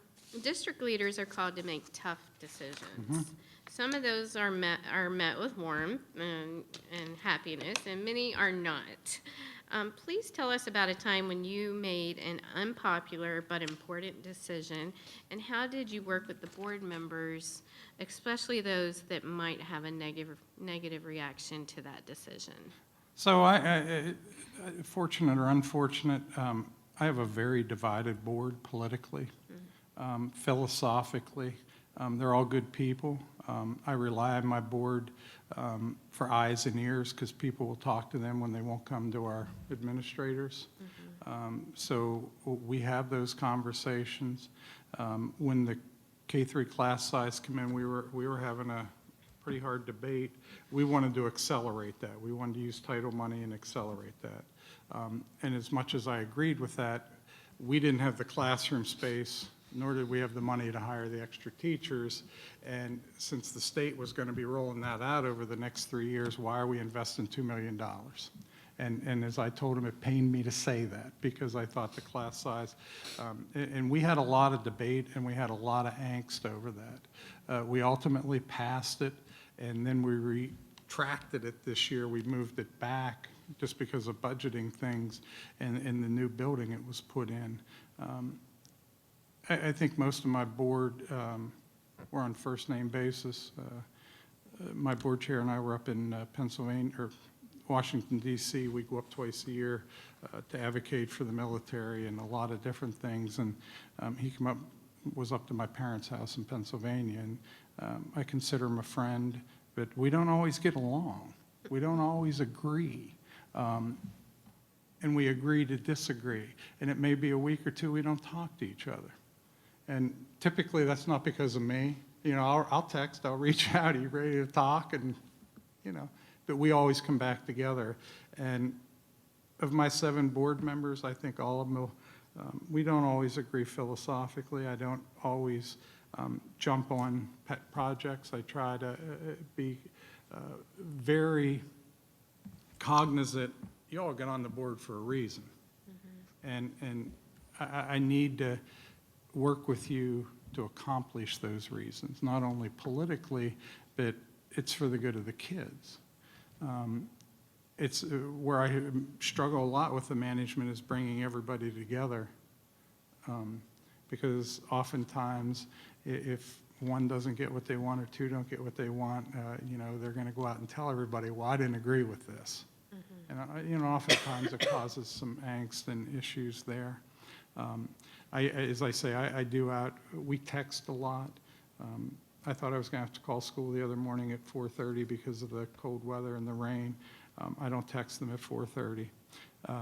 But, I'll send out a text in case you get called. There was no ice on the roads, just trying to give them heads up on things. Things that they want, and that's something I would ask you, what are your things that you need me to make sure you know? Obviously, if we have threats in the schools, there's things that I don't bargain on. We've had a lot of those this year, just calling in crazy threats, and my sheriff's department's been going crazy. So I text those things out. I do a bi-weekly summary report, just these are the things we've been working on, here's where we're at. These are the things on the horizon, just to keep them in front of the ball a little bit, and what's coming up at the next board meeting. They call me, they text me. I think oftentimes, it described to me once like a middle school relationship. It's good when it's good, but there's bumps in the road.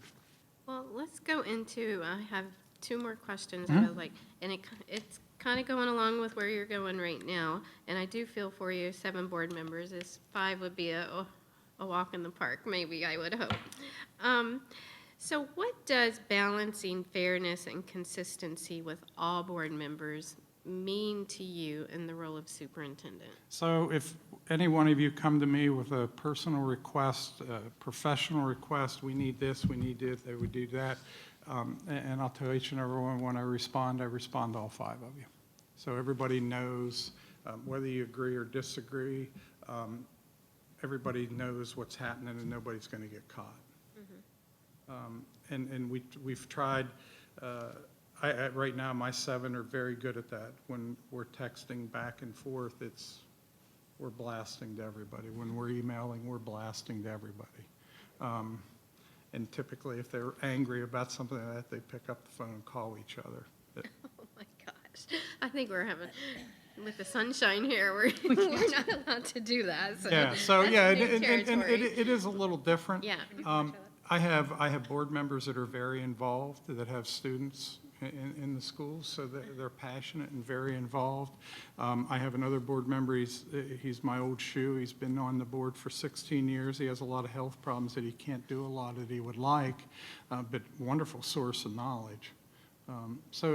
I think it's using everybody's strength, but there's a lot of things like I go into Walmart and you'll see somebody pointing, one of the kids and whispering to their mom, and I'll walk over and talk to them and say hello, and it's like, oh. But they aren't going to come and tell me things. Right. Normally, a lot of the complaints are coming through Facebook, and I rely on you guys for eyes and ears that are out there. It's going to take me a few days to learn the lay of the land here until I know some of those nuances. But I think we're all professionals, we're all adults. I would hope we're all here going to put our students first. I'm not always right, I make mistakes. I own up to those mistakes, and Okay, great. All right. Building and maintaining trust with board members is vital to a successful superintendent, which you know. How do you think trust is built and maintained with board members? And please provide some specific examples of how you have built and maintained trust between you and your board members. I try to do what I say. I had very good mentors. Don't tell board members you're going to do things if you don't do it. I think that's true in anything in life. There's times that decisions are made and I have to go back and do some splaining. But, you know, there are decisions that have to be at the time. And I think it's an ebb and flow again. There's, not all my decisions are going to be popular. And if we agree to disagree, I'm one that wants to talk about that. How do we fix this? How do we make it right? One of my board members, his wife was on my cabinet when I came there. She was used to a different level. She was able to retire. She ultimately retired. He wasn't happy with me about that because he claimed the former superintendent promised her a promotion. I said, well, then she would have been promoted when he was on the way out the door. You know, don't expect me to come in and on a promise. Right. And he and I talked through that. His wife was angry for a lot of time because we were filling positions then that she felt she was better suited for. And she may have been. You know, when the positions are open, my job is to hire the best and the brightest that I can get in there. We always keep that an eye to make it the makeup of the population of the county. We look in-house, we look out-house, or out-of-house. So there's a lot of those things. Most of the disagreements we have, it's silly things. I'm very proud of the fact of what we've accomplished in my time. My time there, that we've gotten over. Time. Yeah, gotten over a lot of those things. But I think the biggest thing, and part of the reasons, I think leaving a system, it's going to be extremely difficult. I got a lot of blood, sweat, and tears in that system. But I also recognize timing, when it's a good time. And I told a lot of my folks going into it, when you go into moving attendance lines in these studies, it doesn't end well for superintendents, you know, because of those decisions. It doesn't end oftentimes really well for board members. But I think that, and there's some of my board members that are very angry with me right now. Dr. Dunsmore, it's been great getting to know you through these questions that we've prepared, but is there anything else that you would like to comment about or leave us with some final thoughts before you leave? We have 5 minutes set aside Okay. for you to go into that, if All right. you like. Well, like I said, what you see is typically what you get. I'm a very involved leader. My wife and I are very involved in the community. It's just her, me, and our little wiener dog that'll be coming here. But as I said, this was a really hard decision. Probably didn't handle it as well as I should have with my notifications, but we're working through that. But I think part of that is the opportunity at my point in my career and where I want to be and what I want to do, not only during the next 10 years professionally, but my wife and I want to get into a community where we can develop those relationships that we can carry it beyond and down the road and somewhere my children and grandchildren can come and visit. And I've done a lot of research on your county. I think there's a tremendous amount of potential here. I'm a pretty low-key guy. I'm very passionate about what I do, though. I love public education. I took a really unorthodox path to get to where I'm at. Interestingly enough, my high school, I had 90 students in the graduating class. We have 2 superintendents. The second best one is the superintendent of the high school we graduated from. So he stayed home, and I branched out, but it would be an honor to serve as your superintendent. I think we could move this district. We moved Wayne County. Interesting, Wayne County, I think we're about 16th out of 115th size-wise. A lot of similarities. A lot of the demographics, the makeups are pretty similar. But there's a lot of hard work to do, and I can assure each and every one of you I will come in and give you 300%. All right, thank you. And the only thing, if you guys want to look through this stuff, that's wonderful. My communities and schools people are great. And we do these things. I just send out these little data cards that they do, that we just pass around to people, and it's just trying to celebrate things we're doing. But I only have one of those. They're a little tight with those on me. And, Take a look at that. yeah, you guys can pass them around. and, Appreciate it. The different things that we're trying to do, but I'm excited about the opportunity. Well, thank you. Well, we appreciate you coming to Indian River County, and we appreciate getting to know you. We are, I don't know how it is as a candidate, probably being number 5, but we have one more interview to get through, and then we'll have our citizens' input, and then collaboration with the board, and I know Dr. Brown will be in contact with you Yes. here in just a couple of hours. All right. So we appreciate your time and Well, I coming out thank today. each and every one of you for your time. I know you've had a long day. Thank you. Sir. Yes, thank you.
Call this meeting back to order.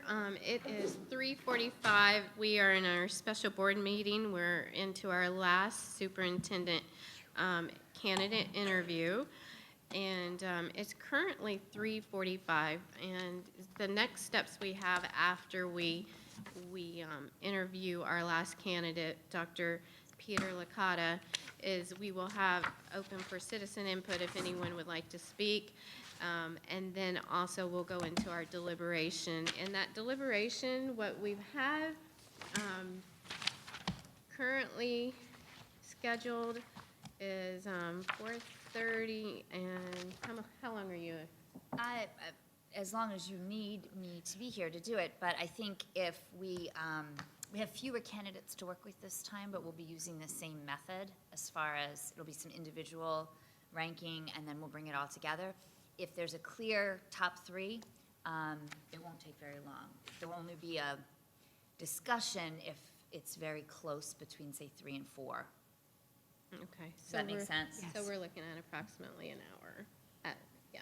I'll try to move you through it as quickly as I No, can. it's not to rush. We're just trying to coordinate our days because all of us are here, most have younger kids and we have other things that we're trying to plan outside. So we're just trying to get a frame here. So at this time, what we're going to do is we're going to welcome in Dr. Peter Licata.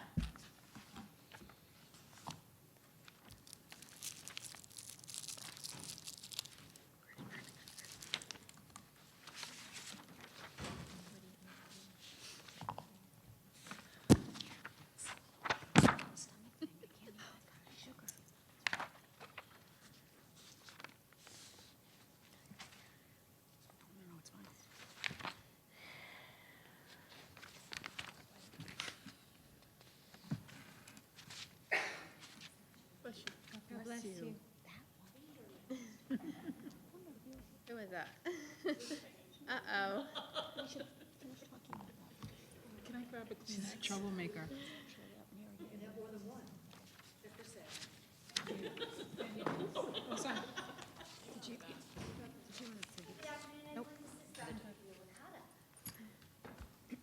And that's going to be your seat. Hi, I'm Suzanne, I'm just the Children that are lawyers. I'm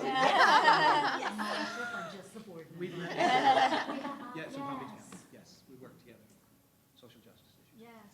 Tiffany Justice. Yes, again. Yes. Hi, Terry Marbork. Nice to meet you. Nice to meet you.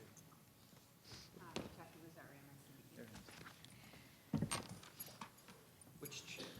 Either Right one? there. One that says hot seat. It's not that hot. Oh, so welcome to Indian River County.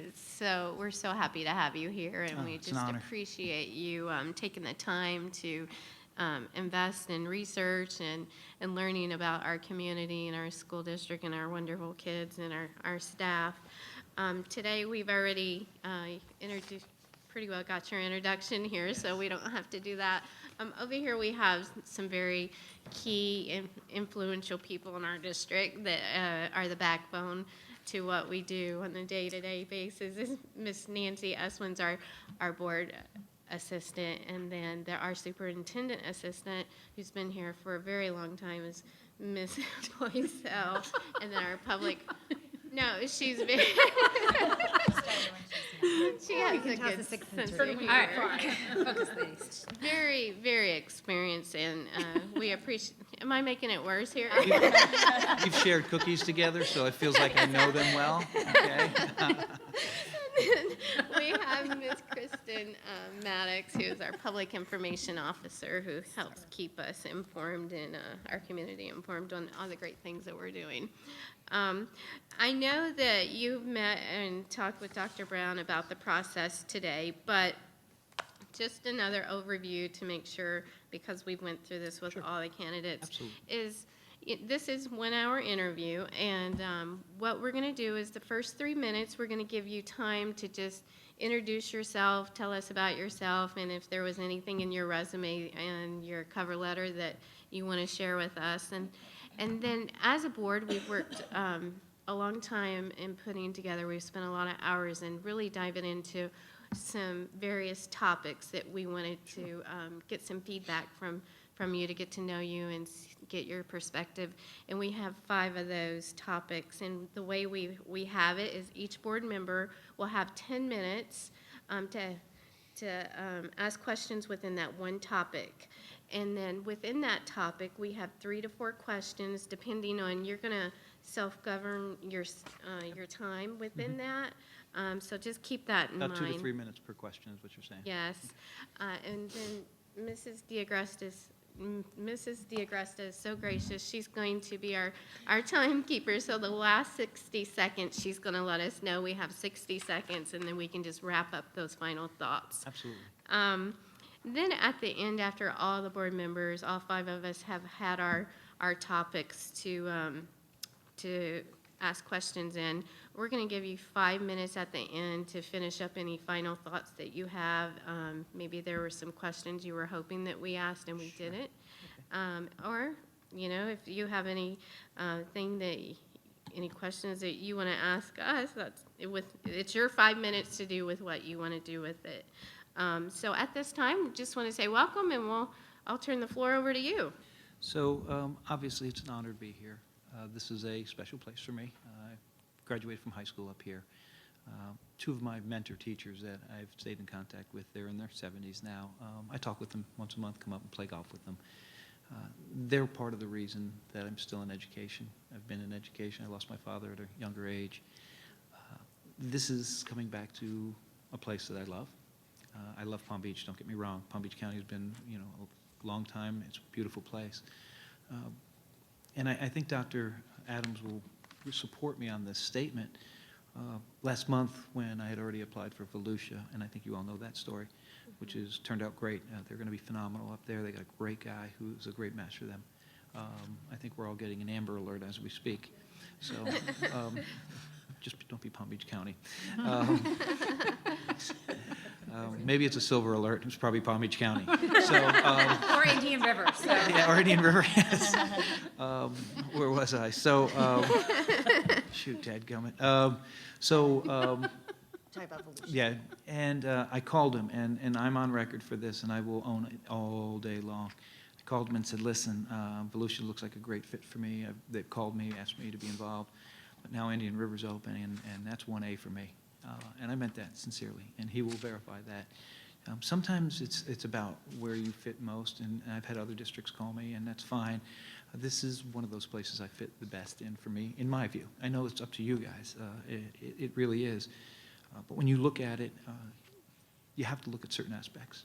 And what I bring to a district is a lot of experience with a larger district. You know, I have 59 schools underneath me right now, and it's a large place, but we keep it small. We keep it very small. But more importantly, it's a place I want to spend a lot of time with. And I said this in Volusia, and I'll say it here.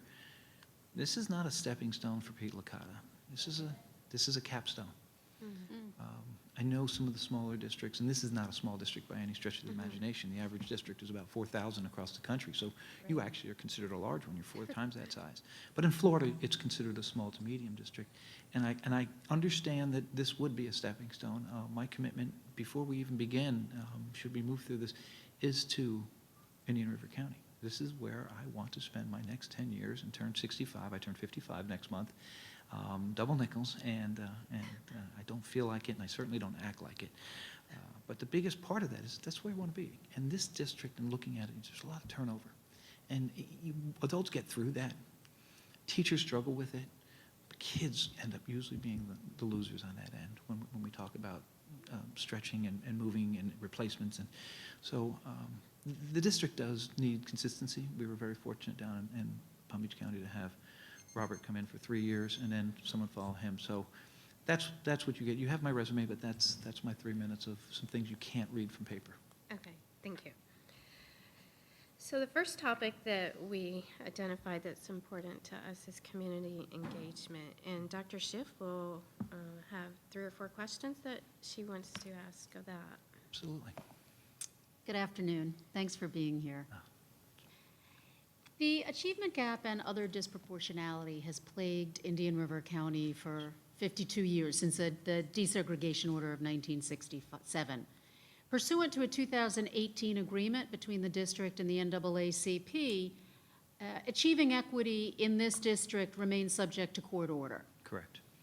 Please discuss your understanding of the issue, its implication for the district and the community of Indian River County, and how you've dealt with this in a previous position. So I'll frame this question with my knowledge of where you are, and then I will frame the other half with what I've done in my previous experience. Indian River County, 1967 is a long time ago. What you have in this district is an almost there, and sometimes you step back a little bit. I know the administration side of diversity has been met, gave sort of reprieve a couple of years ago, but right now you're dealing with student achievement that's not there, and teachers as well. Let's talk about student achievement, which is the gap. I mean, you have a middle school that's not far from here, and I won't say specific names, where 30% of their population is African American and 40-some% of that population is white. Why are the students that are white achieving at 78% in science?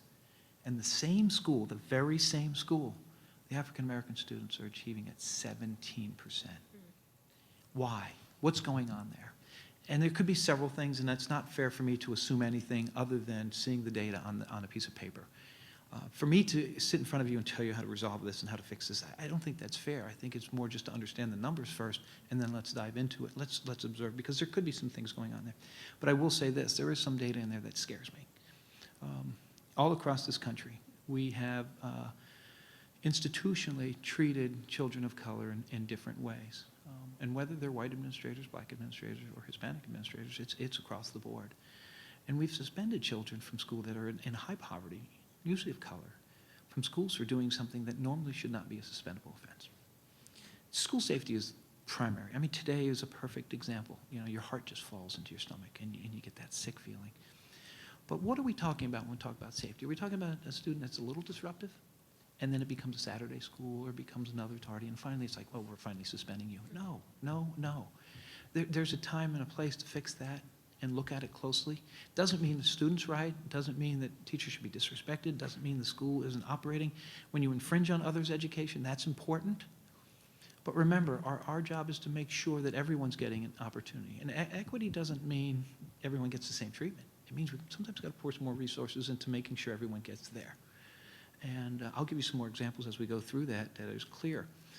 Closing the achievement gap was one of my, and I think about a minute left. Closing the achievement gap has always been my feather. When I arrived at Olympic Heights High School a week before, superintendent just kept moving me here, make this an A school, make this an A school. Little hard on the nerves sometimes, but graduation rate was 67%. Our African Americans were at 51%. I'm like, how? How is this happening? And I got there and it was a culture issue. It wasn't a student issue. It wasn't a teacher issue. It was a general culture issue. What I found is there were a lot of anger on the campus. There was not a lot of places for people to be, the SEL that is so popular now, wasn't there back then. We're talking 13, 14 years ago, 15 years ago. When I saw that, I knew culture had to be the first thing I fixed. And we weren't going to go ahead and fight fire with fire. We're the adults. We are the educators. By the time I left and 4 years later, graduation rate was almost 90%. I really tried to get it at 90 total for all students. And for the African Americans, it was over 80-some percent. It was about 81 to be exact. I wish I could have had more years there, but then I got moved to director of curriculum because we were having some curriculum issues. So it's great, but I put my feet in there for 4 years. That was huge for me. Another part of it, closing the achievement gap, and I'll squeeze in this in another place as well. We had a lot of academies in our district. We had about 140 of them when I was put over choice. Again, moved over choice because it was very elitist in so many words. I was able to double that number without adding to the choice budget, double those numbers of academies, and open them up in the schools that were not usually available for the choice academies. Not only did it save us in transportation, because we're a pretty good choice district, actually we're the best in the country, and there's a lot that I can show to prove that, but we were just doing favors for children that could afford transportation or had that ability. And we had a whole pocket of students in certain areas that never got the opportunity to go to a choice academy, never go there. Maybe they liked construction, maybe they were a computer scientist, maybe they wanted to go to medical. So I opened up about 14 to 15 medical academies within 3 years and opened up 3 Marine academies from the Department of Defense, which nobody gets, Marine academies. So we got to a place where I divided up our district into 5 sections, east, south, north, west, central, and every area had multiple academies. We had multiple medical academies there. We did not have the shift of kids moving around because choice can get tricky. It can hurt you, and it hurts it in some districts where you're starting to take high-end students from areas where they could really support their school, and now one school that could use those strong academic students are no longer there. That's hard. It's a smaller district here. It's much more manageable. It's actually, I've been very excited about looking at some of that. So that closed the achievement gap immediately because now we have college and career ready. We have kids getting those virtual credits. We have kids getting those industry certifications that would have never gotten them anywhere. And then there was finally, and I'll get more into that and some other questions, and then there finally was the master schedule review. We went into every high school and every middle school and said, wait a second, why are only certain types of kids being exposed to certain types of classes? Why? Well, it's teacher-driven. Well, that's great, it is. But let's look at some of the data. I have a child here that maybe have misbehaved a little bit, but right now they're level 3s and 4s, and you're keeping them out because of their behavior? Let's put them in classes and challenge them. So we were able to diagnose every school, make sure we had every student that should have been in those AP, IB, ACE, and industry cert. Palm Beach County leads the world in ACE as well, Cambridge, test taken and diplomas. Because we looked and said, give this child a chance. We have an opportunity to move them out if they're not doing well, but let's give them the chance, let's expose them, and let's get some extra resources because those programs earn money back to the school. And let's make sure that money is being put back into that school where it's not taking from any budget, it's not taking from anyone else, it's from that school.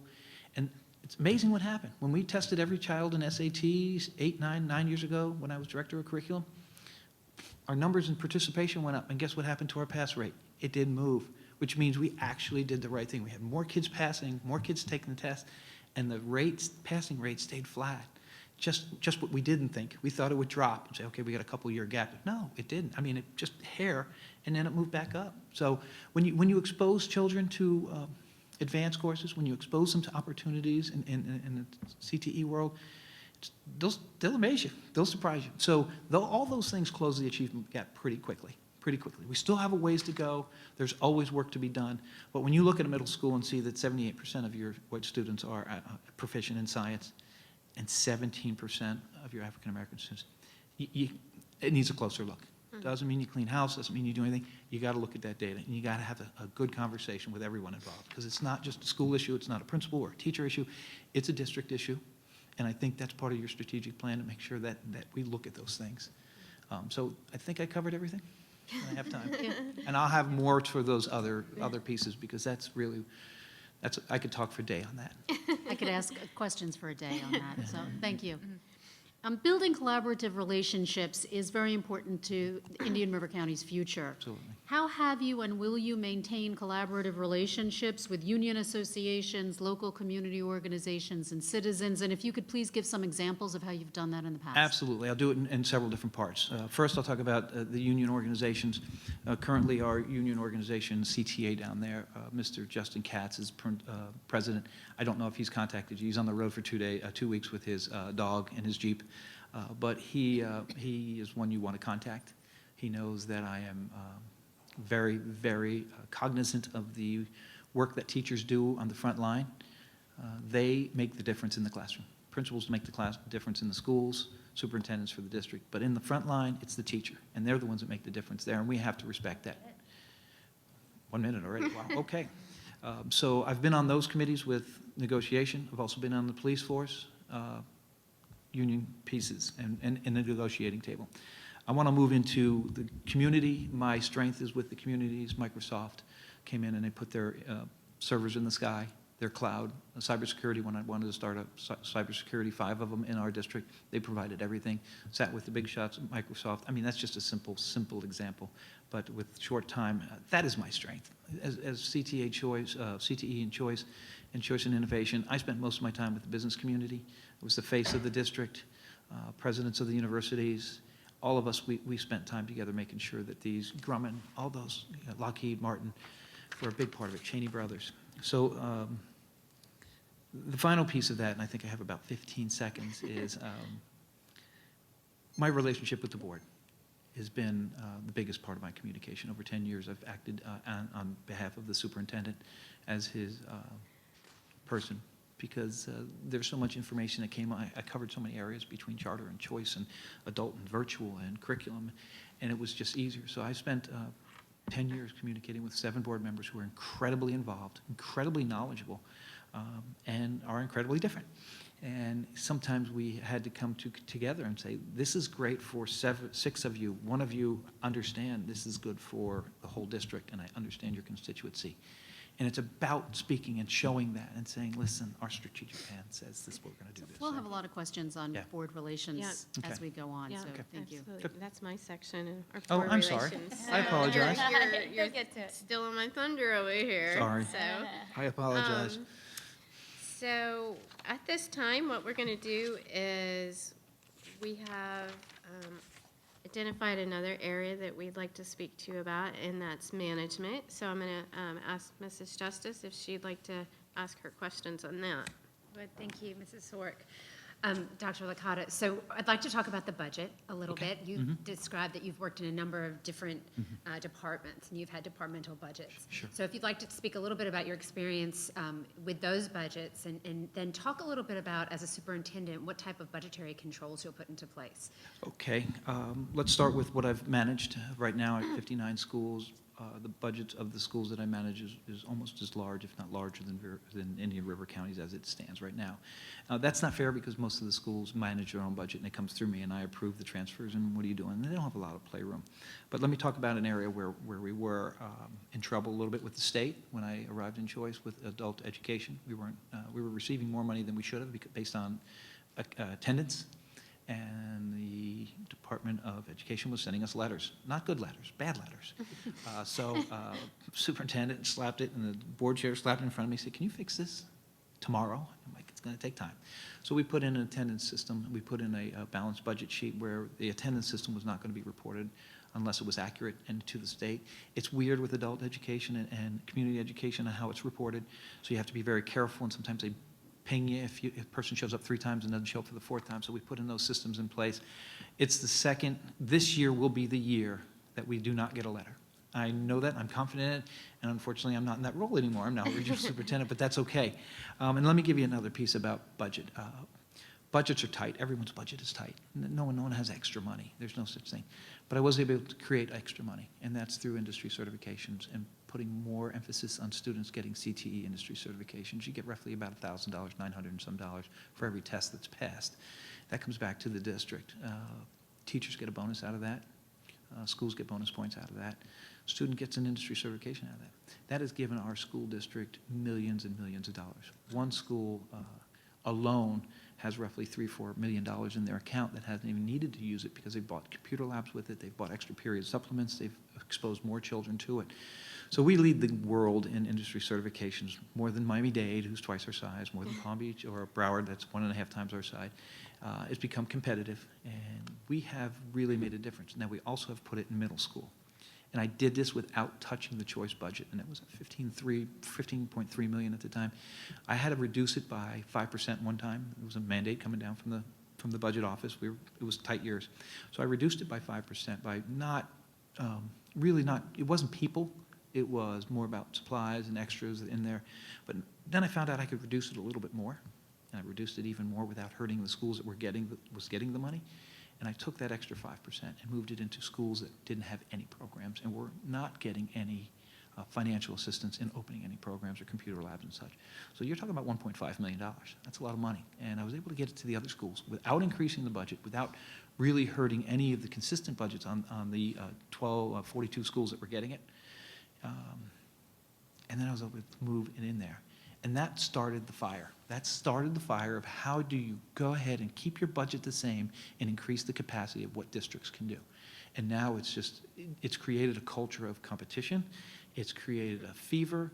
And it's fun to sit back and watch. And there's a reason why 15,000 parents show up on fairgrounds for one night to get their students into programs. Even if it's their home school, they still have to apply because it's just it's wonderful. It's wonderful, it's competitive, and didn't raise the budget. So there's 3 pieces of that for the budgetary piece. Wonderful, thank you very much. Mrs. Zork is going to speak with you a little bit about relationships with school board members. I'd like to ask you, from a management perspective, how will you keep board members informed day to day and in between meetings? So there are 2 pieces to this. Day to day is what I normally would do is record a voicemail, record a voice memo, and send it out to you. This way you can extract it whenever you want, listen to it. If it's important, I got to call you in order, and I have to call you personally. If it's something good and big that really doesn't mean that we have to make perfect attention, that's what Ms. Maddox is for.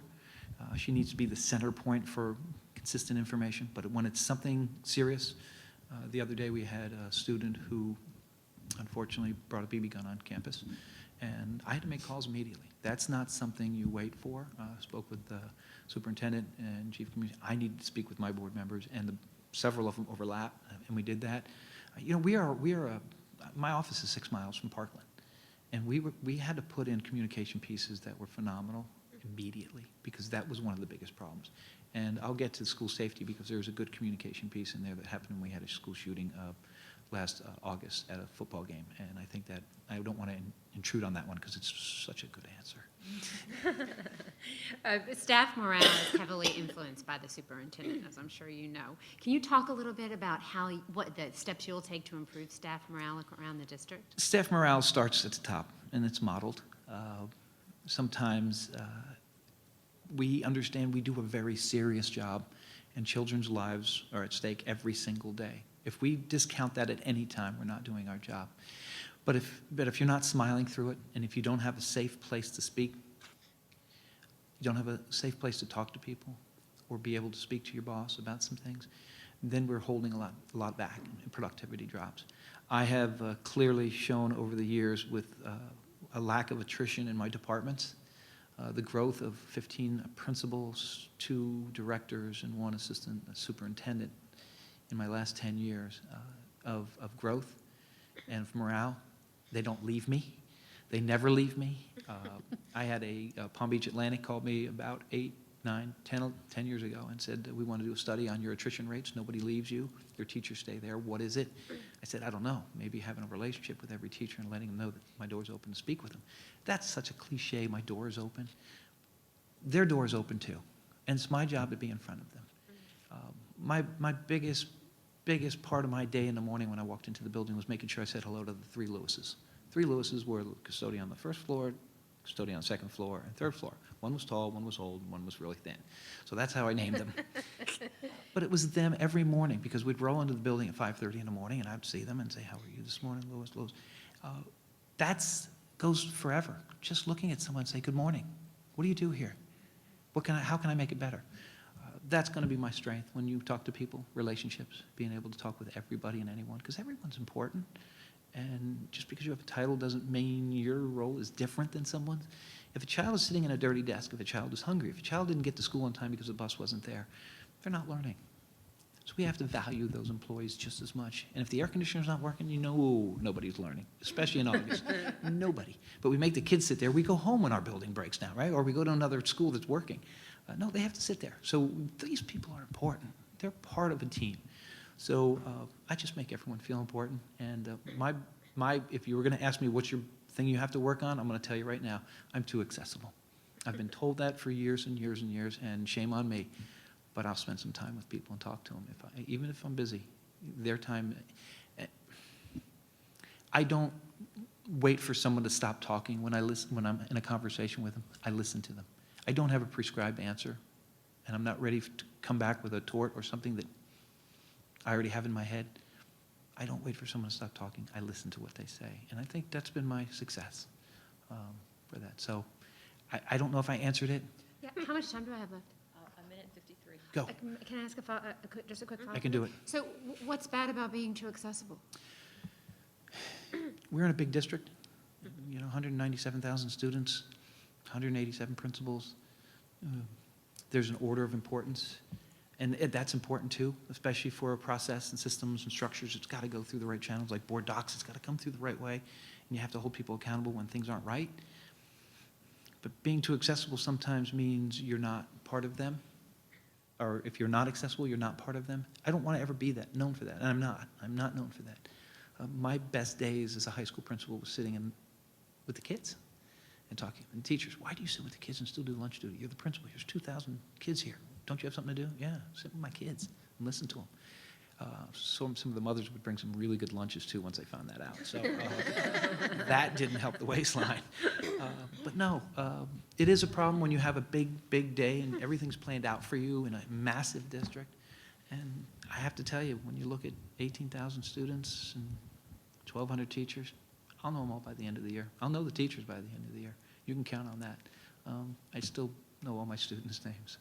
And that, to me, too accessible means everyone got to talk to me. And your time is too valuable. No, it isn't. I just couldn't help but follow up on that. Yeah, and that's my downfall. If you're going to ask it, you got the answer already. So there's some time saved. Nice. Okay. Can I steal some water? You can take a little That's breath yours. here and That's take a stealing. little drink of water. Rubio and- We'll slow it down here. You remember for a that, don't you? second.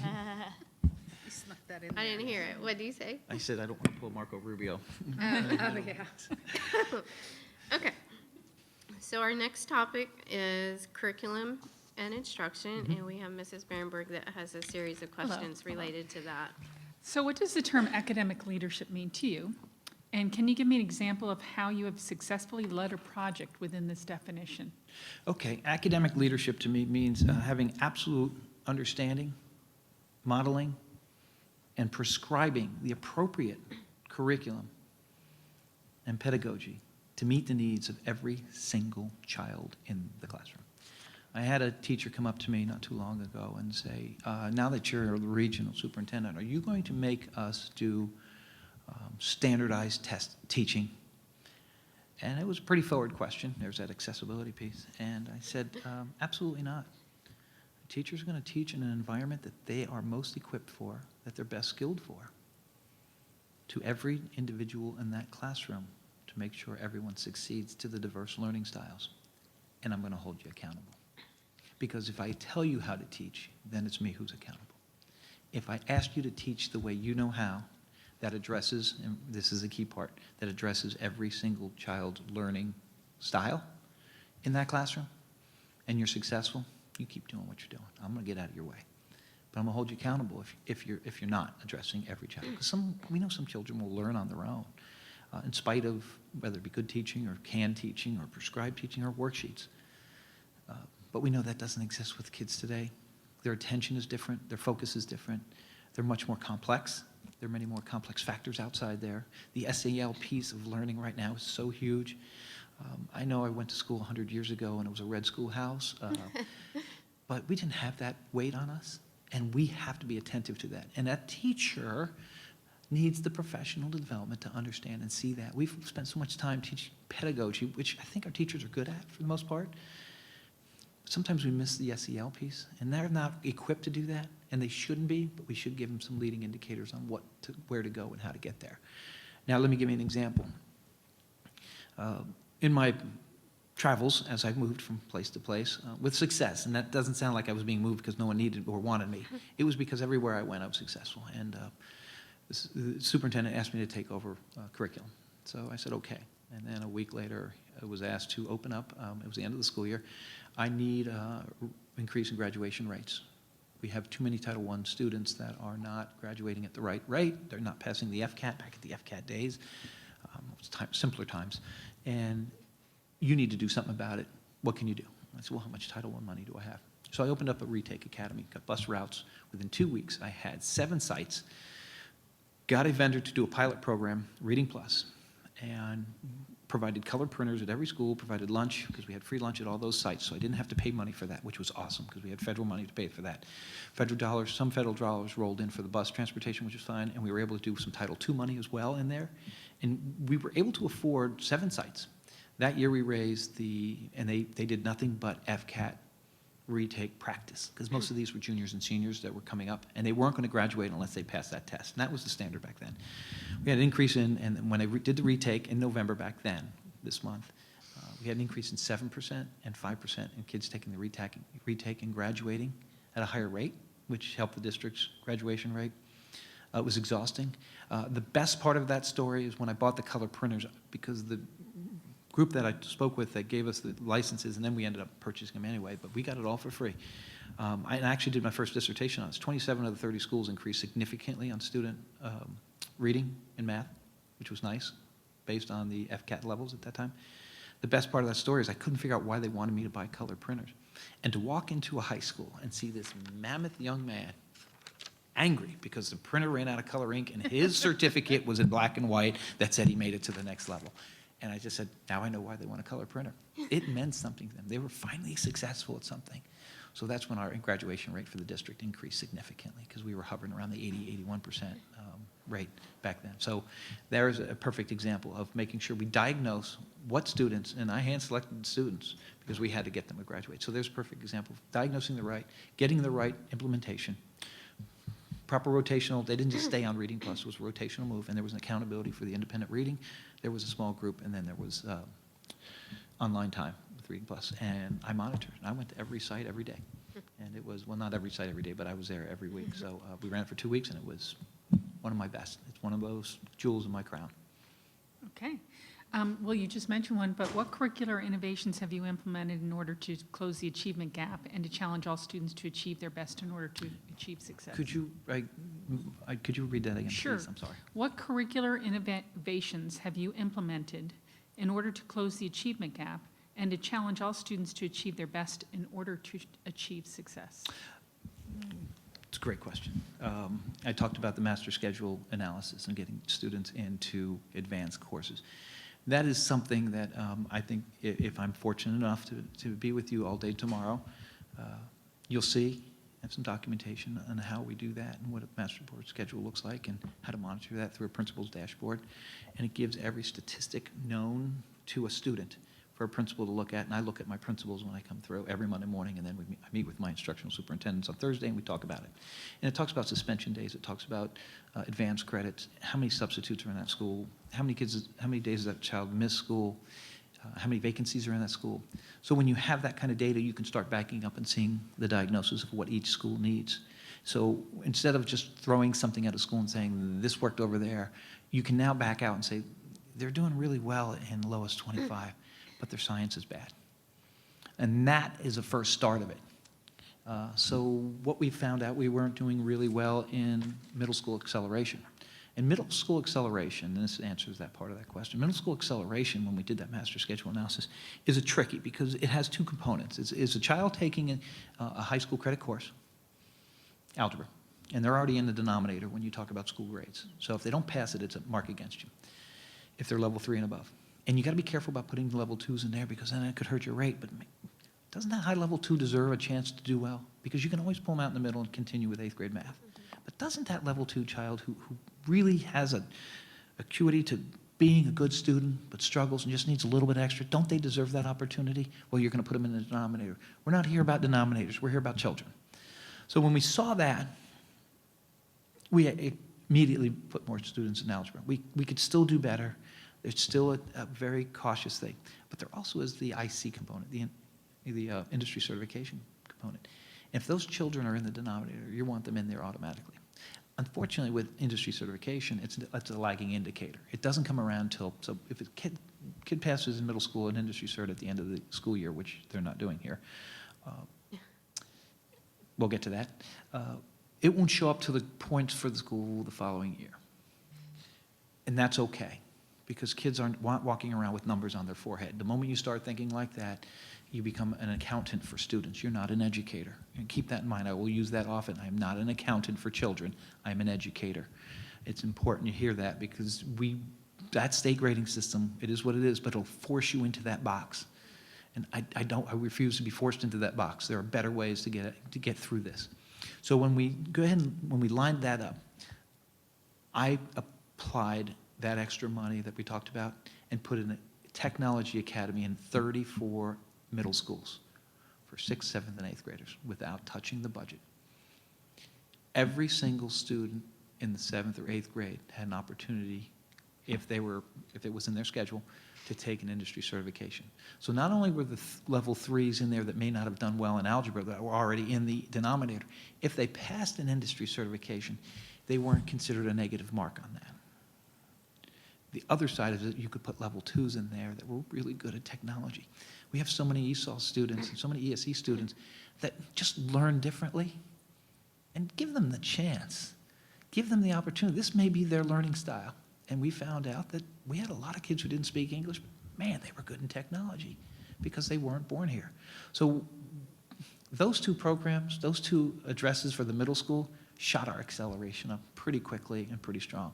And again, it's earned a lot of money for the middle schools. One teacher walked away, teachers get a $25 bonus from the state on that, $50 if it's a .2. One middle school teacher walked away with $7,800 extra in their pay because they had so many kids come through there, which is not the reason we're doing it, but they were able to do so much more. And our highest scoring school, who passed 100% of the tests, and remember, teachers are not allowed to be in the testing room according to state statute. It's someone else that has to be in there. The highest scoring middle school is 99% African American and 99% free and reduced lunch. And when you saw that teacher, you realized that was a star. That was a star because they got everything out of their children. So it was proving that it wasn't a certain kind of kid that could do this. It was every kid that could do this. And that's what equity is about. I'm not sure we have time for my third question, but it had to do with ESC and meeting federal state mandates quickly, 30 seconds. What do you know about ESC? Never mind. I've spent a lot of time at PMH, TMH. I've always been an SED unit every time as a principal.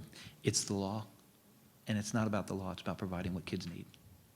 All right, thank you. A lot of good conversation here. Sorry. No, and You've got me excited about some things I really like talking about. I apologize. Nope, we're excited to listen. So our next topic is vision and values, and Mrs. Rosario has a series of questions that she'd like to ask in that section. Thank you, Dr. Licata. Never apologize for your passion, right? Yeah, I know. I do, though. I will.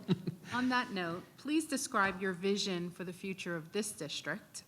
What are your top priorities, and how will you monitor and evaluate your top priorities? So this is the one question I was really hoping for. This is a really good district, and there's some really hardworking people that love doing what they do. I did not meet with outside groups before I came here. I don't believe that is it's not my wheelhouse. This is the group I meet with because you are the group that's hiring me. Didn't mean I wasn't up here a lot playing golf with my mentors and going to dinner with my secretary of 15 years who knows I'm nuts, but she lives up here as well. Wonderful lady. Talking to people, not telling them who I am, just, hey, what do you think of the schools here? Oh, we love our schools. We love our teachers. We love it. It's such a great community. Everything I heard was how great the people are here. I didn't hear about, oh, we need new people, we need to get this, we need to get that. Nothing about it. Nothing about the superintendent. It was all about how great their schools are. The culture here is wonderful. Having a new superintendent come in, who many would consider a local, because going to high school and graduating from Treasure Cove School, it's still scary. When you have this many good people, it's not the issue. It's getting together and getting all on the same page. Steve Jobs had made a speech in 1985, and I'll get through this quickly. And it was when they were competing with Microsoft, and he made a bold move. Instead of putting all his money in marketing on the product, he said, we're going to continue working on making the best product. But we're going to re-emphasize and reinforce and put our money into the culture of our organization, the core values of our people that want to make the difference. Because nobody woke up one day and said, I don't want to change the world, because they never change the world. People who wake up someday and say, I want to change the world, mostly teachers, sometimes they do. So he put a lot of energy, money, and his focus on his people and the core values. And I think the race between him and Microsoft was done then. It took a few more years, it was done then. And we know what his legacy has been. And that has been pretty much my leadership style. It has been about the core values of the group.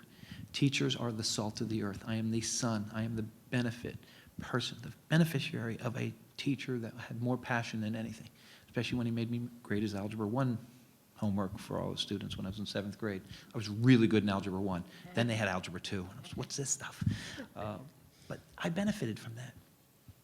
Teachers are the salt of the earth. Educators are. And we're all teachers. I still teach at FAU as a professor. But if we can keep that culture and grow it, and if I can model that, which I've had success doing, you don't come in with a hammer. You have a toolbox. I got one hammer, and I never use it. I don't need to use it. And it's usually on an object before I use it on a person. I think you know what I'm saying here. No, a failure of a teacher who's not successful is a failure of me, and that's how I felt as a principal. And sometimes it's just not there, but you work through that, and you make sure that person lands on their feet somewhere. But a teacher who has all the skills and the knowledge and the drive, and they're not successful, and I'm not supporting them, as a principal, that was my failure. That wasn't a teacher's failure.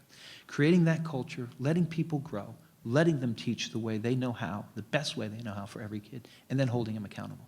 We live in an accountability age, and obviously as a superintendent, you're going to be most accountable. But you don't do that with bad people around you. And you don't do that with people worried about where they're going or who's in charge. You let them be them. Let them be successful in what they do. So I think what you have here is incredible culture and just some adjustments. You need a little screwdriver tightening here. You need a little sandpaper here to refine some edges. You get a lot of C schools. Don't come in with a hammer on a C school when they're so close to a B and they'll soon be an A. You have a B school that should be an A. Don't come in hard. Come in with eyes open, ears open wide, and talk. What do you need? Because it's not working right now. What do you need to make it work? And if I give you those things and it doesn't work, then we got to talk about it. Then we got to talk about it. But you got a really good school district here. You guys are what, 4 percentage points, 3 percentage points away from being an A district? You know, you just move some of those reading scores or science scores and just there, you're halfway there already. When you do a calculation against a comparison against those other school districts that are this size, you guys are right there. Just a little tweak here, a little tweak there. Next thing you know, you're an A district, and it should never change because we're not injecting just one-time, one-hit wonders in schools. You're putting sustainable processes and systems in the schools to get them there and understand that that's the way it stays. You can throw everything at a school and make it go from a D to an A or a B, and then what do? What does everyone do? Yank it out. Next thing you know, it drops to the floor because you didn't put a sustainable practice, educational practice, or a system in there that everyone understood. And that starts with culture. It doesn't start with coming down with a hammer. It starts with culture. It starts with listening, watching, and learning. Because everyone's doing a great job here. Let's just tweak it a little bit more. Thank you. I'm going to move into this next question. If you can please explain the purpose of a strategic plan.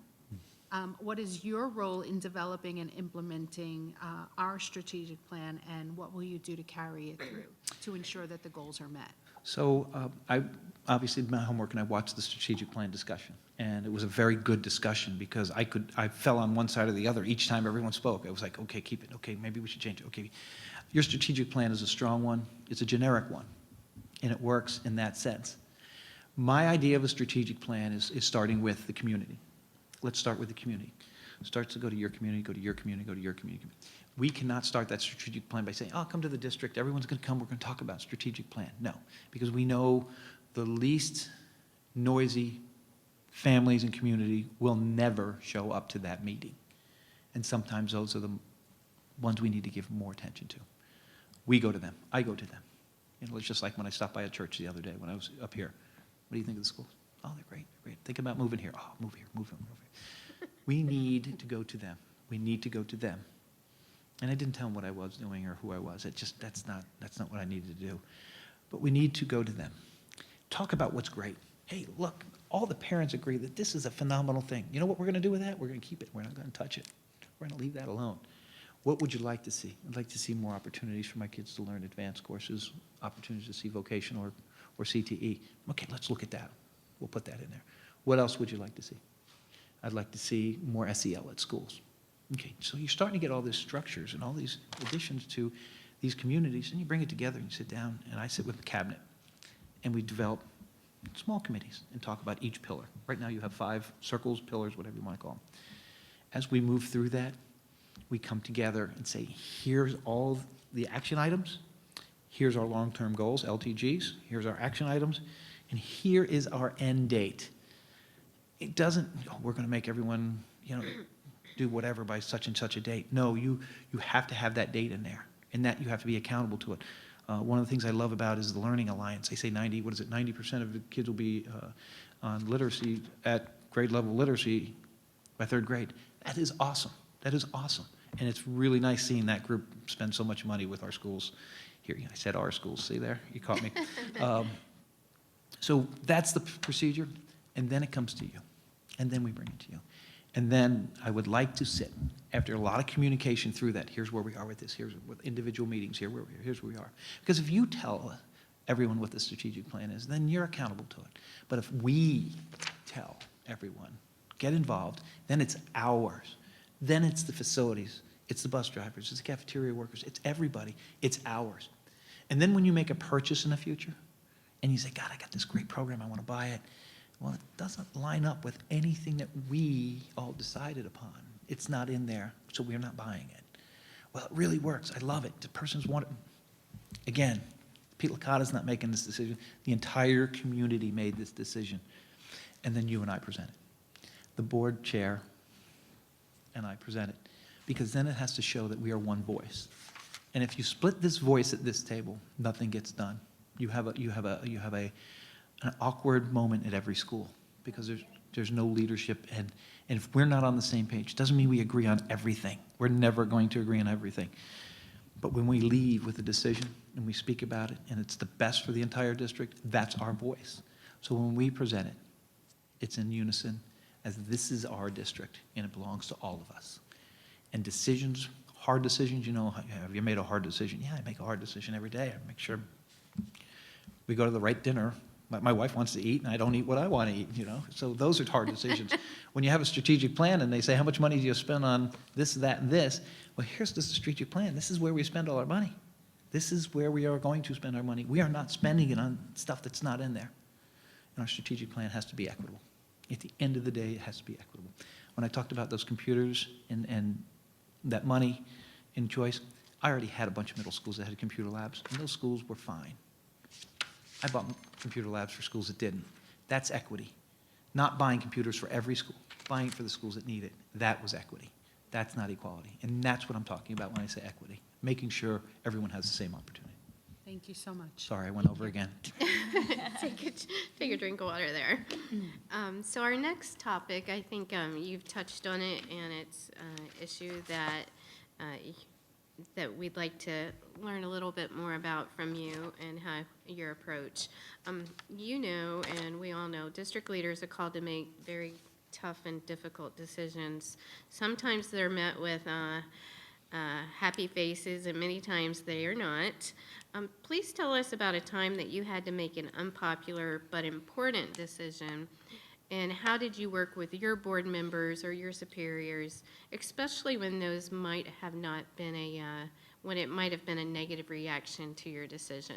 I think the hardest part of this question is narrowing it down to one, and all successful, but I'm going to allude to something that was, I think, a big switch in my career, and it was probably about 7 years ago. Yeah, it was exactly 7 years ago.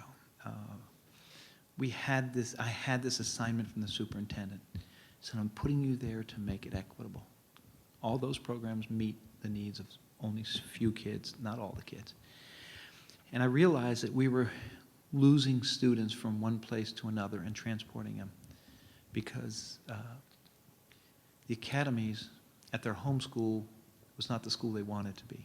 So let's say we had a medical academy at a Title I school that was hovering around a D, and students would be able to apply 10 miles away, 30 miles away, get transportation, and go into that medical academy over there and get selected for it, which left this school in a tougher place. So I proposed that we change the choice policy. Palm Beach County is divided in 7 different districts, and if you want to really see 7 different school districts, you can look at Palm Beach County and see 7 different school districts, some of the wealthiest wealthy and some of the poorest the poor out at the Glades. When you go down to Boca Raton, very wealthy, strong parent support. When you go out to the Glades, you're hoping kids have clothes and eat. So we were not being fair to some of our inner city communities because kids were running. So I proposed to each board member, I said, listen, here's one way we can solve this, that if the home school has that same program, they cannot apply for it at another school. It's in their home school, they'll be in there. And this was big on medical, and it was big on computer technology. We do have full choice schools like Suncoast and Dreyfus, and those are a different story. That meant that some of the schools that were living off of the talent of other areas were now going to be upset because they were not going to get that funnel of students, mostly from the inner city, from the poor neighborhoods, of talent to come to their school to keep their grade at A. It was a shock when I found out that a lot of people were not happy about this because they felt you were moving in on their territory, and some of the principals were upset. This is where I get my A. I may drop to a B if I don't get those kids. Well, how do you think the principal over here feels when they're losing all their talented kids? Not only that decision was not popular with 2 board members, I got some pushback on it. And the other 5 board members, we talked, we beat it up, and we realized that this was going to be a significant change in our district, and it was big. We had a school, and I'll give you an example, Roy Palm Beach High, which is in central Palm Beach County, high Hispanic, was 81% full. It's hard to run a school at 80%, high school, big high school, because kids were running to different programs, especially medical. When we put that rule in 3 years later, the school went from a D to a C to a B, and was at 101% capacity because kids stayed there and took that. I had to communicate. I had to sit on camera. I had to back up everything. I spoke with every board member, and I had to make sure everyone understood this is what's best for our district. It's going to save us millions in transportation costs, but more importantly, it's going to balance out our schools to make sure our talented kids are staying home. Because right now we have a school that's 120 capacity because kids are coming in from another school, and the other one's 80. Schools were built to be at 100%. 90 to 95 is ideal because you can run all your programs at high schools and middle schools. We were able to get there. And when we got that through, I made sure that all my communications through the offices was that they were clear about the policy, every staff member, and we really put out the communication saying, you cannot do that. And then I purchased a computer program, ground floor, now everyone uses it, that automatically wouldn't allow people to apply for it, and it gave an explanation. So when you tried to apply for another school, it would say, sorry, your home school offers it because your address was in there and it imported from Focus or SIS. I still get congratulated for that move by some of the board members that weren't on the same page because they knew at the end of the day it made us a much better, stronger district, and we stayed the A as a district. It was tough, and I think they saw the passion that I had about making sure we were fair across the board. So it's probably one of my biggest victories. Okay. Nice. So what does balancing fairness and consistency with all board members mean to you in the role of superintendent? I think the answer to that question is in the question. everyone here is as a constituency base. And it is my objective to make sure everyone has a fair voice to that. Operationally, as superintendent, that is my main focus, how to operate.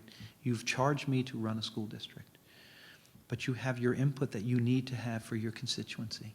It's people that you have supported you, and you have to represent your communities. And if I am subjective in my approach, to say, well, you know what, I have a great idea, but it's not going to work over here. Let me go ahead and get the other three first on board and give them more information. Then I'm good. That's just unethical. That's inappropriate and unethical, because 3-2 vote is not something I'm going to really hang my hat on. And that, I think, goes back to that last example I just gave you. Everyone needs the opportunity to hear the same exact facts, purpose, reason, data, and it's not coming to you half done, half baked. It's coming to you all the same. And that is key, because giving you some of the information to hear what you want to hear so I can get your support, and then sitting here on a Tuesday night and saying, what?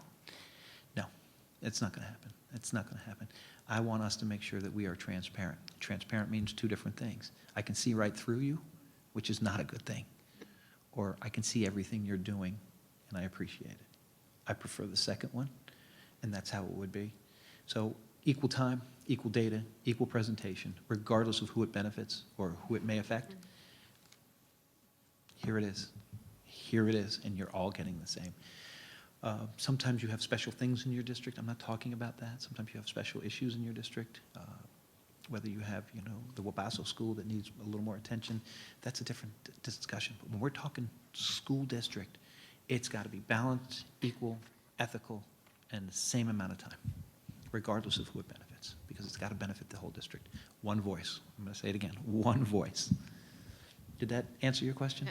It absolutely did. I appreciate that. We have about 2.5 minutes. Building and maintaining trust with board members is vital to a successful superintendent. How do you think trust is built and maintained with board members? And please provide some specific examples. And I know you've given some here, but if you want to dive a little bit deeper into it, how you have built and maintained trust with board members. I've built it, but basically what I just said, and I could give you more examples on that. One of them would be when we opened up, when we had to close a school. Nobody likes closing a school. We have 50 charter schools in Palm Beach County. Some are phenomenal. Some are, they do some things that we can't do. They do it better than us. Palm Beach School for Autism, it's phenomenal. It's absolutely phenomenal. And then there are some that are operating because FTE and government money, and they provide an environment. I'm not sure they provide the academic standing. I don't know enough about the charter schools here. I try to get some data on them, and I saw them, and they have a purpose too. But we had to close a school because everyone was avoiding middle school. And middle school seems to be that. That's a trend across the country. So I decided to open up K-8 in the areas, but we had to close one school because we had 3 schools within 5 miles of each other, middle schools, that were at 64%, 51%, and 48%. Well, if you do the math, you can put 3 of those schools in 2 schools, because the operation of a school with a secretary, cafeterias, and buses is expensive. And we would still keep them under 100%. Unfortunately, most of the school movement in that area was going to affect African-American students. And it was dicey because it looked as though we were just closing the school because it was largely an African-American population. And these are always difficult. Because a lot of the students, white students, had gone to charter schools. And instead of just closing the school, I presented it and got beat up pretty good. And it was a good beat up because we got it out in the open. You had to talk about it in the open. But then I said, as backup, we're going to open up a K-8. We're going to open up another K-8. Because what parents are saying is they don't want their kids to go to middle school. I was a middle school principal. I get it. Middle schools are the best place to be on the weekend. But when we opened up the K-8, we started to see that they actually were telling us the truth. They wanted their kids to stay in elementary school. So we had some reworkings in there. We opened up Hidden Oaks. We had 88 kids show up. Phenomenal. It's flowing well. I've opened up 3 since then. We've actually reduced the amount of charter school students, and they've come back to us. Not that charter schools are bad, but we're an educational institution. You're moving in on our turf. We have to be better. Don't mind competition. We're going to be better. we're going to be better. And that's why we got them back. Now we're going to be up to 5 K-8s in 2 years. We got one opening next year and then one open the following year.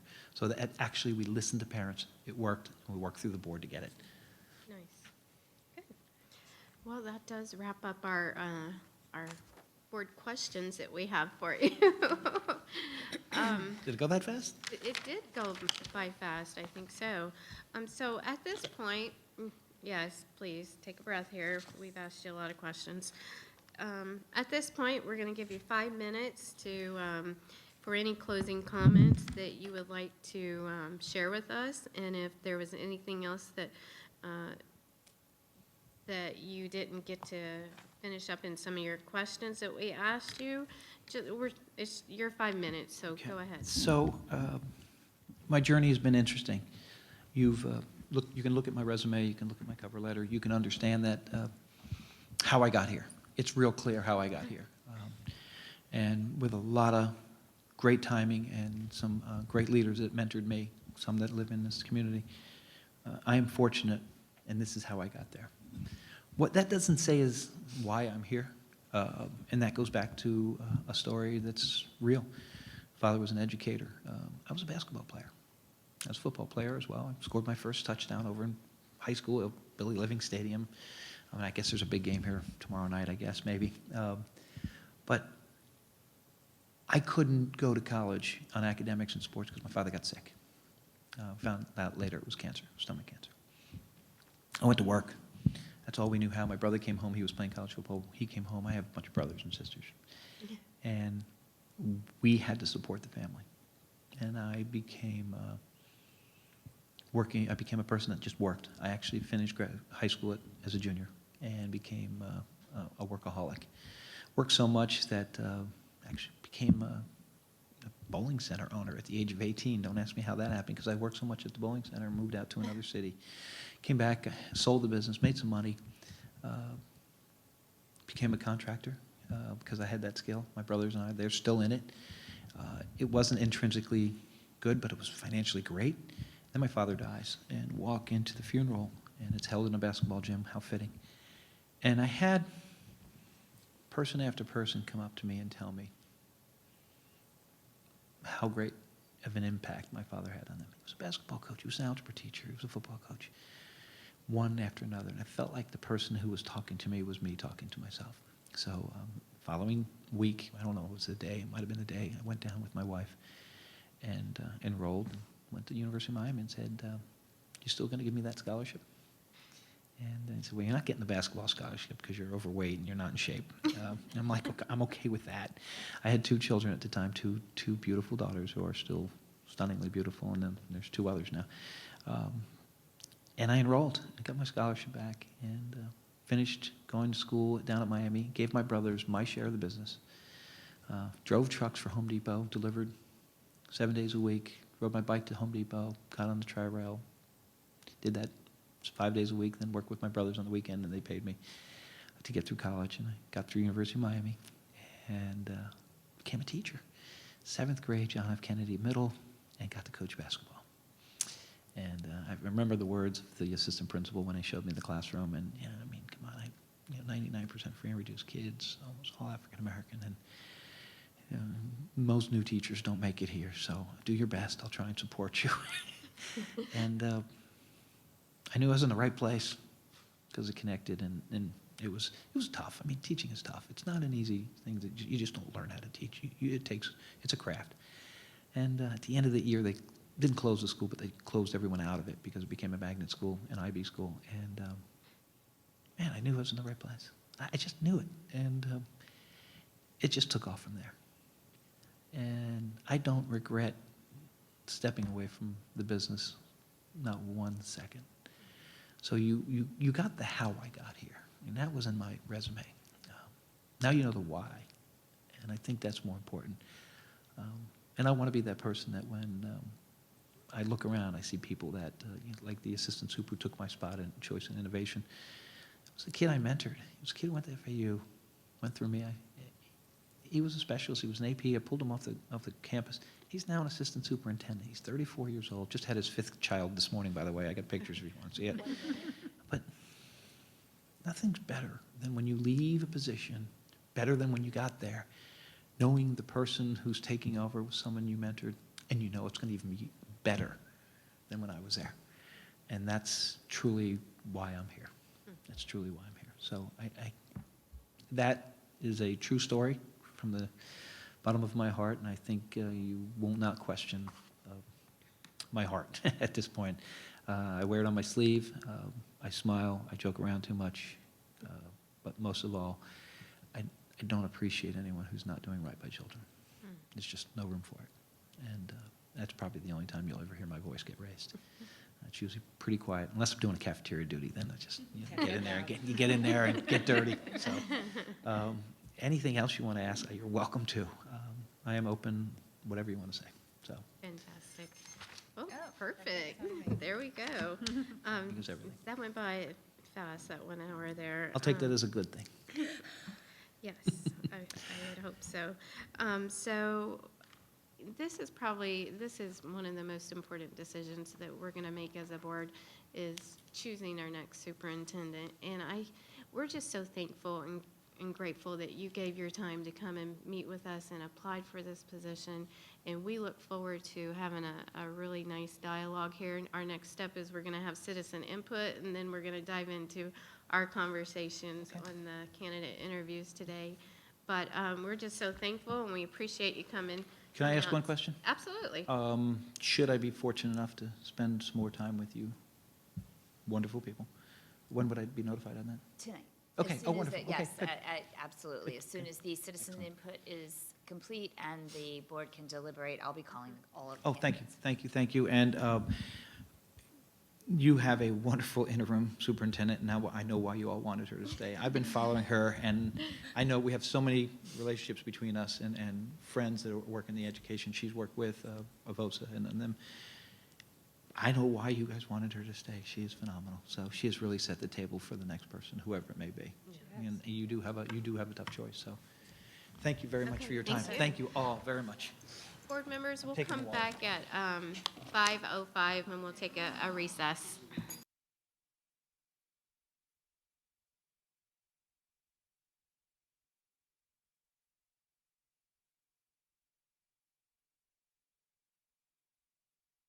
Are we ready?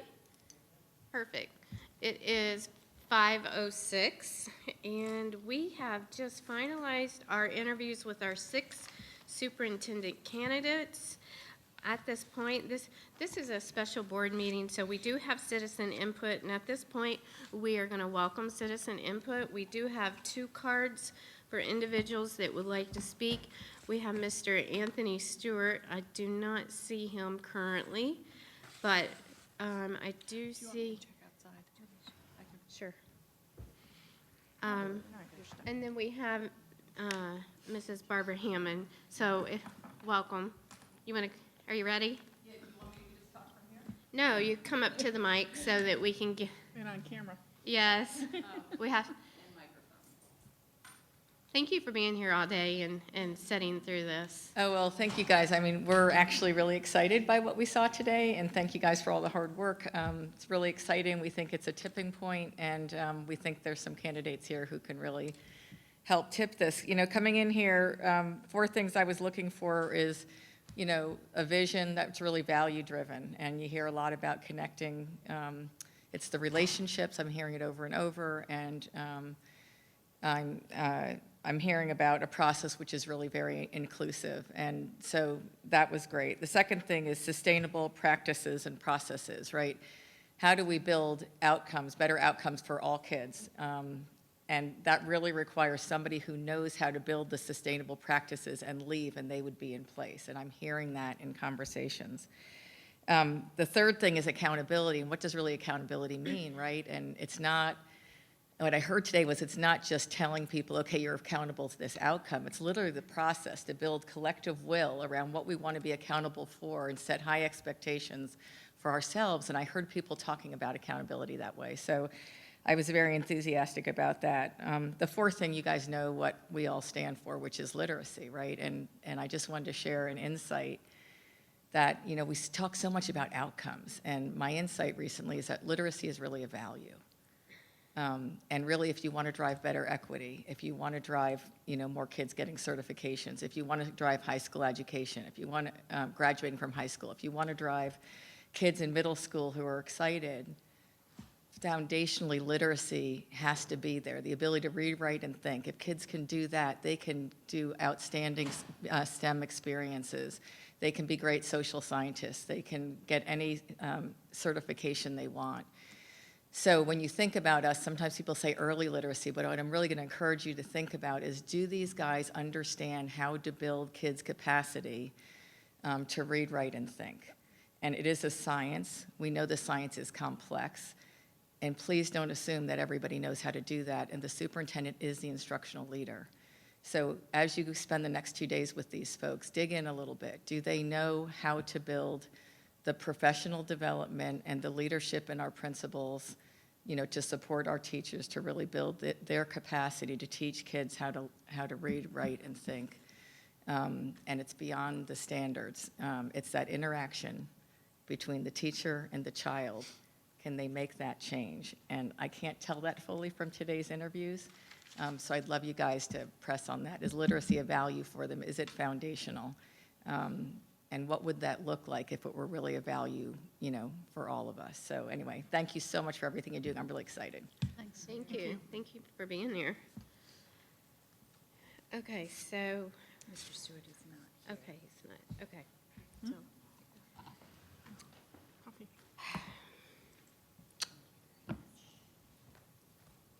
I just want to say thank you. It was a good day. I feel like that the interview process went really good, and it's because of all the hard work and prep that all of you did ahead of time. So I just want to say thank you for that. At this time, what we're going to do is I'm going to allow Dr. Brown to go through the matrix that we went through the other day, and it's similar to that, but I'll let her explain that, and we'll come to a conclusion here shortly. Okay, well, and I'd also like to thank everyone. It's really been a pleasure to work here, work with you. I think I've said it to a couple people as I've been interacting.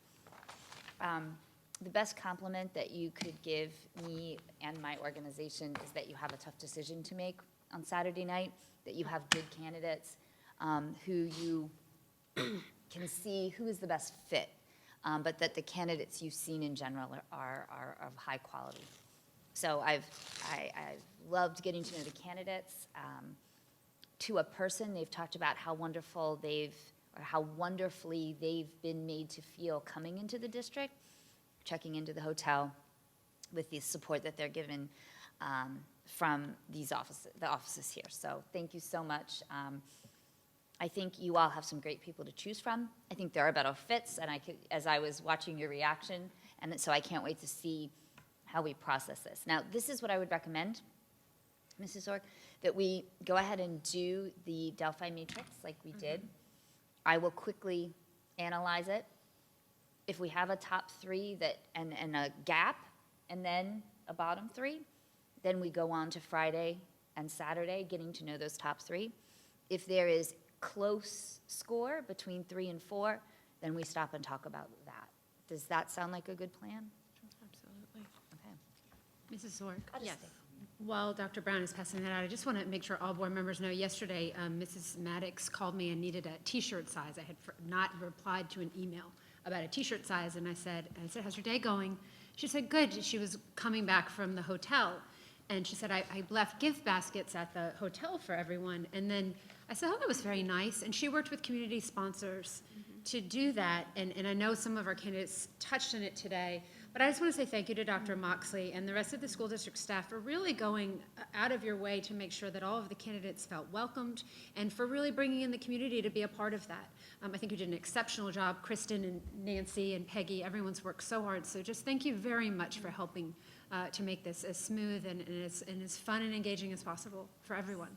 Absolutely. Well, it does make a difference, because just as you are trying to find a good fit for a candidate, they are trying to see if it's a good fit for them. So every little thing that was done to make them feel more comfortable, I think is a better, shows the district in a better light for them. So again, thank you. Okay, so just a quick explanation before I let you all get to work.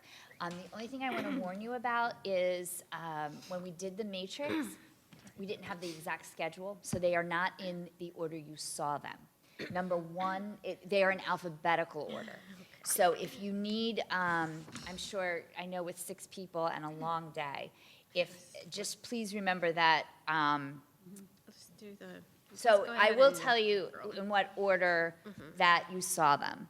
So- Wait, sorry, but before you do that, I see Laura getting ready to write. Is that because we're changing the order? No, it just means this order down here, so who a number 1 is, number Oh, 1 okay. isn't the first person you saw. I just- Number 1 okay. is, Sorry. right.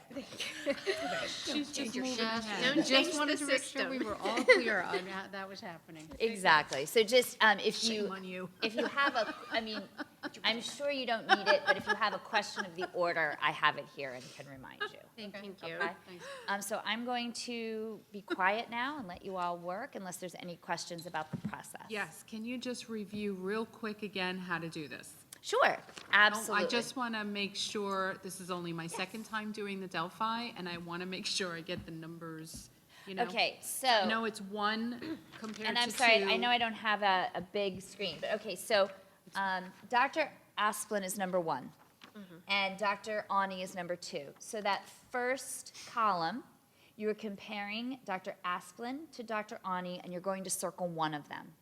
And you want to go off to the right. So you're going to be basically ranking Dr. Asplin against all the candidates, Right. one at a time. Circle. Then you go down to the second row and you have Dr. Ani. Now you've already ranked her against Dr. Asplin, so then you go to the right and rank her with relation to all of the other, I shouldn't say go against, with relation to all the others, and then so on and so forth. Does that, Yes, thank you so much. no problem. It's not intuitive, I know that.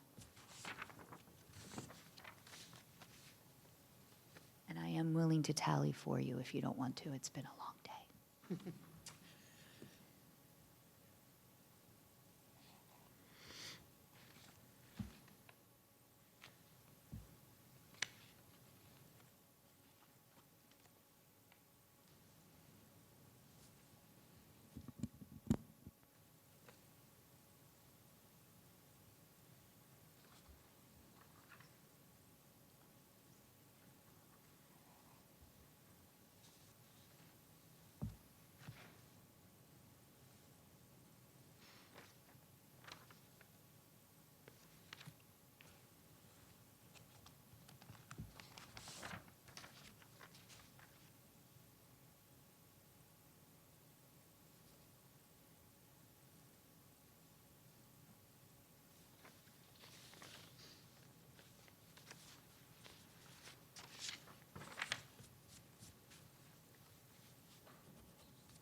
I do apologize, there's one question. When you go to tally, if you are tallying your own, the 1, 2, 3, 4, 5 are your numbered districts. Does that make sense? Yes. And that will be recorded and public, for public record after the fact.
Do you need to write our name? Did we say that?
You know what?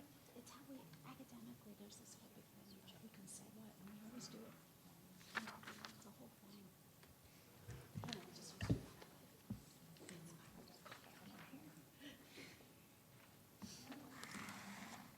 We're really weird in academia about the things that we just.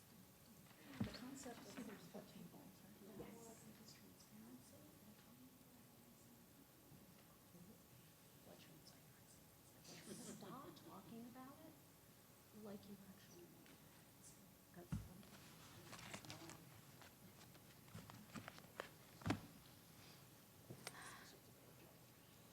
I have such a habit. It's funny.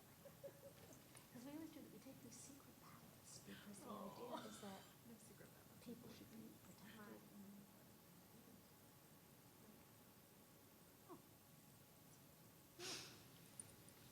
Said anything.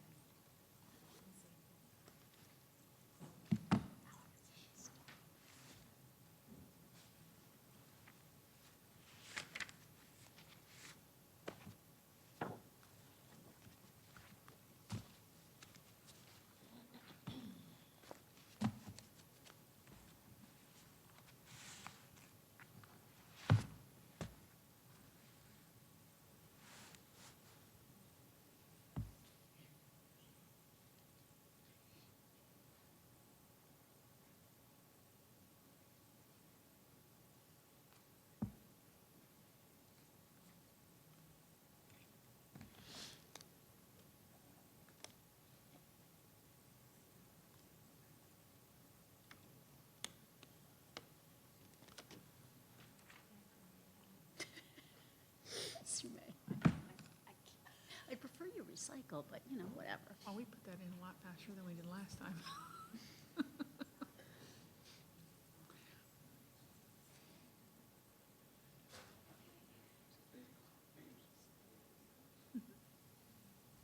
I know, it's shocking.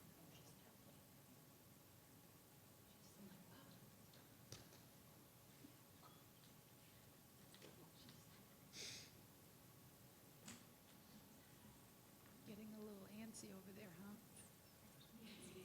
I'm sorry. Antsy Nancy.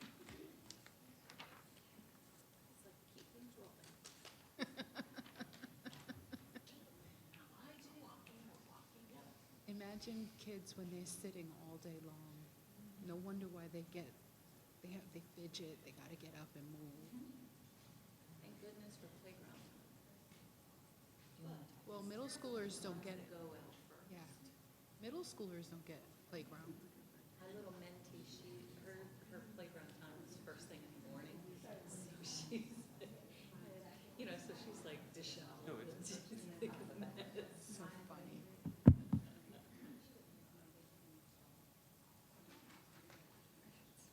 Everybody got it. It's really true about grandkids.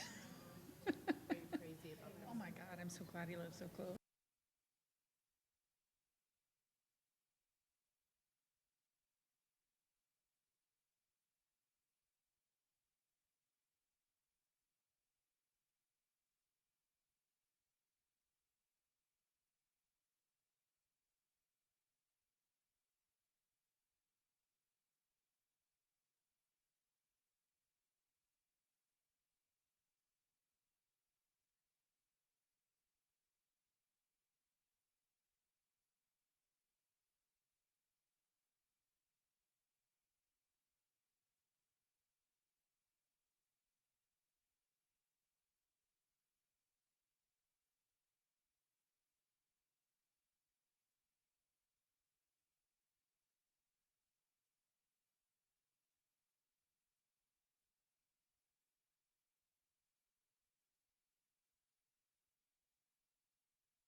Let me, so, do we get our sheets back or no?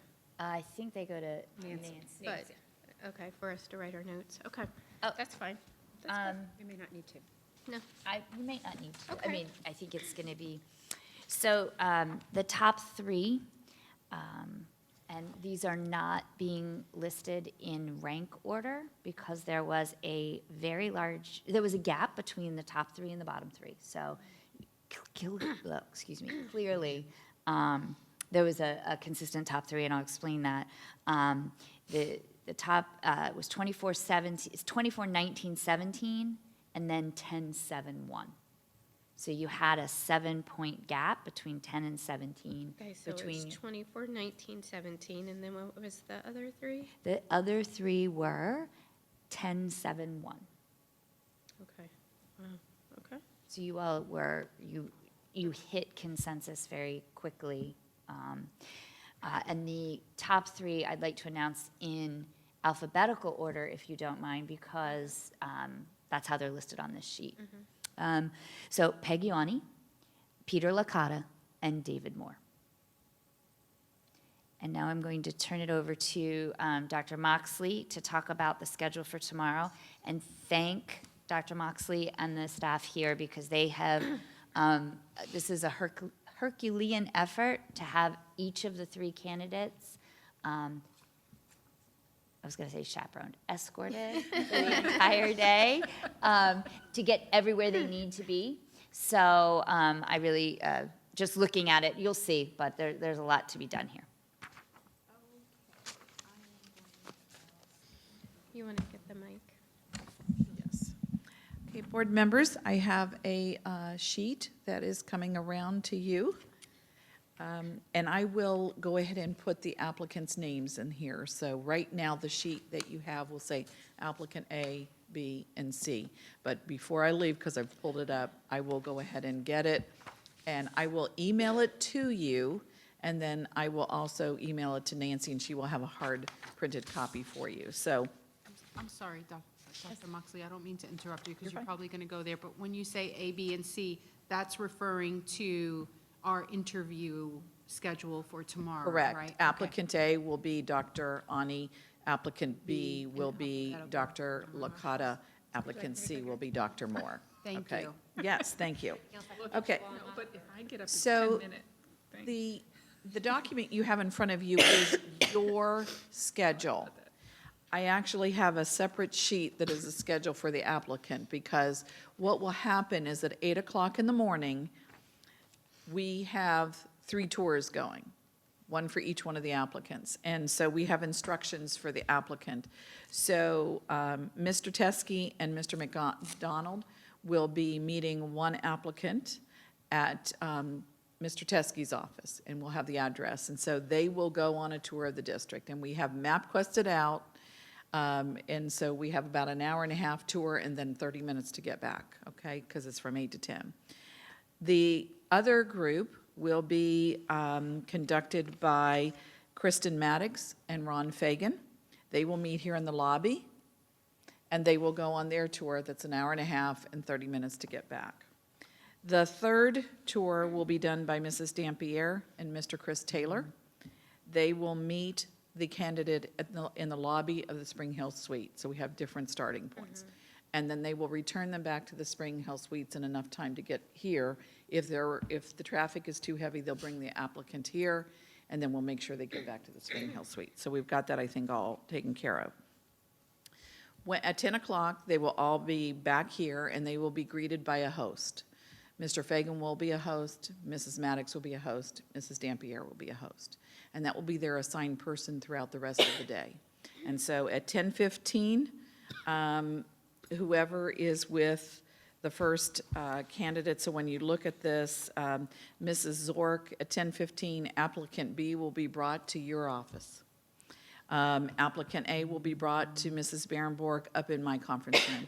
And applicant C will be taken to Dr. Schiff. You'll be in the finance conference room. And so you will stay in those locations. And so what will happen is at the end of your 45 minutes, you will get a 5-minute knock on the door. Say you have 5 minutes left. And then at the very end, because, you know, everybody, we want to make sure everybody gets their equal time. And so the host will then come and pick up their buddy for the day, and they will take them to the next location. And so you will see the three of you have the morning shift. We have lunch built in there, and so we will have lunch for you, board members, here in the multipurpose room. We also have a menu where the applicant can pick what sandwich or wrap or what they want, and they will get that while they're on the tour. We'll call it in, and we have lunch rooms for them. The three conference rooms that we have the small instructional conference room, we have a conference room in the student services area, and the HR conference room. That will become their space. And so when they have lunch or they have a break in the afternoon, because there's only 2 board members, but yet a 3-tiered rotation, that room will become their space where they can check email, they can just sit and relax. We'll have water, we'll have snacks in there, we'll have chocolate, whatever, and we'll have that in their room. But that will become their area. And so, again, this is a slip that you can see your name, and again, I will fill in the names and email that to you, and you'll have a hard copy. So you will have your designated area. We actually have an individual that's assigned to you, so that if you need something, if you need coffee, if you need water, whatever you might need, they will make sure you have whatever you need in your room taken care of, all of that. Okay? And then on the back of the page is your Saturday schedule. On Saturday, we will have lunch here at the designated, again, that will be for board members, so, okay? And may I just ask something Absolutely. about Saturday? But In the mic. in the mic. But I just want, does anyone need to ask Dr. I just, if I can, I don't even know if this is the appropriate time. I'm just like, wow. I would never have, like in my head, I imagined what it would be like, and I just wanted to thank you. Again, I know that we keep saying thank you for this, but, and for all of the people involved in the planning and the preparation and the 5-minute, I mean, it's just incredible. So really, honestly, thank you so much for all of your effort. Good. Thank you. Well, it's been a team effort, so thank you for Everybody, thank you so acknowledging that. much. Yeah. Can I make a comment too? I'd like to thank all the applicants. I know this is a grueling experience to go through. You know, it was grueling enough to be in an interview for as a teacher and then as an administrator. I can't imagine what it's like to do this, especially in the public and everything else. So I appreciate all they've gone through and dealing with whatever they had to deal with in order to be here. And I just wanted to say, even though it was hard because we had to use the Delphi, they're all outstanding. And kudos to all of them.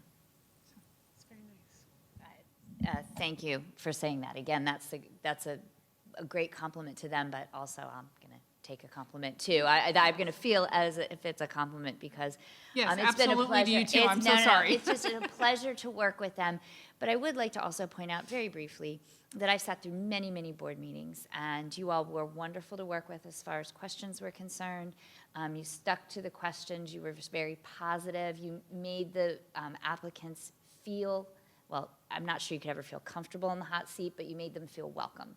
And that is, that's important. So thank you, because we want to make sure they stay in the process and feel welcome here. So I do very much appreciate that.